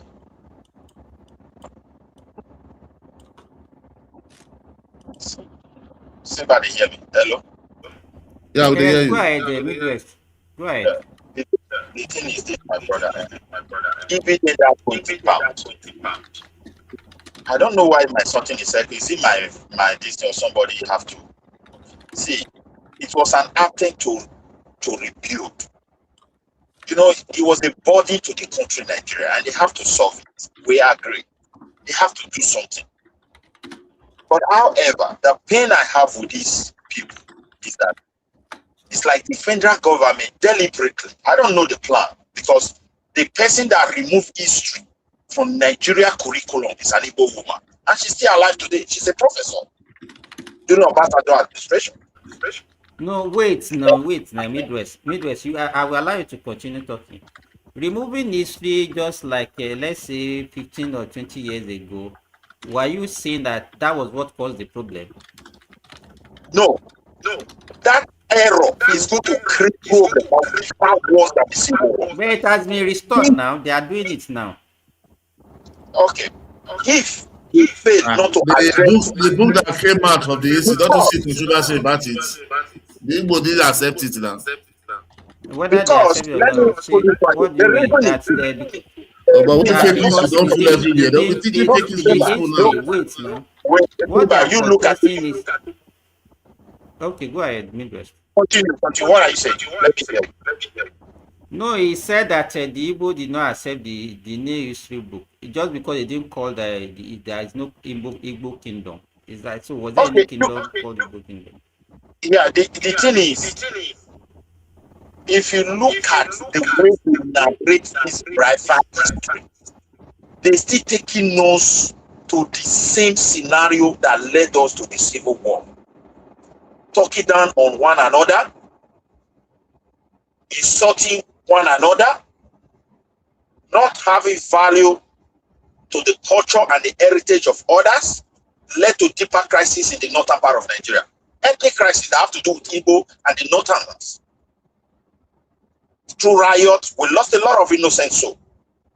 Now, since the emerge of Kanu, he became the historian and the lecturers of all the events that has happened, maybe before the white men locate Africa, the incident that happened during the Civil War and after the Civil War.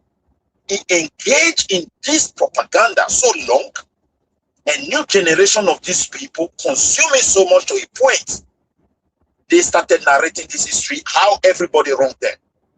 The government did nothing good for them, but people were all against them. And they continue to sow this hatred, and with this hatred, they continue to approach their neighbor. I will give you an example. The people in Midwest region, more than 90% were not even aware that that region, Ojukwu invaded it. Nobody told them. Nobody cares. The people felt it is over, we are all one, and everybody were moving forward side by side without any problem. Irrespective of ethnic nationality that make up the Bender area or the Midwest area, all things can rise up and start intoxicating people with propaganda.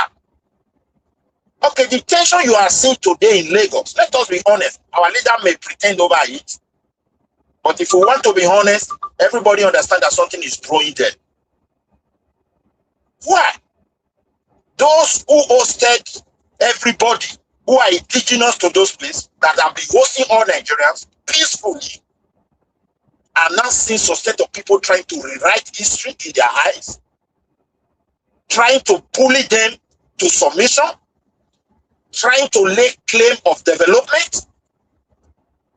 And it is very clear that those who are aboriginals and indigenous people in Lagos, this settle well with, is not settling well with them. But we don't plan that. That's exactly what happened in other part of Nigeria. No, that Lagos. So what triggered that Lagos so much? Is that Biafra flag they raised in that announcer? That was that triggered that Lagos. Before we enter Civil War or even the coup, back for North over all this disrespectfulness happened. Please, it was a gradual process. It was growing. Okay, Midwest. Can I just sorry. say something? Okay, yeah, sorry, go ahead. Just give me 1 minute. You said that we should continue to allow this nonsense to happen. Let me show you the end result. This is somebody that is living in Lagos, so ran away from his home because of his own people. But because of tribalistic attitude, this just president. But because of tribalistic attitude, these people will talk say Tinubu na the best president. You sold your land to Igbo people. Now, the difference between Yorubas and pigs, now because pigs they work like this, while Yorubas they work like Kuma. But in 85% of Yorubas hate Igbos are the problem of Nigeria, but Fulani has emptied your village. Go to Ekiti State, they were sharing ordinary bread. Yoruba people talk say Tinubu is the best president. During Jonathan's time, fuel was 97 naira. You people were protesting, Jonathan must go. Now Tinubu 1,350. 85% of Yorubas prefer to go down with bandits than to see Igbo president. And if Yorubas allow Tinubu to be re-elected in 2027, bandits will be more richer than central bank. Yorubas. When fuel was do this one solely, you see Yoruba that make Tinubu president. So this propaganda. These are different videos. This guy. This one is just propaganda selling. Good looking for videos and content creator. Please. Can you just let me get my point across? He has dedicated a page towards insulting Yoruba people. He lives in Lagos and he has thousands of followers, thousands of likes, thousands of comments. People supporting him. Now, my question is, can you show me Yoruba person that went to go and live in Anambra and started creating page to insult Anambra people and got thousands of followers, thousands of comments, thousands of support, thousands of funding? People are even funding this guy. This is the result of your loose hands. When you continue to give them loose hands, soft hands, they will never confront this guy. They will never in their life confront this guy. But trust me, let something happen in Lagos, somewhere that they are thousands of kilometers away from, they know everything about it. You are giving them soft hand every time. You don't even want to tell them what they did that was bad. But every time something me I'm not involved in, I mean, by God, they insult me. I will even say the truth. They insult me. They curse my family. They curse, like, what is this? When is this going to stop? And they will, the most painful aspect of it, they will label you as a hater. Let me you know. hate them. Do you have a fetish? Do you have a fetish of being insulted? Do you have a fetish of being abused? Or please let us know. Maybe it's a sexual thing, so that we understand where it comes from. Because I don't have that sexual fantasy. You cannot be abusing me, and you are the one at fault. And you tell me that I should continue to accept it. And they want to gaslight me. Okay, they know everything bad about what is happening outside their region. Tell me one Igbo person that has criticized at least 3 politicians in their region. Just 3 politicians. Name one platform where they criticize their own politicians. Just name one. Something happens bad in Anambra, they insult Southwest, they insult North. Something happens bad in their local government, they insult Southwest, they insult North. They don't hold their own people. They want to be abused by their people and then blame another person. And you tell me that I should continue to allow this. Meanwhile, when I'm criticizing my own people, you will see them cheering on. They will be cheering me on. How is that fair? This is the same thing that happened during the coup that they say is an Igbo coup. Everybody killed their own leaders. It became your own turn. You say you are not killing your leader. Nothing has changed. When you don't punish people for the crimes they commit, do you expect them to change? Nothing has changed. If that coup should happen today again, they will still not kill their own people. They say they want to remove bad leaders, but they want to keep their own bad leaders.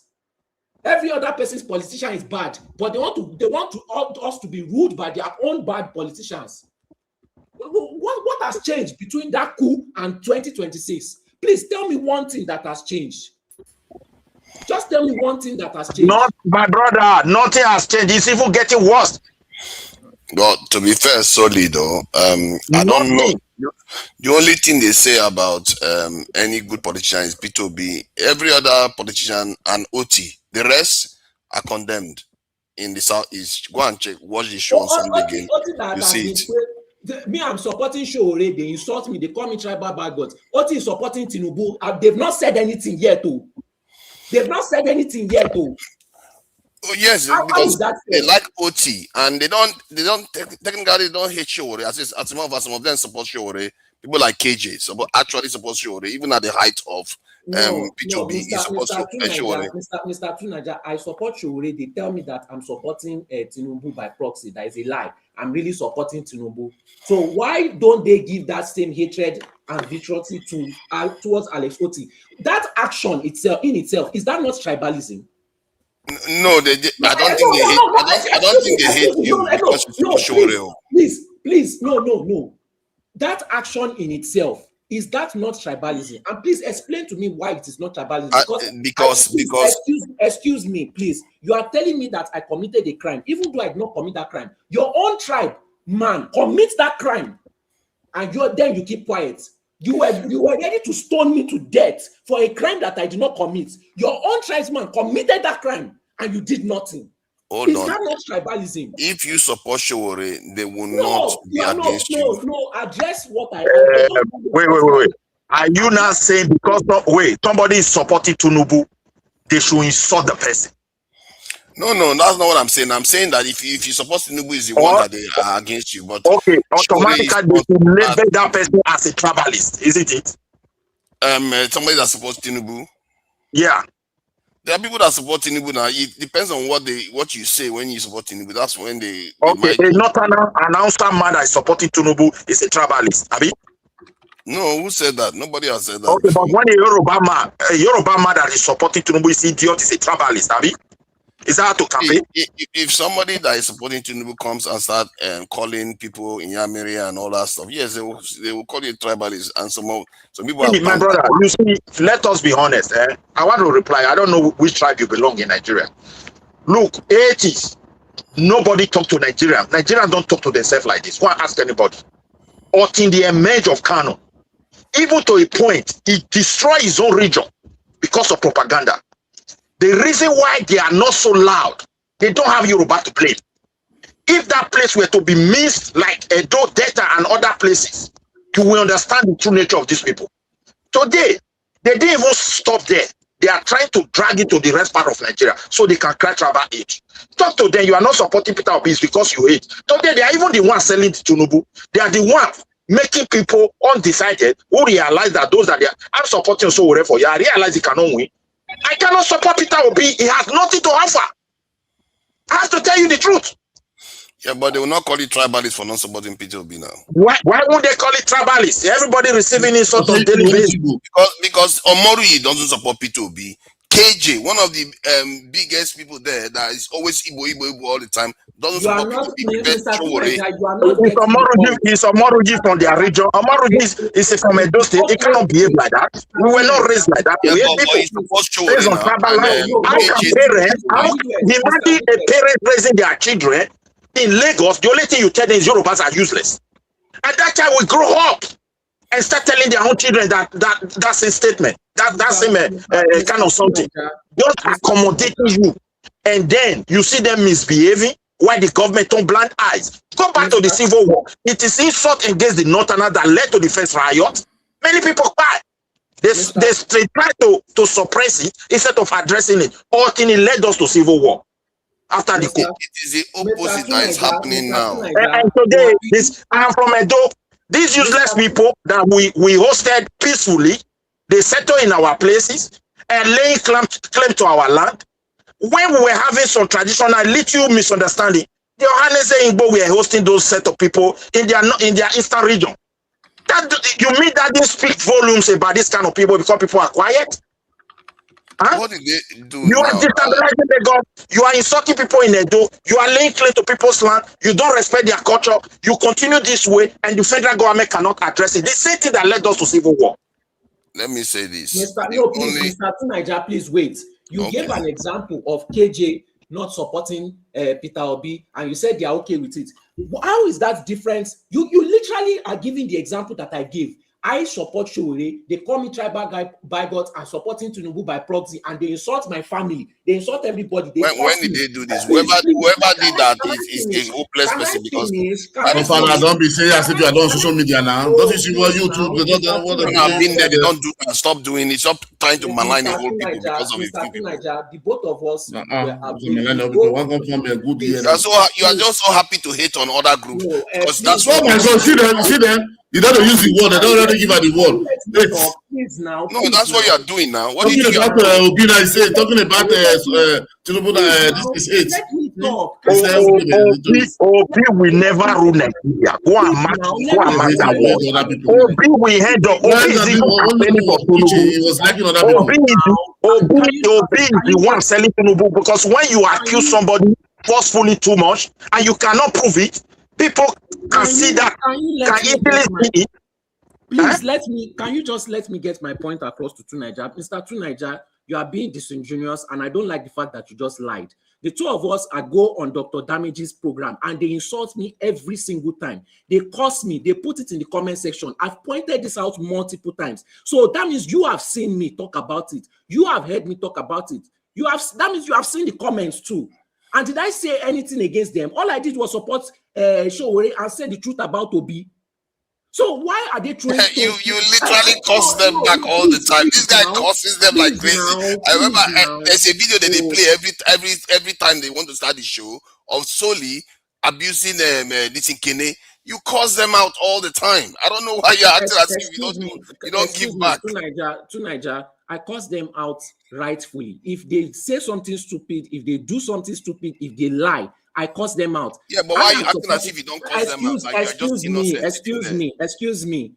Cursing out somebody for lying or insulting is different for cursing out somebody for saying the truth. Yeah, you curse them out. I hope you know that, right? See, hold on. What you are doing is not fair because I know Dr. Damage gives you a lot of time to talk. Even when you're cursing his own people out. Wait, please. Don't they get time to curse me out too? Yeah, but you get more time. You know that you get more time than other people. Now. So you know that for sure. We are judging by how many minutes. Why are we doing that? Why are we doing that? Don't do with this guy. This want to be forming political correct here. You won't let me talk. See, that one will everybody know you are about to form a. I'm just telling you know, you are not telling the truth. Nobody is telling lie here. Nobody is telling lie. What is the lie? Poke on the lie.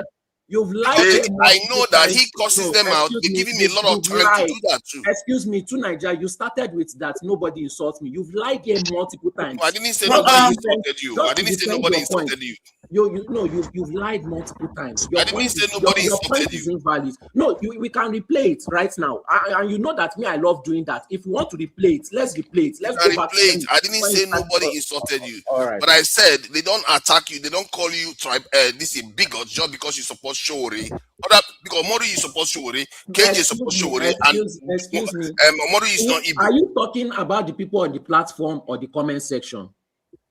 The people on the platform. I wasn't talking about the people on the platform. I've never mentioned the people on the platform. I've specifically spoken only about comments.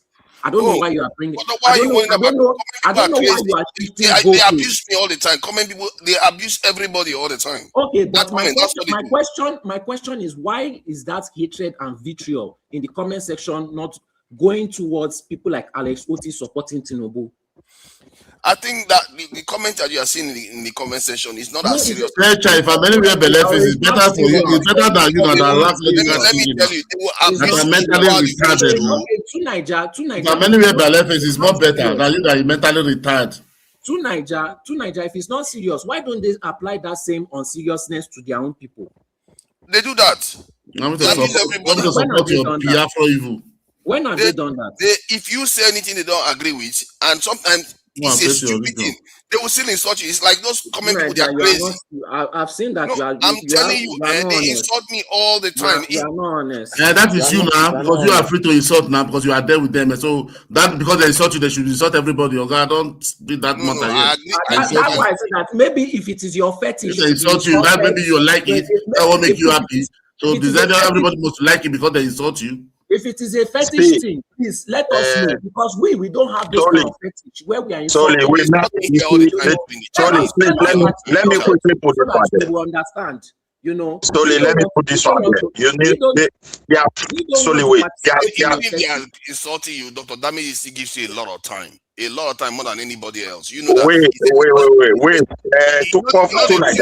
He says that because they say he's a young person. They need to give him more time. What is wrong with giving me extra time? What are you replacing giving me extra time over insulting me for saying the truth? Are you comparing? Slowly, hold on a moment. I want to tell you something. Let me know how dishonest you are. Are you comparing me getting extra time to people insulting me for speaking the truth as the same? No, I'm saying that why are you making that comparison? Because he gives you enough time to respond to them, and you give them as good as you get. Okay, but why do I have to let's continue with our discussion. Tonight, I don't know what you're saying. Tonight, why do I have to be the truth? Please explain to me why. Wait. You don't make it erupt now. Please, there is no way he's going to answer that question, because their method is to bully people into submission. Niger wasn't like this before. They bully him so much. Now he has that idea to stand for truth on both sides. He has lost it. So let me tell you, if you like, you can defend something that nobody can defend. Today, Peter Obi is campaigning for Tinubu because the lie is too much and they can no longer defend it. And people are now realizing that there's no way, even if this man is bad, we can manage what is bad than to go and bring the so-called angels that we don't know. Coming from a place where people are naturally coming from a place where people are naturally raised not to appreciate anything good that people does for them. I'm telling you. Want to govern the same zoo. Like that can never walk. That's how become the president. There is a video. Obi lie for a living. Kayamu said he lie like a fish. with what I've So already did it it. could be lies. Then what? Obi let me tell you, Obi first coming, 2023. It is a those state people that sold Obi. The only thing we got from these satanic people is insult and hatred. Oh, stop it! They didn't insult Edo people. Well, I've never heard them attack Edo people because you have never heard it. You have never heard it, Okay. Anyway, I think we are bullying people like you have been bullied to total submission, so there's no way you can hear about it. So just forget about it. The time when there was something about It's not going to. It cannot win Nigeria. Let him just. It doesn't even have a party. Are you moderate now? Everybody is just going front and back with everybody here. What is wrong with that? You just want to but be you're not hating coming on to one the side. topic, but you're not bringing something that doesn't exist here. No, you just prevent you just be hating on one side of the country. How does that help you? What do you mean? If you want to win any political argument, go and win it there. How does that help you? You just came here, you just you have a channel talking. You speak. I don't have a channel. You see me that you said I'm meeting on one part of the country. Guy, don't use that propaganda here. What you're asking me to do is that I should want to win political. Niger, what you are telling me is that I should continue to be bullied and say nothing and do nothing. No, I say give them as good as you get. But why do I have what you do? No, to Niger, if your child is getting bullied, are you going to tell your child that they should stay in that school and continue to fight back the bullies? No, I'm not going to. Wait now, please. I don't like your injustice, please don't stop me from fighting for my justice. Let me make my point across. If your child is being bullied, are you going to be advising your child to continue to fight the bully and you do nothing about it? Or you go to the school and try to take action about it or change your child's school? What you are advising is that your child should stay in that school and continue to fight the bully. Why does your child have to continue to suffer from the bully? How is that fair? You're not exactly a child now. You're a grown man. And you are a wicked person. No. You are a very wicked person. The logic that you are saying is that they should stop them. Are you saying that they should stop those people from talking? I had respect for your judgments before, but you are. Don't have respect for my judgment. It's up to you. Go post. So I should continue to get. No, please, to Niger, freedom of speech, and so do they. To Niger, you just said that I should continue to get beaten, and I should. So I cannot have peace because some people exist. No, you can wish that they don't exist, but I never wish that. I never wish that. I asked you, why do I have to continue to fight them back for standing for the truth and justice? Why do I have to? Excuse me, insulting me here. Do you see me say, why do I have to be getting beaten for the truth and justice? What crime did I commit? Because they don't disagree with you. That's your crime. They disagree with you. For saying the truth. They disagree with you. They don't see it as the truth. So then I should just continue to suffer. No, you can decide not to go there. What is the next topic? If you want to go there, be ready to give them as good as you get. These guys, yeah. No, please now. I know what I'm trying to do. I'm trying to show the audience how morally decadent to Nigeria is. Everybody knows him. Everybody knows him. Everybody knows him now. Me, I didn't know. I didn't know him now. He's afraid. They're bullying him over there many times. That is why when the scene is on China, all of them run away. So he's trying to make an amendment to see that he's fighting for them. Because you know they are here in the comment section. They are listening to him. They're going to use it against him there tomorrow.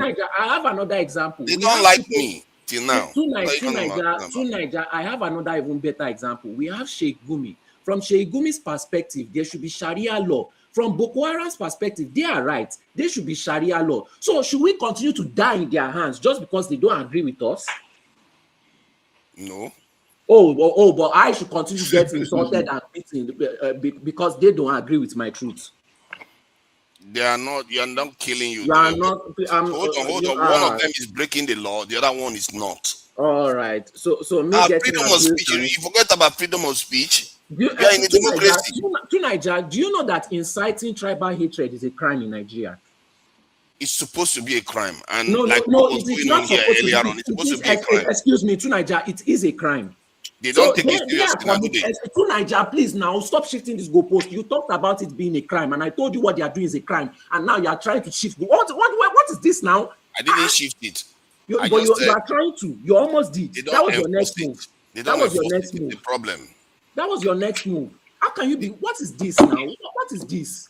See, you give as good as you get. If you don't want to go into the boxing ring and box people, you don't like to Why am I hit being people, then forced don't go into the inside the ring. boxing ring? Why am I being? Can't I live a life in peace? Must you are pushing me into Then boxing ring don't and go on the channel. Then don't go excuse on the me, channel. to Niger, do you know that back in the days, that's what white people used to do to the blacks? They forced them in the boxing ring and tell them that you are in the boxing ring, now fight. That is exactly what you are telling me that I should do. Yes. And yes, because it's a boxing ring you go into. Can somebody remove to Niger from this platform, please, if you can? What is wrong with you? No, don't be so petty. You are doing too much. This is after you go there and give them it's not a joke. you fight them and fight them and fight them, and then you come here and say, "Oh, they're just beating you." You will think it doesn't insult them back. He insult them like crazy. Yes, and they will give him excellent. They will give him an executive chair to be insulting everybody there. Yeah, because it's not before. So it's mad. Then he just come to your platform, start insulting people. No, my point is nobody's complaining that he's insulting people. That's the thing. Nobody says, "Oh, how dare that young boy come here to insult people?" They even give him time. Do I start the attack first, or am I being attacked first when I insult? Sometimes they perceive it that you attack first because you. No, it's a question. I didn't ask. Sometimes you come and say, "No, hold on," because you like to see it from your point of view. I asked you a simple question. Have I gone there on my own willingly and start insulting anybody or fighting anybody from nothing? No, maybe if you support Tinubu, you support. If you didn't support Obi, you are looking as enemy. If you didn't support, if you support Tinubu, they're looking as enemy. I can't be 100% sure, but I know that you go there and say Tinubu will show you people. Tinubu will show you people very well. I know you say that. I don't know whether. When did I say that? When did I say that?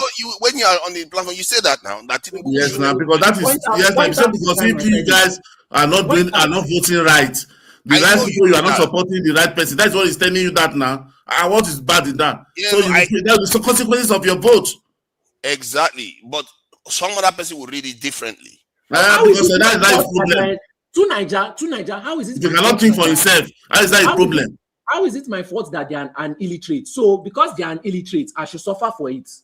Why do I have because they are illiterate, because they see it differently from you. To Niger, because they cannot think for themselves. When they say go to school, say I want to be a trainer. To Niger, before I was born, I have been paying for the sins of their crime, starting from that 20 pounds that was given to them from my Niger. Please now, let me make my statement. Starting from that 20 pounds that was given to them for destroying Nigeria, they took money that was supposed to use to develop part of my region and give it to them. I have been paying for their sins, for their crime, since before I was born, and you are telling me that I should continue to pay for their crime and their sins till now. And I should not fight back, and I should not talk about it, and I should not speak back. And when they instigate and insult me because they are illiterate, I should keep quiet and I should not fight back. Am I a slave? Paying for their sins. They lost millions of people, and you're saying you are the one paying for their sins. If you sold me in one slave place before I was born, be truthful now. I don't know what you are afraid. They lost millions of people. Is it only that side that lost people? What the people that lost in the Midwest, all the old Akwa Ibom, Asaba Massacre, Efik, all the old river that was wiped out. The people that were lost in the middle belts. That we're talking. Yeah, they lost people there, but we are talking about 10% of the casualties, but 90% of not 10%. The people that was there. The people that was there. We see all the old majority of all those footprints now. Majority of people that was fighting all those were there Igbo. Were there people that the rebel we are using that they were kidnapping to go and fight war for them? What are we talking? Why are we just I think all of them are against people. Let me remind us where this started. This started because a Southeasterner dared to have a chance to become president. That's where all this venom started. And people don't seem to realize, they don't even realize themselves. And I always remind what started, please? Is it before the 1966 or which one? No, not now. I'm talking about after all this, during this democracy, because remember, there has not been a major Southeastern candidate. It was just this last election. No, you just came to no, don't come up with that lie. Because that means you just came to social media. When Adeyika grandson, when he's in London, when he said no, all the Southeasterner should be on a life in Lagos. The same Yoruba petitioned that guy, that petitioned him in UK, that he was taken to court and jail. Same Yoruba people, not Igbo people, not other people. Same Yoruba, their own brother, their own. You understand? When the Khan was looking at this thing, it was not like this. That time was not preaching bigotry, was not preaching about. We were facing on the Biafra, how you develop it. When the Khan come, start saying every rubbish from 2015, all tribe, saying everything, all this Janjaweed, Fulani Janjaweed, where did we had it from? This is 2023 started. All the Benin, this one, Yoruba pastor, if you are foolish, we have all these things. I don't know what we are saying. We are listening to all those. Nnamdi Kanu, the other day I was. That is where the bitterness entered. All the people were not like this. All the people that support that, where the bitterness came out. I think even then, after Nnamdi Kanu, it's not this high. I was there. I know it wasn't as bad until P2B. It was bad because you are not only in YouTube. You are not in Facebook then. If you are still in Facebook, you could have known what's happening. People talking about Nnamdi Kanu supporters is obedience. And you keep forgetting. They don't. I'm talking about 2015, not 2023. To Niger, look, when Peter Obi came on board, the insult, the anger, it was there already. But people did not count on it. They still believe that we can work things out. These are just IPOB members. But when Peter Obi came on board, the IPOB member came into obedience. They are jackets. And from there, they continue their attitude. So gradually, people start paying attention. And Peter Obi did not address it. He allowed it. So long, even tonight, so, and because of that, the way it is today, people now realize that they also have to, say truth to the matter, because those things were propagandas for years. This one, for example, Tunaja doesn't know when they started distorting history in Facebook, in Wikipedia. It started 2015, 2014. Okay, look at why we have this argument. We're talking about the book where Gowon said how Awolowo assisted them to end that 2020 pounds, which Igbo people don't appreciate today, non-Igbos, because of the propaganda that surrounded that. They appreciate the Southwest now. They always talk about how the Southwest didn't treat them the way the South. Wait. Let's forget about that. Wait, let me know before you can. I will give you time. I will give you time for you to elaborate.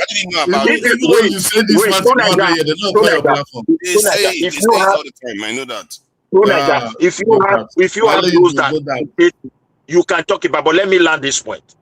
I am from Edo today. Then it was Midwest region. The Biafra army invaded that place. That is where they invaded Nigeria. It is not Nigeria that invaded them. They looted the central bank. The question is, did Nigerian government compensate the people of that region for losing their money and their wealth? They didn't. The answer is no. 5 million pounds. We let it go. We accommodate them. Nobody hate anybody. If you go to 80, you can't go. Even community, you cannot attack person because it's an Igbo person.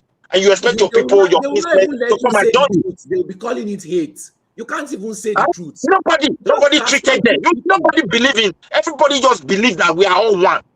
Then gradually we can. It's not the one telling us what hate is. How my ancestors were living, and they continue to sell it. We now have a generation of Igbos. The only thing, 80 or 90% is just hatred against Nigerians.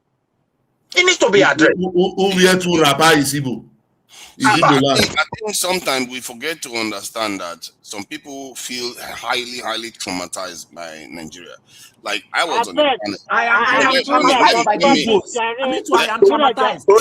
This is what Nigeria said.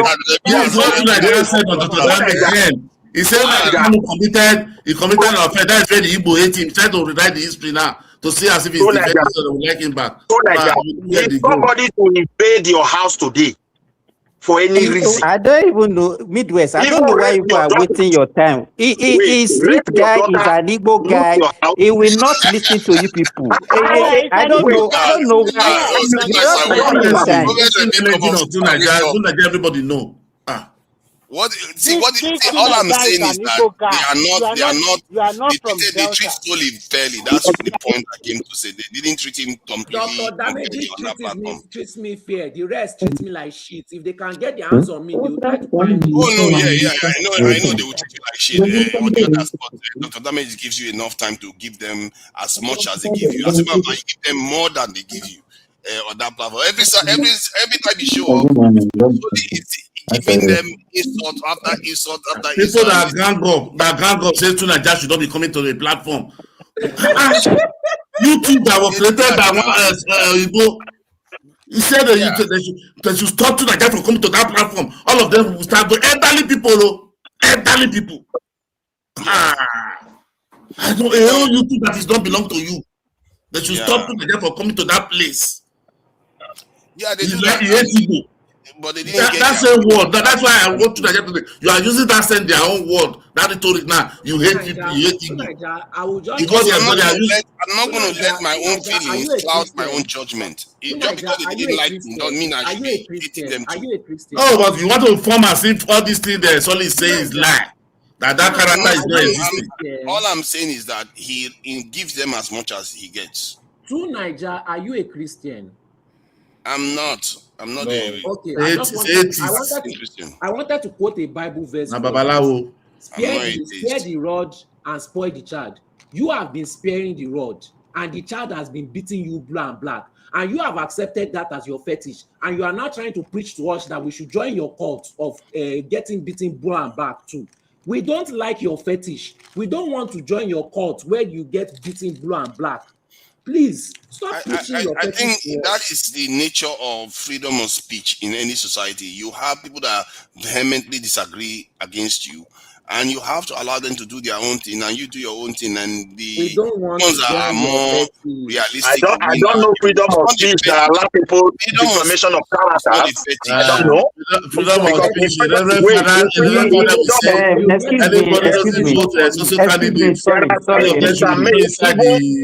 in the Western world, I can land you in jail. Can you guys listen to me? Can you guys listen to me, please? It's becoming everybody just talking at the same time. Please make it one after the other. We are not many on the platform.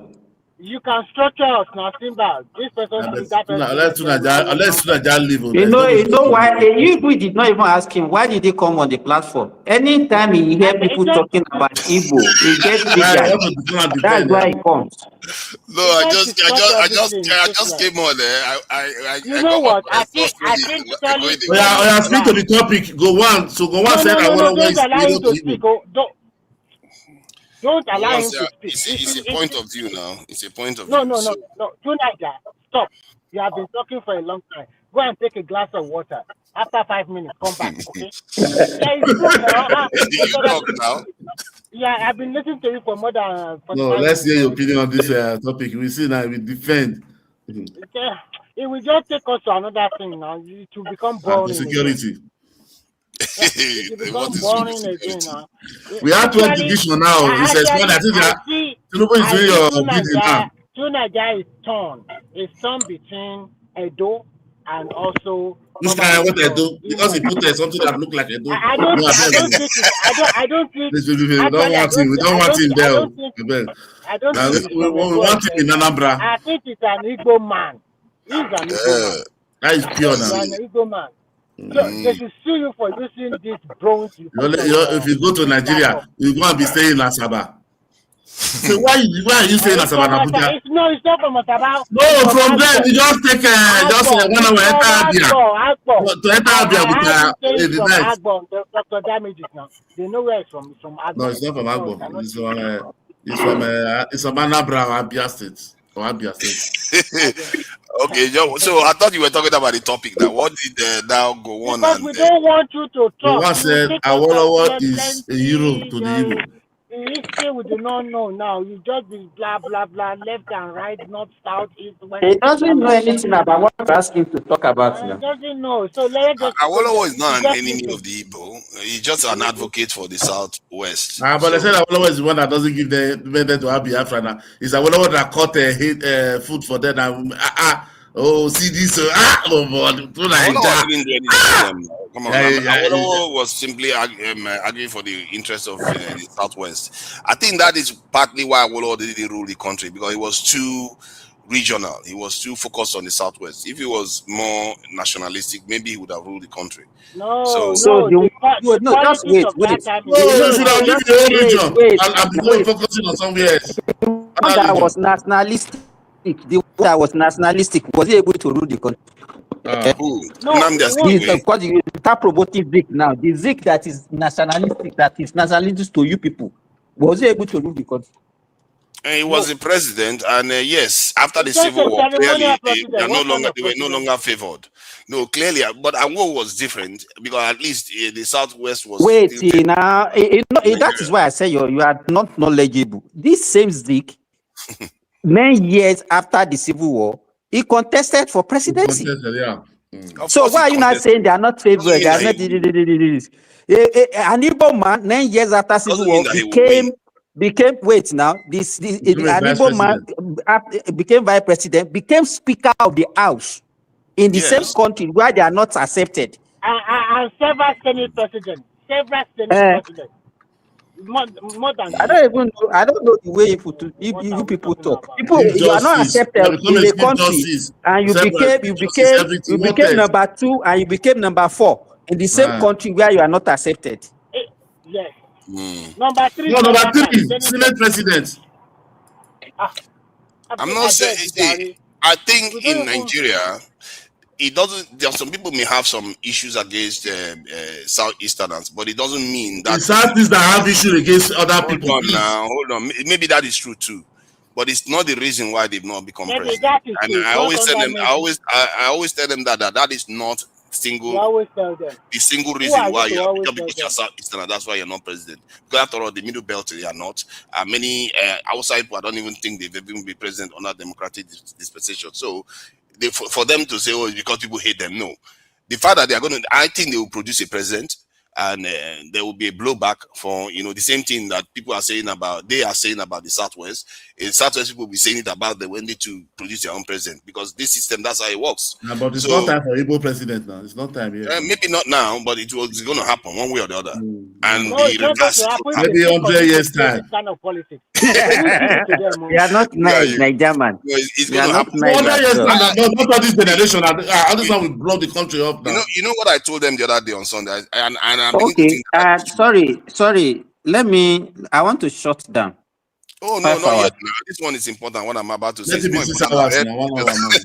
Not yet. Just give us 10-15 minutes. What are you saying that is important that you want everybody to hear? You know what I was telling them? You just listen. I said maybe Nnamdi Kanu and Simon Ekpa, they were actually not working for the Southeasterners. Even at the time when they were doing it, what was that now? That noise. Yeah. I don't know where that one is coming from. So even during the time when it was happening, I was suspecting them that these people, whatever they are doing, is not helping the Southeast. It's not helping the South. They are destabilizing the entire area. And guess what? The moment Tinubu get into office, so all of them have been.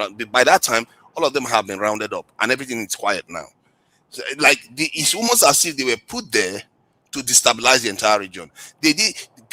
If Nnamdi Kanu wanted to run for office, he would have been very popular in the South, maybe even more popular than. But he didn't do that. Instead, he was causing problems only. That's what he did. No form of accountability. Everything that they do is another person that, if it goes bad, is another person. If it goes good, is it not them that are paying for it? Are you the one inside prison now? Just come and start muting everybody with this your style again now. I didn't mute anybody. Oh no, okay, I muted people because of the echo. I didn't know who was echoing. That was why, not because I was trying to shut I told you, giving him an opportunity just to distort and distract everything. Look at is it not a fact? Is it not a fact? The moment he go into office, all this stuff died down. All this stuff died down. To Nigeria, listen. Actually, to be frank, the whole other region of Nigeria, they are very loving and kind people. Because after that civil war, they absorb, they accept them. Some even kept their property for them. That is a sign of generosity. The people that are supposed to be even angry, the people from Delta and Epop today, their wealth was wiped out by Ojukwu. There are people, there are women who are raped, and they don't pass terrible story to generation yet unborn. How come that you people that you say you want to go out of from that country? How come you are the one now pass the terrible information or news or propaganda to generation yet unborn? For God's sake, this is 2026. What propaganda did they pass for generation? I don't know. Which one are you Oh, save this thing now. Let me finish now. I'm just Look trying to now, know we're what in you meant. 2026. We're in 2026. I can bet you that more than 65% of Easterners that make it in Nigeria, they go out of their domain. They went out of that southeast to make a living for themselves. You will find them in the northern and the other southern region of Nigeria. Now, let's assume that those northern region and the other south and southwest did not accept them. Do you think they were able to make it with their landlocked 5 states? Do you think they will make it? No. And then you now rub it on their face because even they voted for your son. At least in the last election, a lot of Yoruba people voted for Peter Obi. A lot of the Edo people, Delta people, they voted massively for Peter Obi. But what did they get after the result? It's mockery, insults, abuses, everything like that.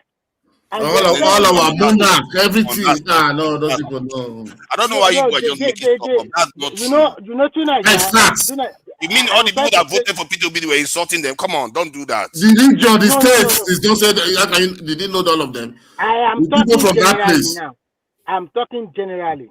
If you look at the southern eastern part of the country, all of the people there, 99% or 96%, they voted for their son. You want the Canada say want to start going to be poisoning all the old Benin over there. Why are you talking this way now? No, those ones are extreme people now. You want to have your after they've done their damage, all of them have disappeared. Have you noticed it? But don't you see what they were doing with our monarch on social? Don't you see it? It doesn't. I know about the I see people like you as double faced. You say the way they were the kind of people that when you are in their platform, you kowtow to them.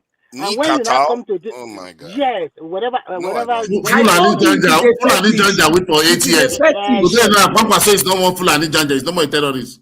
It is a fetish. When you now come to this platform, you want to defend them.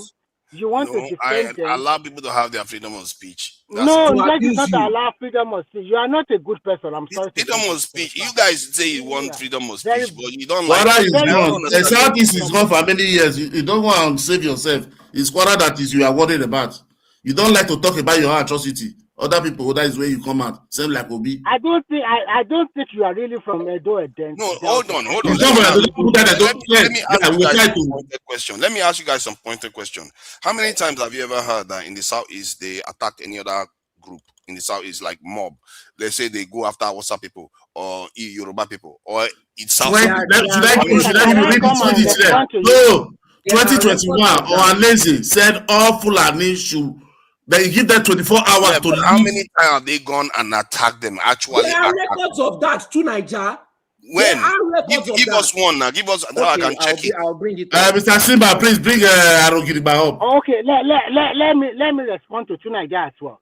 First and foremost, they do not give other tribe of Nigeria opportunity. Notice how many times they are born down the trailer in their own land. How many? This their own land is so free. Like the other region of Nigeria. You have a system there. Don't be laughing. Of course they are there now. Come on. Is there anywhere Malam will not show up with their cows? They are everywhere. Where do you think all the meat in Nigeria comes from? Or they are not everywhere. They are not. How many are there? They are there. You said they are there.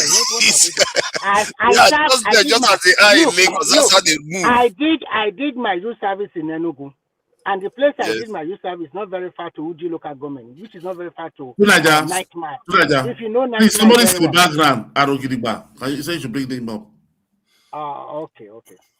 So these two Niger, I see him as it's like you are just like a small rat or mouse. You hear from this, you quickly run to the other platform. What if you call me mouse? Is that going to make me a mouse? No, you do your cho there, and then from that you also come here and do cho. What is that? You guys are actually draconian. You don't like freedom of speech, do you? No, this is not freedom of speech. This is freedom of insult. I've not even insulted anybody. You guys are the ones saying it's time for bed. It's time for bed. It's time for Yes, bed. you don't like freedom of speech. You could say you like democracy, but you don't want it.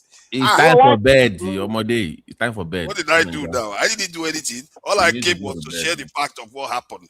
And But you are because lying now. You are being economical with they the were truth. You will whipping see it the up truth. like, You won't say oh it. no, let's whip up against Southeasterners. Don't do that. It's not. Oh my God, die! Why? But that's what you were doing, though. That's what you were doing. Oh my God! They did this. They did that. They did this. They did that. Ah, come on. The topic is Gowon said. The topic didn't. Gowon said Awolowo is an hero to the. That was the topic you are discussing. You say we say let's wipe out the Southeast. I think Awo was probably a hero to an extent, because if Awo was against the Southeasterners, the way the Southwest would have reacted to the Southeasterners when they came back would have been different. They would have seized a lot of their properties. No, the other people in Nigeria, they are kind and generous people. They welcome them. That is the truth. Just suppose that if not the they South, the South didn't do that. So that's why I'm saying it. The South was not that way. Listen to this question, and I want you to answer it holistically, honestly. Do you think if to say it's the whole Nigeria that lost that war, and then we now want to move to Southeast, do you think they will accept us like that? They will kick us They off. will accept you. And you act as if they are just wicked people. They are not, you know. For life. That's a lie. No, they are not wicked people. I don't know. You guys actually think. Okay. Wait, Tunaja, for a reverend father to say one Igbo is better than 5,000 Dotana. One Igbo is better than 500 Yoruba. Is that what he said we are accepting in his religion? No, they will show you. This is a reverend father that with a multitude of great congregation is saying it to not only him. See, May I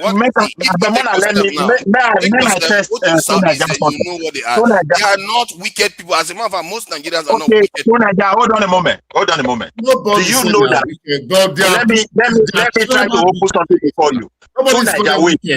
Tunaja, do you know that the people of Adamawa, those area of Adamawa area, I don't know how many states today, they conducted a referendum in Cameroon to come and join Nigeria?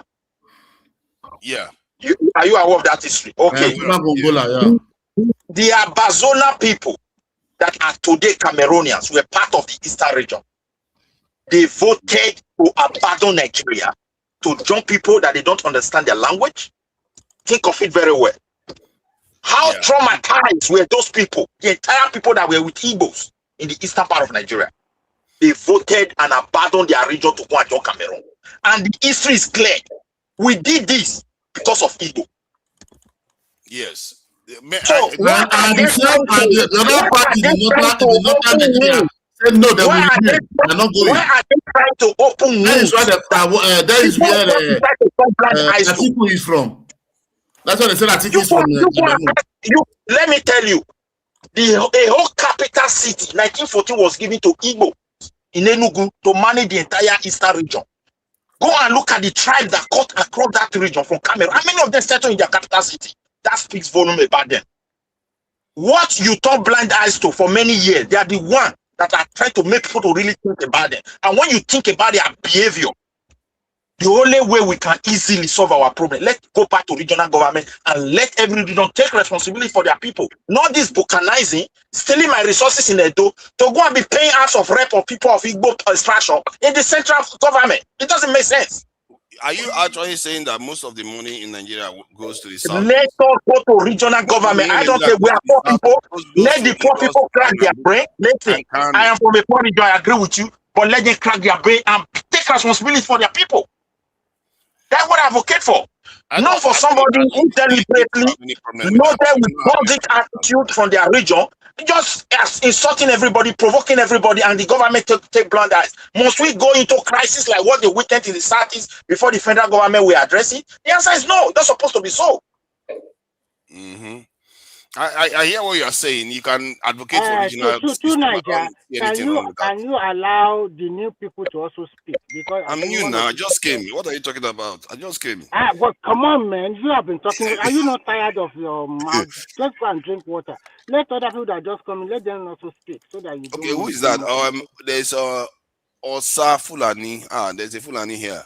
and Olatunbo son. so they should also stop. Okay, they can speak now. Hausa Fulani before here. They are not speaking.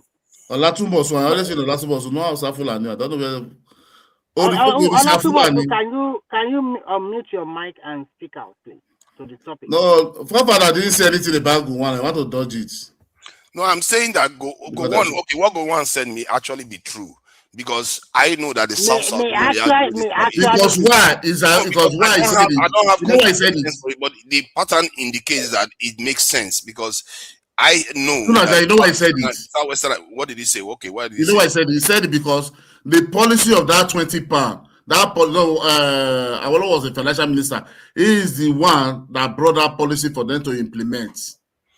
Yes, and it does make sense. The Southwest didn't; they were like more like the glue at that time, and it does make sense that they didn't persecute the Southeasterners in the Southwest during that period. But in the South, it was different. The South didn't find it funny because they too remember as the Kadakaboro wanted to separate from the Southeast because of Enugu was taking a lot of their resources. So the South didn't feel that affinity towards the Southeasterners but than the Southwest. So it makes sense.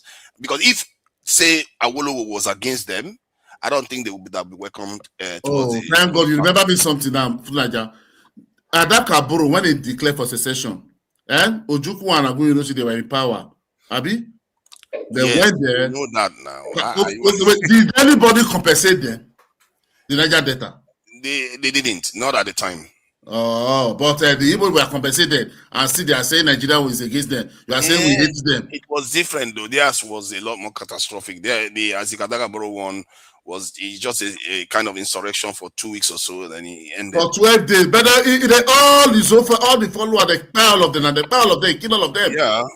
And the leader away. So what did he say? They paid the price for not doing what they were supposed to do when the coup happened. Why did they not support the Niger Delta to go there? But after some weeks, you come back. You said you want to become we should come and form country together. Is that possible? If you are trying to say that the Southeasterners don't have strategic thinking, I will agree with you because they are not a whole group. They don't think like one. They think they are all doing their own thing. So they are not very strategic. They are not one. The Igbos of Enugu were foreigners that the British used to subjugate those areas and lay claim to those territories. They are one when it's time to insult other people. I haven't suppressed them. I haven't subjugate them. People have lost where they are coming from. But with DNA and character behavior, you can say the really.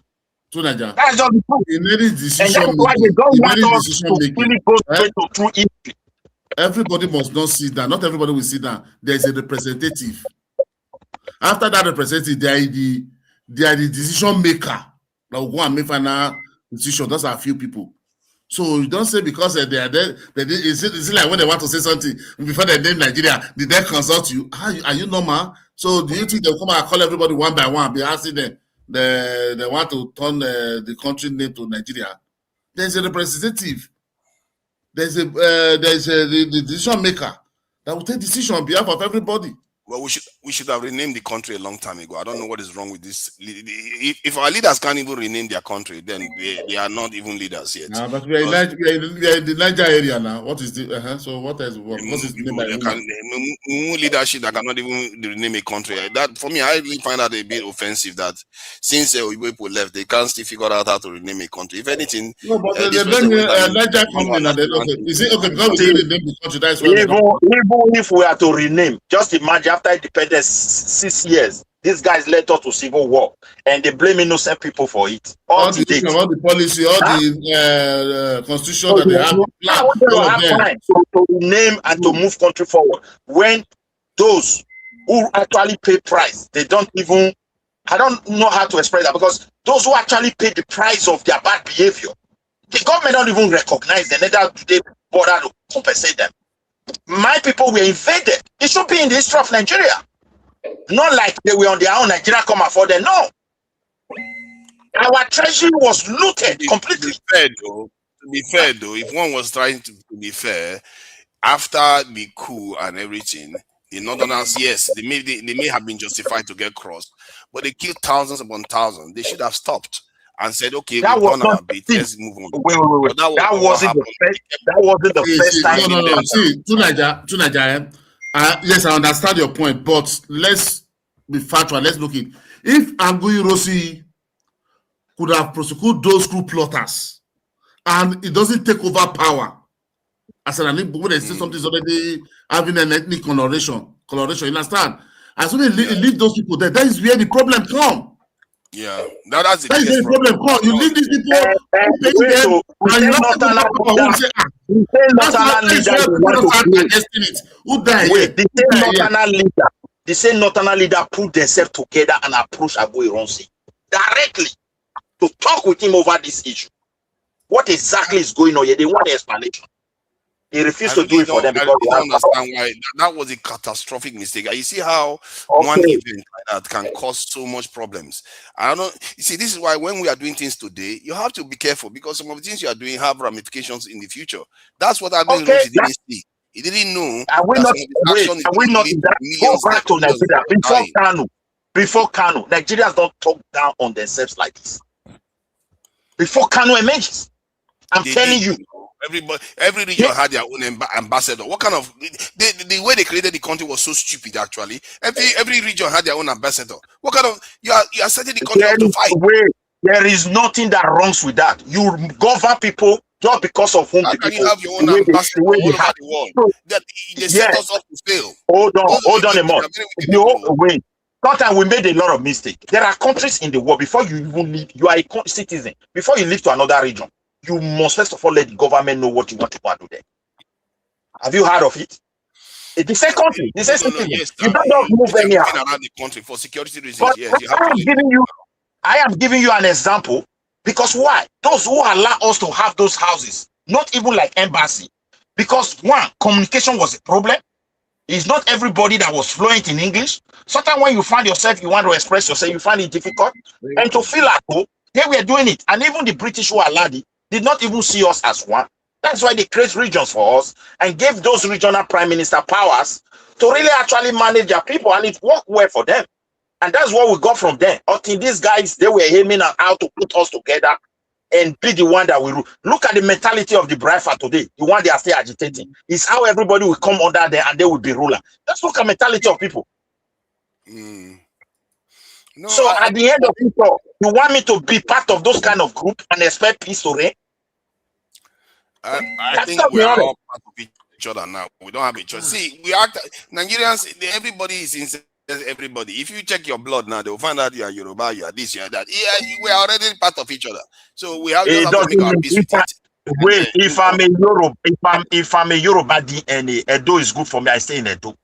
If I'm Edo in DNA, Sokoto is good for me. I will stay with Sokoto people. Let's manage things together than just being together with set of people that when you do their good, they only want to take advantage of you, and you get to a point they start bullying you, and they will bully you to extent psychologically that sometimes you cannot longer provoke, you cannot longer control your anger, and that is what happened prior to the independence that led to the riot and the back that happens. You think that war was the beginning? The answer is no. You've never lived in the southeast, partly. That's part of the system. I wish you have lived there. What will I do there? Wait, I don't need to go and live there. But to Nigeria, have you lived in Southeast? No, make you go live there. What kind of question is that? Was you live in the Southeast before he knows what acts of a group of people behave? Yes, you because sometimes when you are talking about them, you don't fully know them because most people let me tell you something. Tunaja, I've lived with them before. And I will tell you this, that majority of their people, they don't stay in Southeast. They either live in Port Harcourt, Lagos, and the rest. And at the end of every month, they always expect that some of them will come back home for the weekend. And then the question you're supposed to ask, Remy, is also supposed to ask to Nigeria.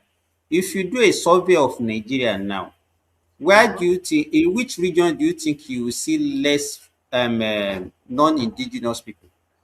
Yes. He won't answer the truth now. You know him. Which region you see less non-indigenous? I think it's most likely in the southeast now because of the constriction. Most It's a likely, very it's small likely. area. What do you mean? No, it's most likely now. I can't be definitive about this. So that means Hold on, so there's that something else I wanted to that add. There's something else I Have wanted you to lived add. there before you know that?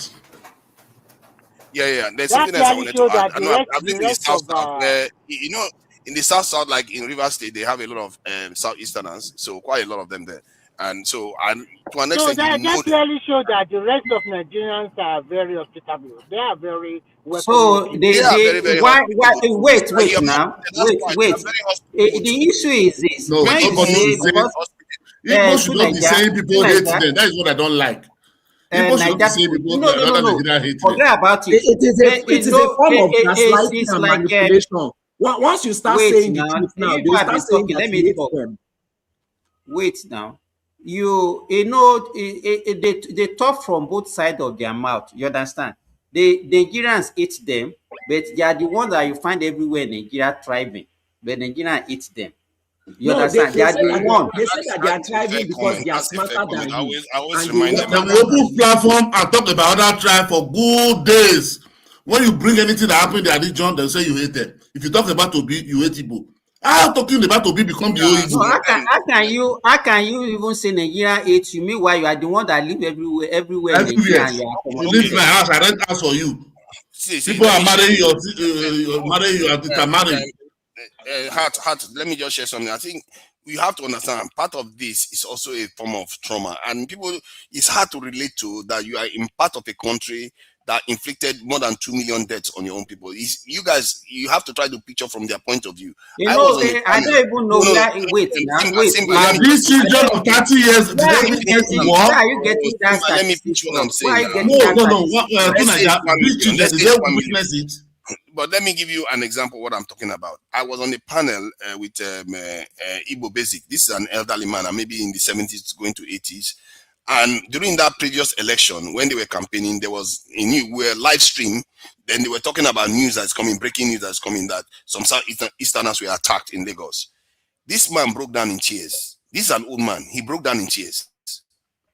So it tells you how traumatized they were about these things. What does And that one mean? that's What does that when I one mean? realized that What does that no, one what mean? that tells you is that you have For to the see fact from their point of view.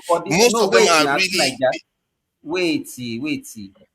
I don't even know who is the person, because I know the What guy and I about used the to people see. that were beating? The APC member But that for were the beating fact that he service? was, what does that one even mean? What does that one even mean? What that tells you is that if a grown man on live what does stream, that one mean? a grown man on live stream that is basically a historian, talks about Forget, don't be listen carried away now. and be moved.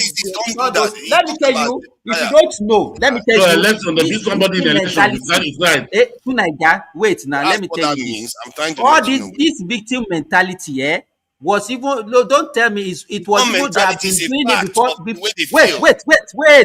let me talk. Don't even attach it to Biafra war. They have been doing it even before Biafra war. Wow. So it's not about Biafra war. Igbo have been playing victim mentality. They've been having this victim. I'm not saying it. Wait. Do you read Africa Pilots? He doesn't know. He doesn't know. You know about Africa Pilots? Give us the example where they say they were victims now before the Biafra war. I'm not here to teach you. If you don't know at this your age, because you are this age of AI. Look at what you are doing now. No.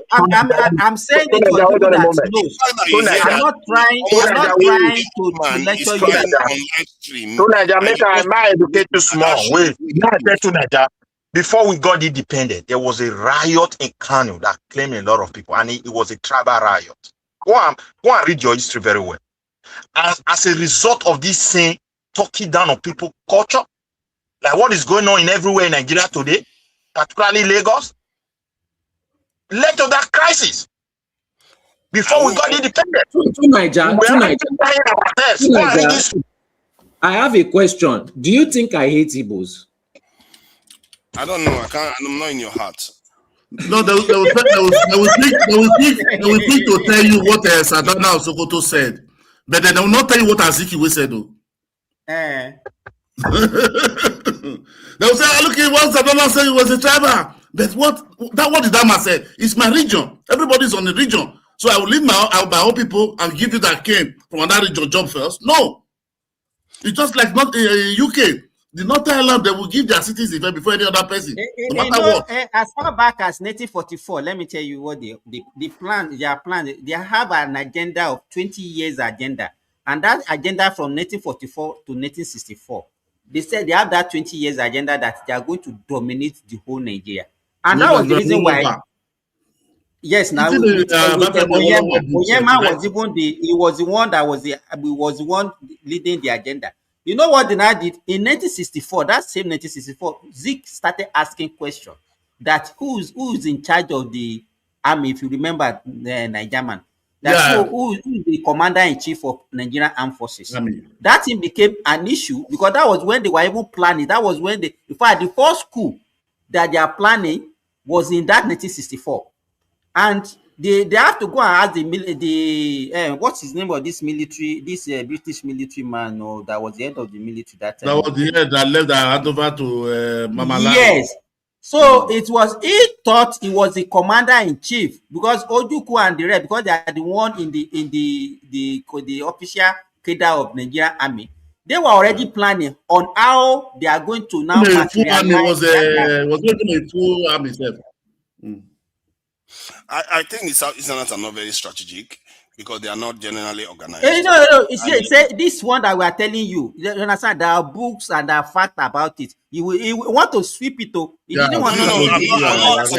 That's what I'm trying to say now. That I'm not going to dispute that because if you look at it, they discovered oil in the south area, which is even that oil. Let me tell you what happened. Let me tell you one thing about that oil that you don't know, Nigeria. Let me tell you what happened. Let me tell you what happened. Nigeria is aware of this. You know, before the discovery of oil in 1956, they were even fighting on how they distribute the allocation. You remember Nigeria on all these 50, 30, 20, whatever. You understand? And Zik was the one saying, no, they must give more to the central port because, you understand? Immediately they discovered the oil in the eastern region that time. It changed. It started, you understand? It changed. He said the mathematics should change. You understand? These are people that you are. This is the person that is saying is more nationalistic. Yes. So let me tell you, some of us here, we know the history. The nationalism was just to dominate. All this your victim mentality that they've been playing since ever before independence. They've been playing this victim mentality. So for you now to come and be telling us because they are traumatized because of other guys that be like that, it's not true. No, victim mentality. If you say they are playing victim mentality, I don't subscribe to that. I just feel like they are reacting to what they have been through so far. They are not reacting. It's their nature. No. Mr. Simba asked him. They are just sleeping. Then Nigeria went to Nigeria. But when I react, you say that I hate them. No, I didn't say. I just told you I don't know whether I hate them. No, so Nigeria. No, you are They are then sleeping. The Nigeria went to find them as much as you get. That's what I said. And which is true. You hit back. When they hit you, you hit back.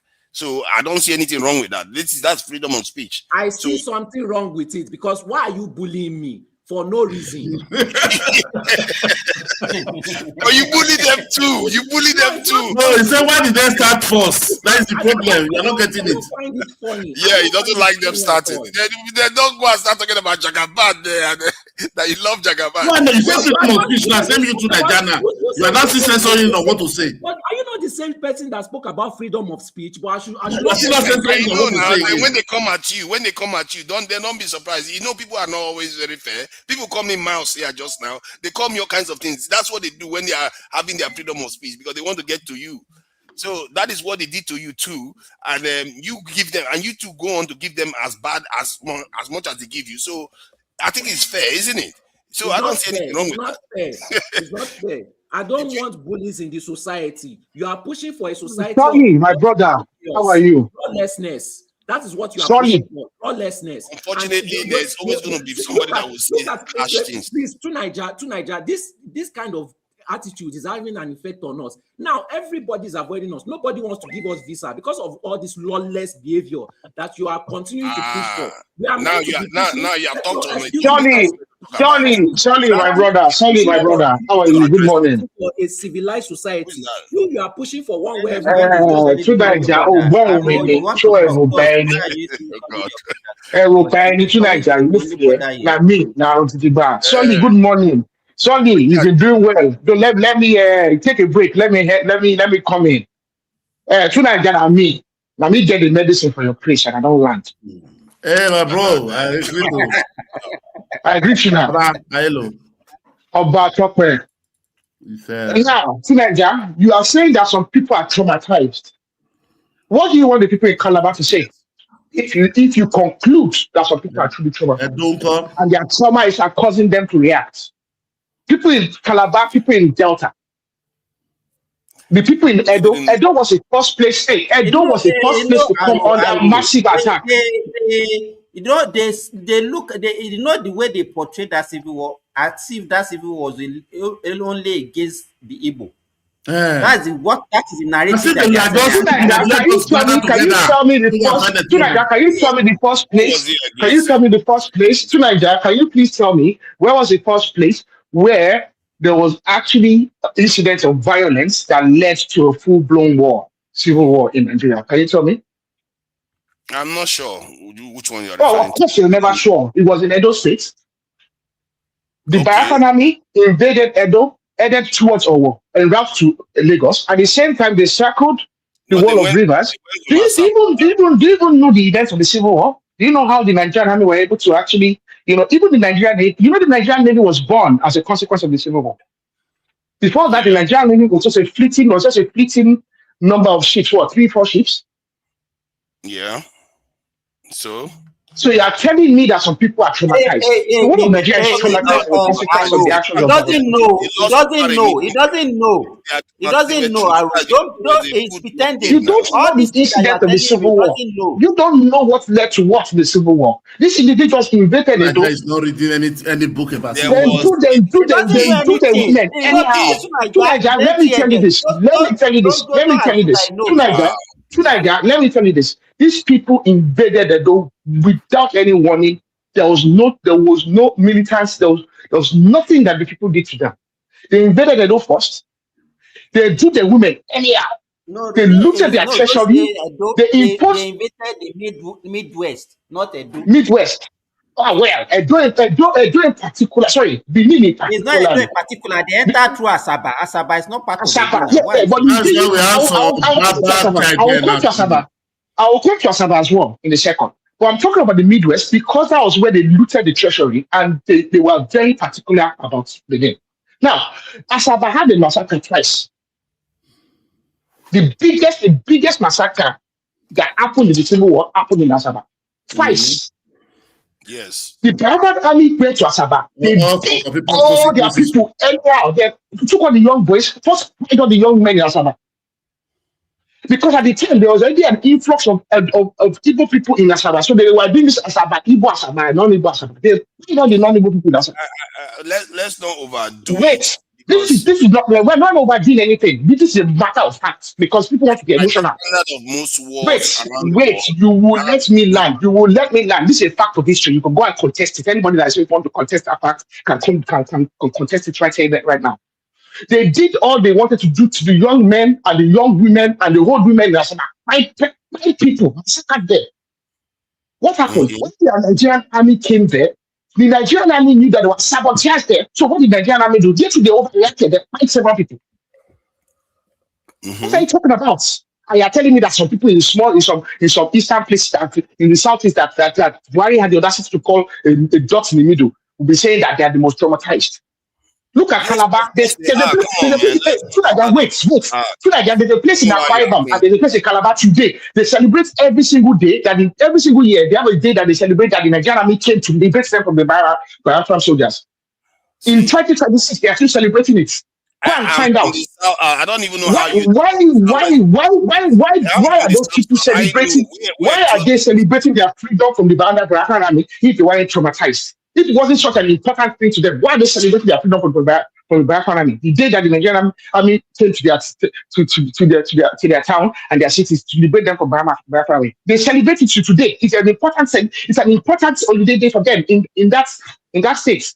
Okay, let me ask you, how many of those Calabar people, their properties were seized till today? They don't Why party that would they was seize seized. That Calabar is the people fallacy. property? Okay, so because you don't know the scale of what happened. No, there is no I'm Igbo telling property you, that was I don't seized. know the scale of what happened. I'm telling you the issue. You're telling me that I don't know the scale of what happened. I grew up in the South. I'm telling you, Ouch. we lived in a property You that was evidently, no, no, you can get the South South and be absolutely ignorant. You have displayed it very well. Let me finish what I'm saying. The property was seized from an Igbo man and given to an Ijaw man. It's the same thing, and that it happened on a large scale because remember the South didn't want to be. No.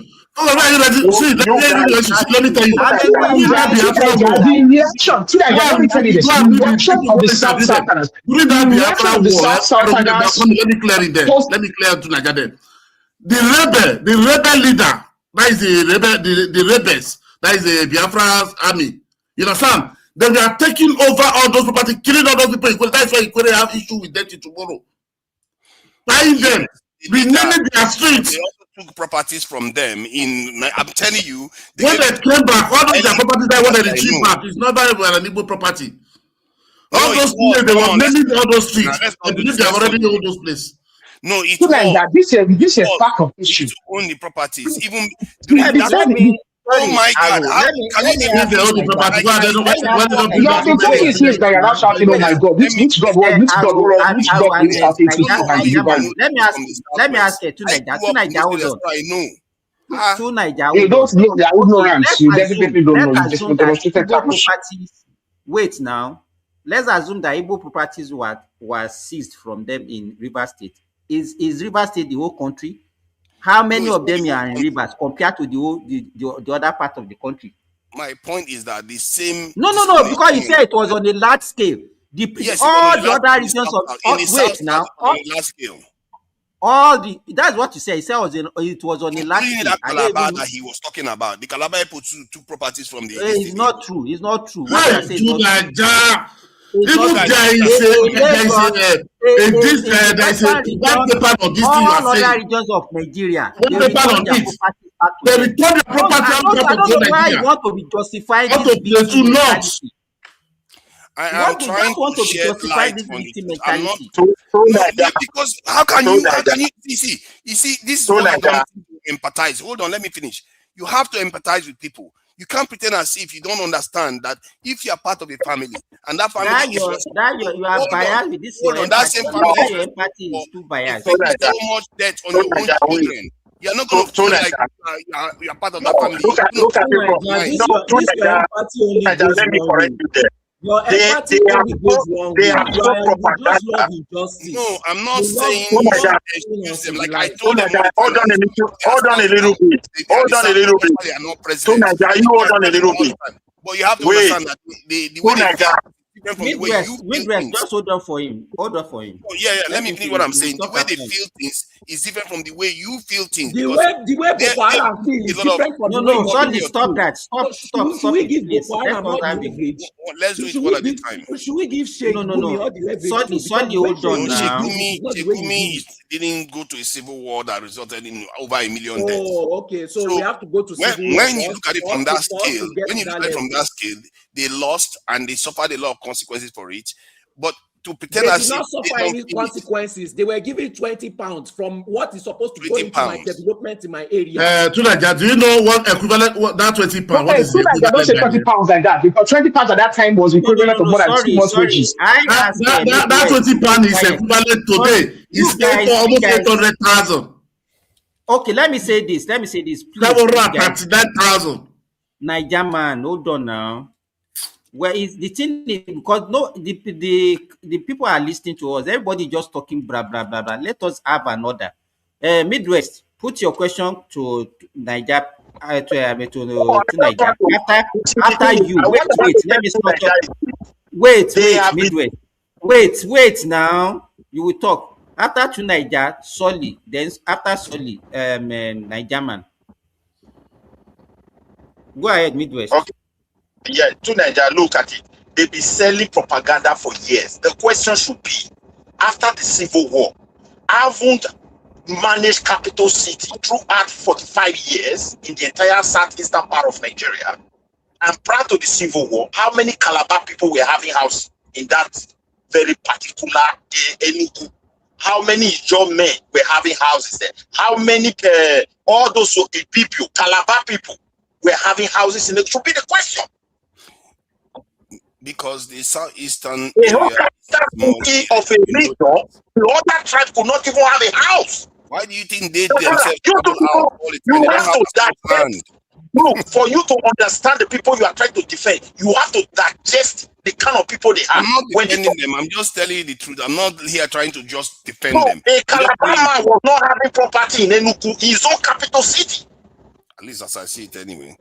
At that very particular time, Edo was subjugated. They never had capital city throughout the whole colonization, apart from Midwest that lasts for like maybe 1 year before the war. There you have Yoruba, you have Anta, you have other tribes, you have Calabar that was already residing and having property, and they say Igbo. The history of Igbo should be properly digested. So we can tell the truth. Think of it. Thank you, Midwest. Let's move on from this. There's something I want to introduce, Simba. There's something that just hold on. You don't have enough time. Solly, you want to say something? Yes. Solly? So I want to address that issue. Yes. I want to address that issue where you say they were punished. You came to come and fight me. I beat you blue and black, and you are saying that you are punished. Why did you come and fight me? On top of that, you now get rewarded 20 pounds for coming to come and fight me, and you get rewarded back your property. In fact, those who had their money got it back fully back intact with interest. What is the punishment? All I see is reward for disobedience based on my own investments that I'm supposed to get. I feel robbed. Because that money could have gone into development of my region. Can we get the full equivalence of how much should have been put into the Southwest region and get reparations? You want to suffer what they suffered then? Excuse me, I need the financial, because now I'm even more interested in it. I need the total financial amount that should have been invested in the Southwest that was given back to them for destroying their own land and fighting war against everybody in the country, because they fought war against they declared war against every tribe, including your tribe, including everybody's tribe, except for their own. In fact, the reason why they lost the war is because they subjugated the people that they put in Biafra so much that those people got tired of it, and they opened the gate for Nigerian army to come and finish them. How terrible must you have been to be able to, for somebody to do that? Please, Nigeria, I need my full financial value.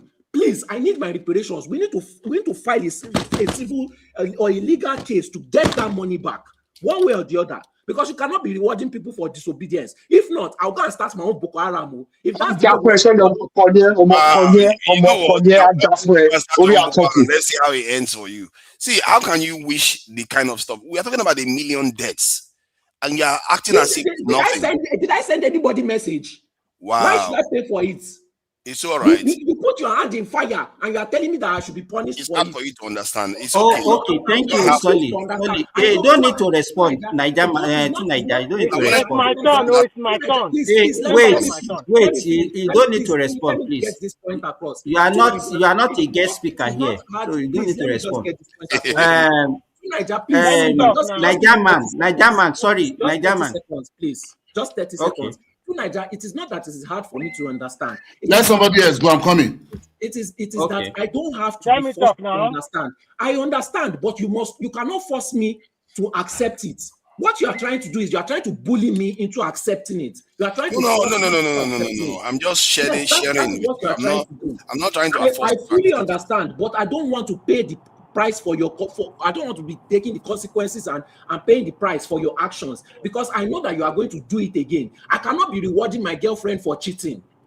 Why should I be doing that? That is what you are pushing me to do. You say it's called something a war.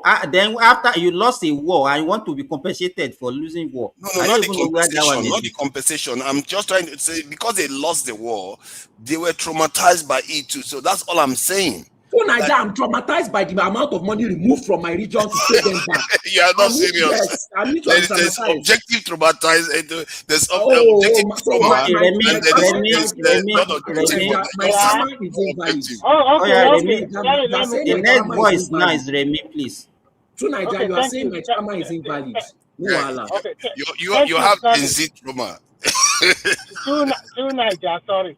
I think I totally agree with Solid because you cannot be rewarding somebody that went to war by themselves or willingly. Nobody pushed them to it. And along the way, people casualty on both sides. And then Nigerian government, so stupid of Nigerian government, giving them money back. For what reason? Look at America, what Americans are doing nowadays. They go there and take all your oil away. Why can't you say they should now give Iraq or whatever their Afghanistan money? It's about interest. Nigerian government did stupid things, okay, to be frank. And that is why it gives them that leverage to continue to say, we still want to have our country, we still want this. Who are you? Are you the only tribe in Nigeria? You went to war willingly by yourself, and you buy a lot of people, cater away their money away. And then when they finish the war, they also reward you. You are not supposed to be rewarded at all. They're supposed to even pay back because Nigerian government money were looted. They're supposed to pay back. Before the war, they had lost more than 10 times more people than any other part of Nigeria, even before the war. That is none of my business. If they are buying, look at the example now. Look at but then imagine being the to Niger, be quiet. To Niger, please, I beg you, be quiet. 2020 to 2025, they said they want their Biafra, and they are buying themselves in their region. Who sent them? Now, me send them to be killing one another there through their Monday sit at home and the way they are killing one another. And then now, after they kill one another now, they are now asking Nigerian government to compensate them back again. Don't you think we are stupid in Nigeria? The rest of us, we are stupid. Who send them to be killing one another? Are we their mumu? For what reason? No, it was going to compensate them for killing themselves now. They have to be compensated. That's what he's trying and to say. And that killing, Remy, that killing is also due to trauma. It's the trauma that they have suffered. That's why they are killing them. How can you compare the people that were slaughtered in different programs to be the same as the one that carried out this slaughter?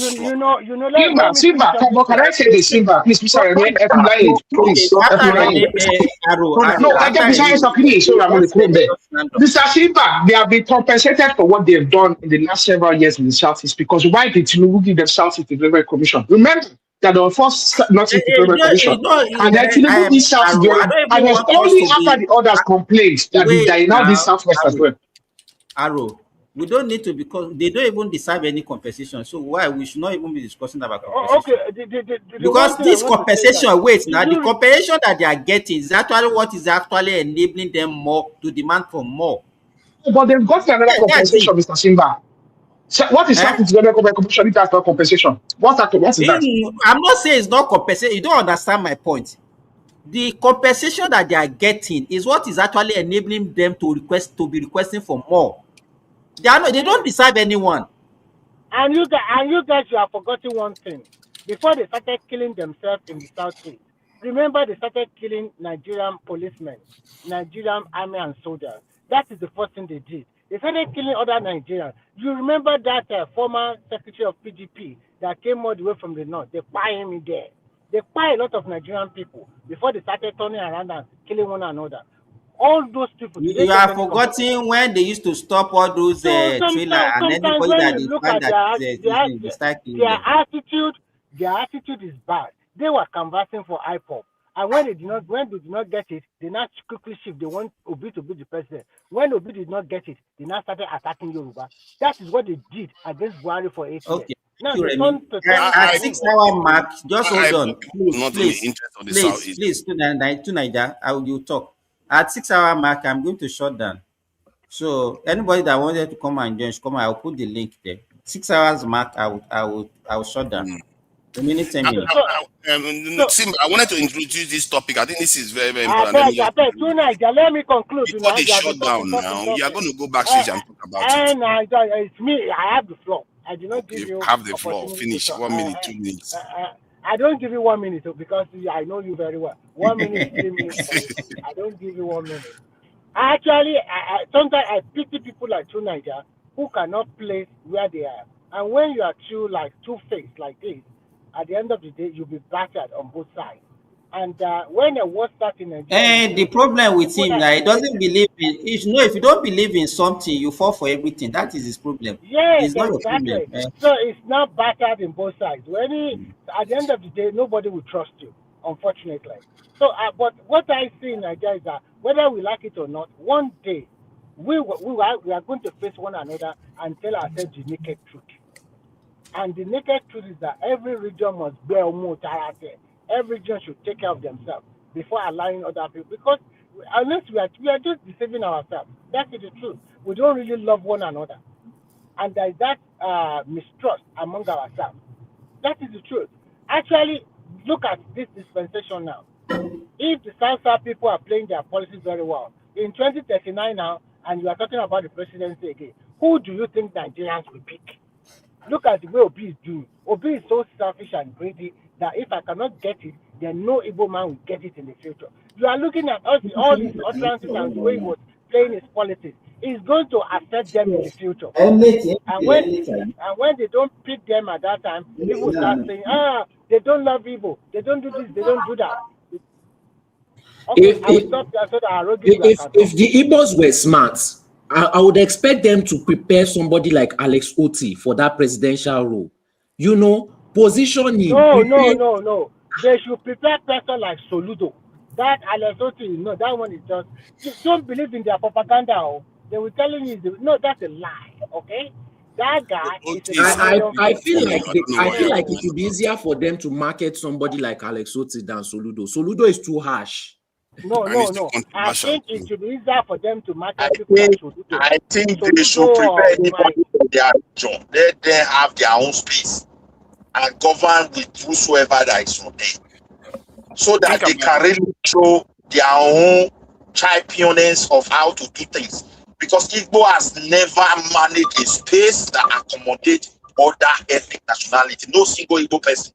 When they got the power in Nigeria, they destabilize us and we'll end up in civil war. You understand me? They gave the capital city, the other ethnic nationality that make up that region for good 45 years could not even build a house. Even they voted and abandoned Nigeria because of these people. Let's dwell on that topic. 45 years is not a joke. And today, they are still behaving as such. That those communities that hosted them peacefully, they are now laying claims, traumatizing the people psychologically. Wow. That is exactly the thing that led to the first crisis before the independence of the country. It's happening in Lagos today. It's happening in Lagos, and the federal government is silent. Are Yorubas not humans? The more you push them, you push, one day, boom. Then you start crying victim. Look at what happened in Southeast. They descended on themselves. And no Yoruba to blame, no Edo to blame, no Hausa to blame. Their leader, they were all moved and they all fled their land. The same is you are putting all together without addressing regional system and you want to build it. It's not going to work. It's not going to work. It will work, and it's already working. See, let me add this very quickly. I've always thought that a Southeastern president could have emerged in 2023 is because PDP sabotaged it, and they helped sabotage it with Nnamdi Kanu, Simon Ekpa. Because after the election, they all went quiet. Those people, I don't know what they thought they were doing. But that said, there was this matter about Nigeria that I wanted to bring up. That Nigerians seem to be part of their own worst enemy. They go, especially with the way people perceive Nigeria overseas. Because yesterday, I just found out that the South African prison minister said that the number of Nigerians in their prison is less than 300. Can you imagine that? But when you hear Nigerians talk about Nigeria, you think we have 5,000 prisoners in Nigeria, including South Africans, by the way. They will insult Nigerians. And what I have found out is that most of these things we as Nigerians have even accepted about ourselves is actually false. Nigeria doesn't have as much sway in terms of criminality internationally as we like to think. How many South Africans are in Nigerian prison? What are you talking about? And those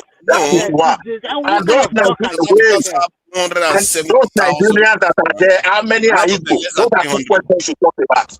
See, it doesn't matter whether they are Igbo or not. The point is, it matters. This is exactly what I mean. We are our own worst enemy. Like, you have 170,000 prisoners, and less than 300 is Nigerian, and you are still saying how many of them are Igbo. So what does that matter? The point is that you are that it matters. If you want to do a crime, you matter. You have to. When you want to do a crime, Why should you be comparing statistics in South Africa and Nigeria? Why should we even have Nigerians in South Africa? Wait. When you are dealing with crime, Nigeria makes less than 300. That is a tiny amount. Wait, Shebi, you have given us the data. Now, let us look at the data and let us look at facts. When you want to fight crime, you have to look at the tendency and look at the data and look at the tendencies. When there was an issue in Germany, in Italy, in Spain, of our young, beautiful women being deceived and being trafficked from a particular state, what did the order and the government in that state do? They let out a course on individuals trafficking young women from that state. And the governors were proactive and they did not hide behind the finger and try and claim that there's no pattern to the crime. We have a serious situation where people from a particular region in this country are disproportionately involved in crimes across South Asia, South America, like of South Africa, in all over Africa, and literally almost all over the world, and they are known for drug trafficking. And nobody has done anything to actually address what is a particular pattern. If you have people like to Nigeria that are defending the indefensible, what do you expect? When you say that, if that just some months ago, we saw. Wait, let me land, and I'll leave because people are talking since. Let me land so we can address it. Just some months ago, minimizing crime now, criminality. 2 months ago, we had a shameful display by an individual who is the current Minister of Foreign Affairs, Biako Ojukwu, who, after being able to repatriate prisoners who were duly imprisoned in a place in East Africa, they were imprisoned because they were involved in the crime of drug trafficking. I personally think that anybody caught for drug trafficking should be fined. The capital punishment should be levied against them because very, very serious. I don't have any problem with drugs. Now, these individuals, they were repatriated, from a particular place in East Africa. And we saw the numbers, we saw the Ethiopia now. Why are you saying a particular place? Ethiopia now. We saw. Look, I just want to be indifferent so that people can see that there's a part. Like these individuals, they not saw a foreign minister dancing as don't know, shameless. Because he did not want to address what was the real issue.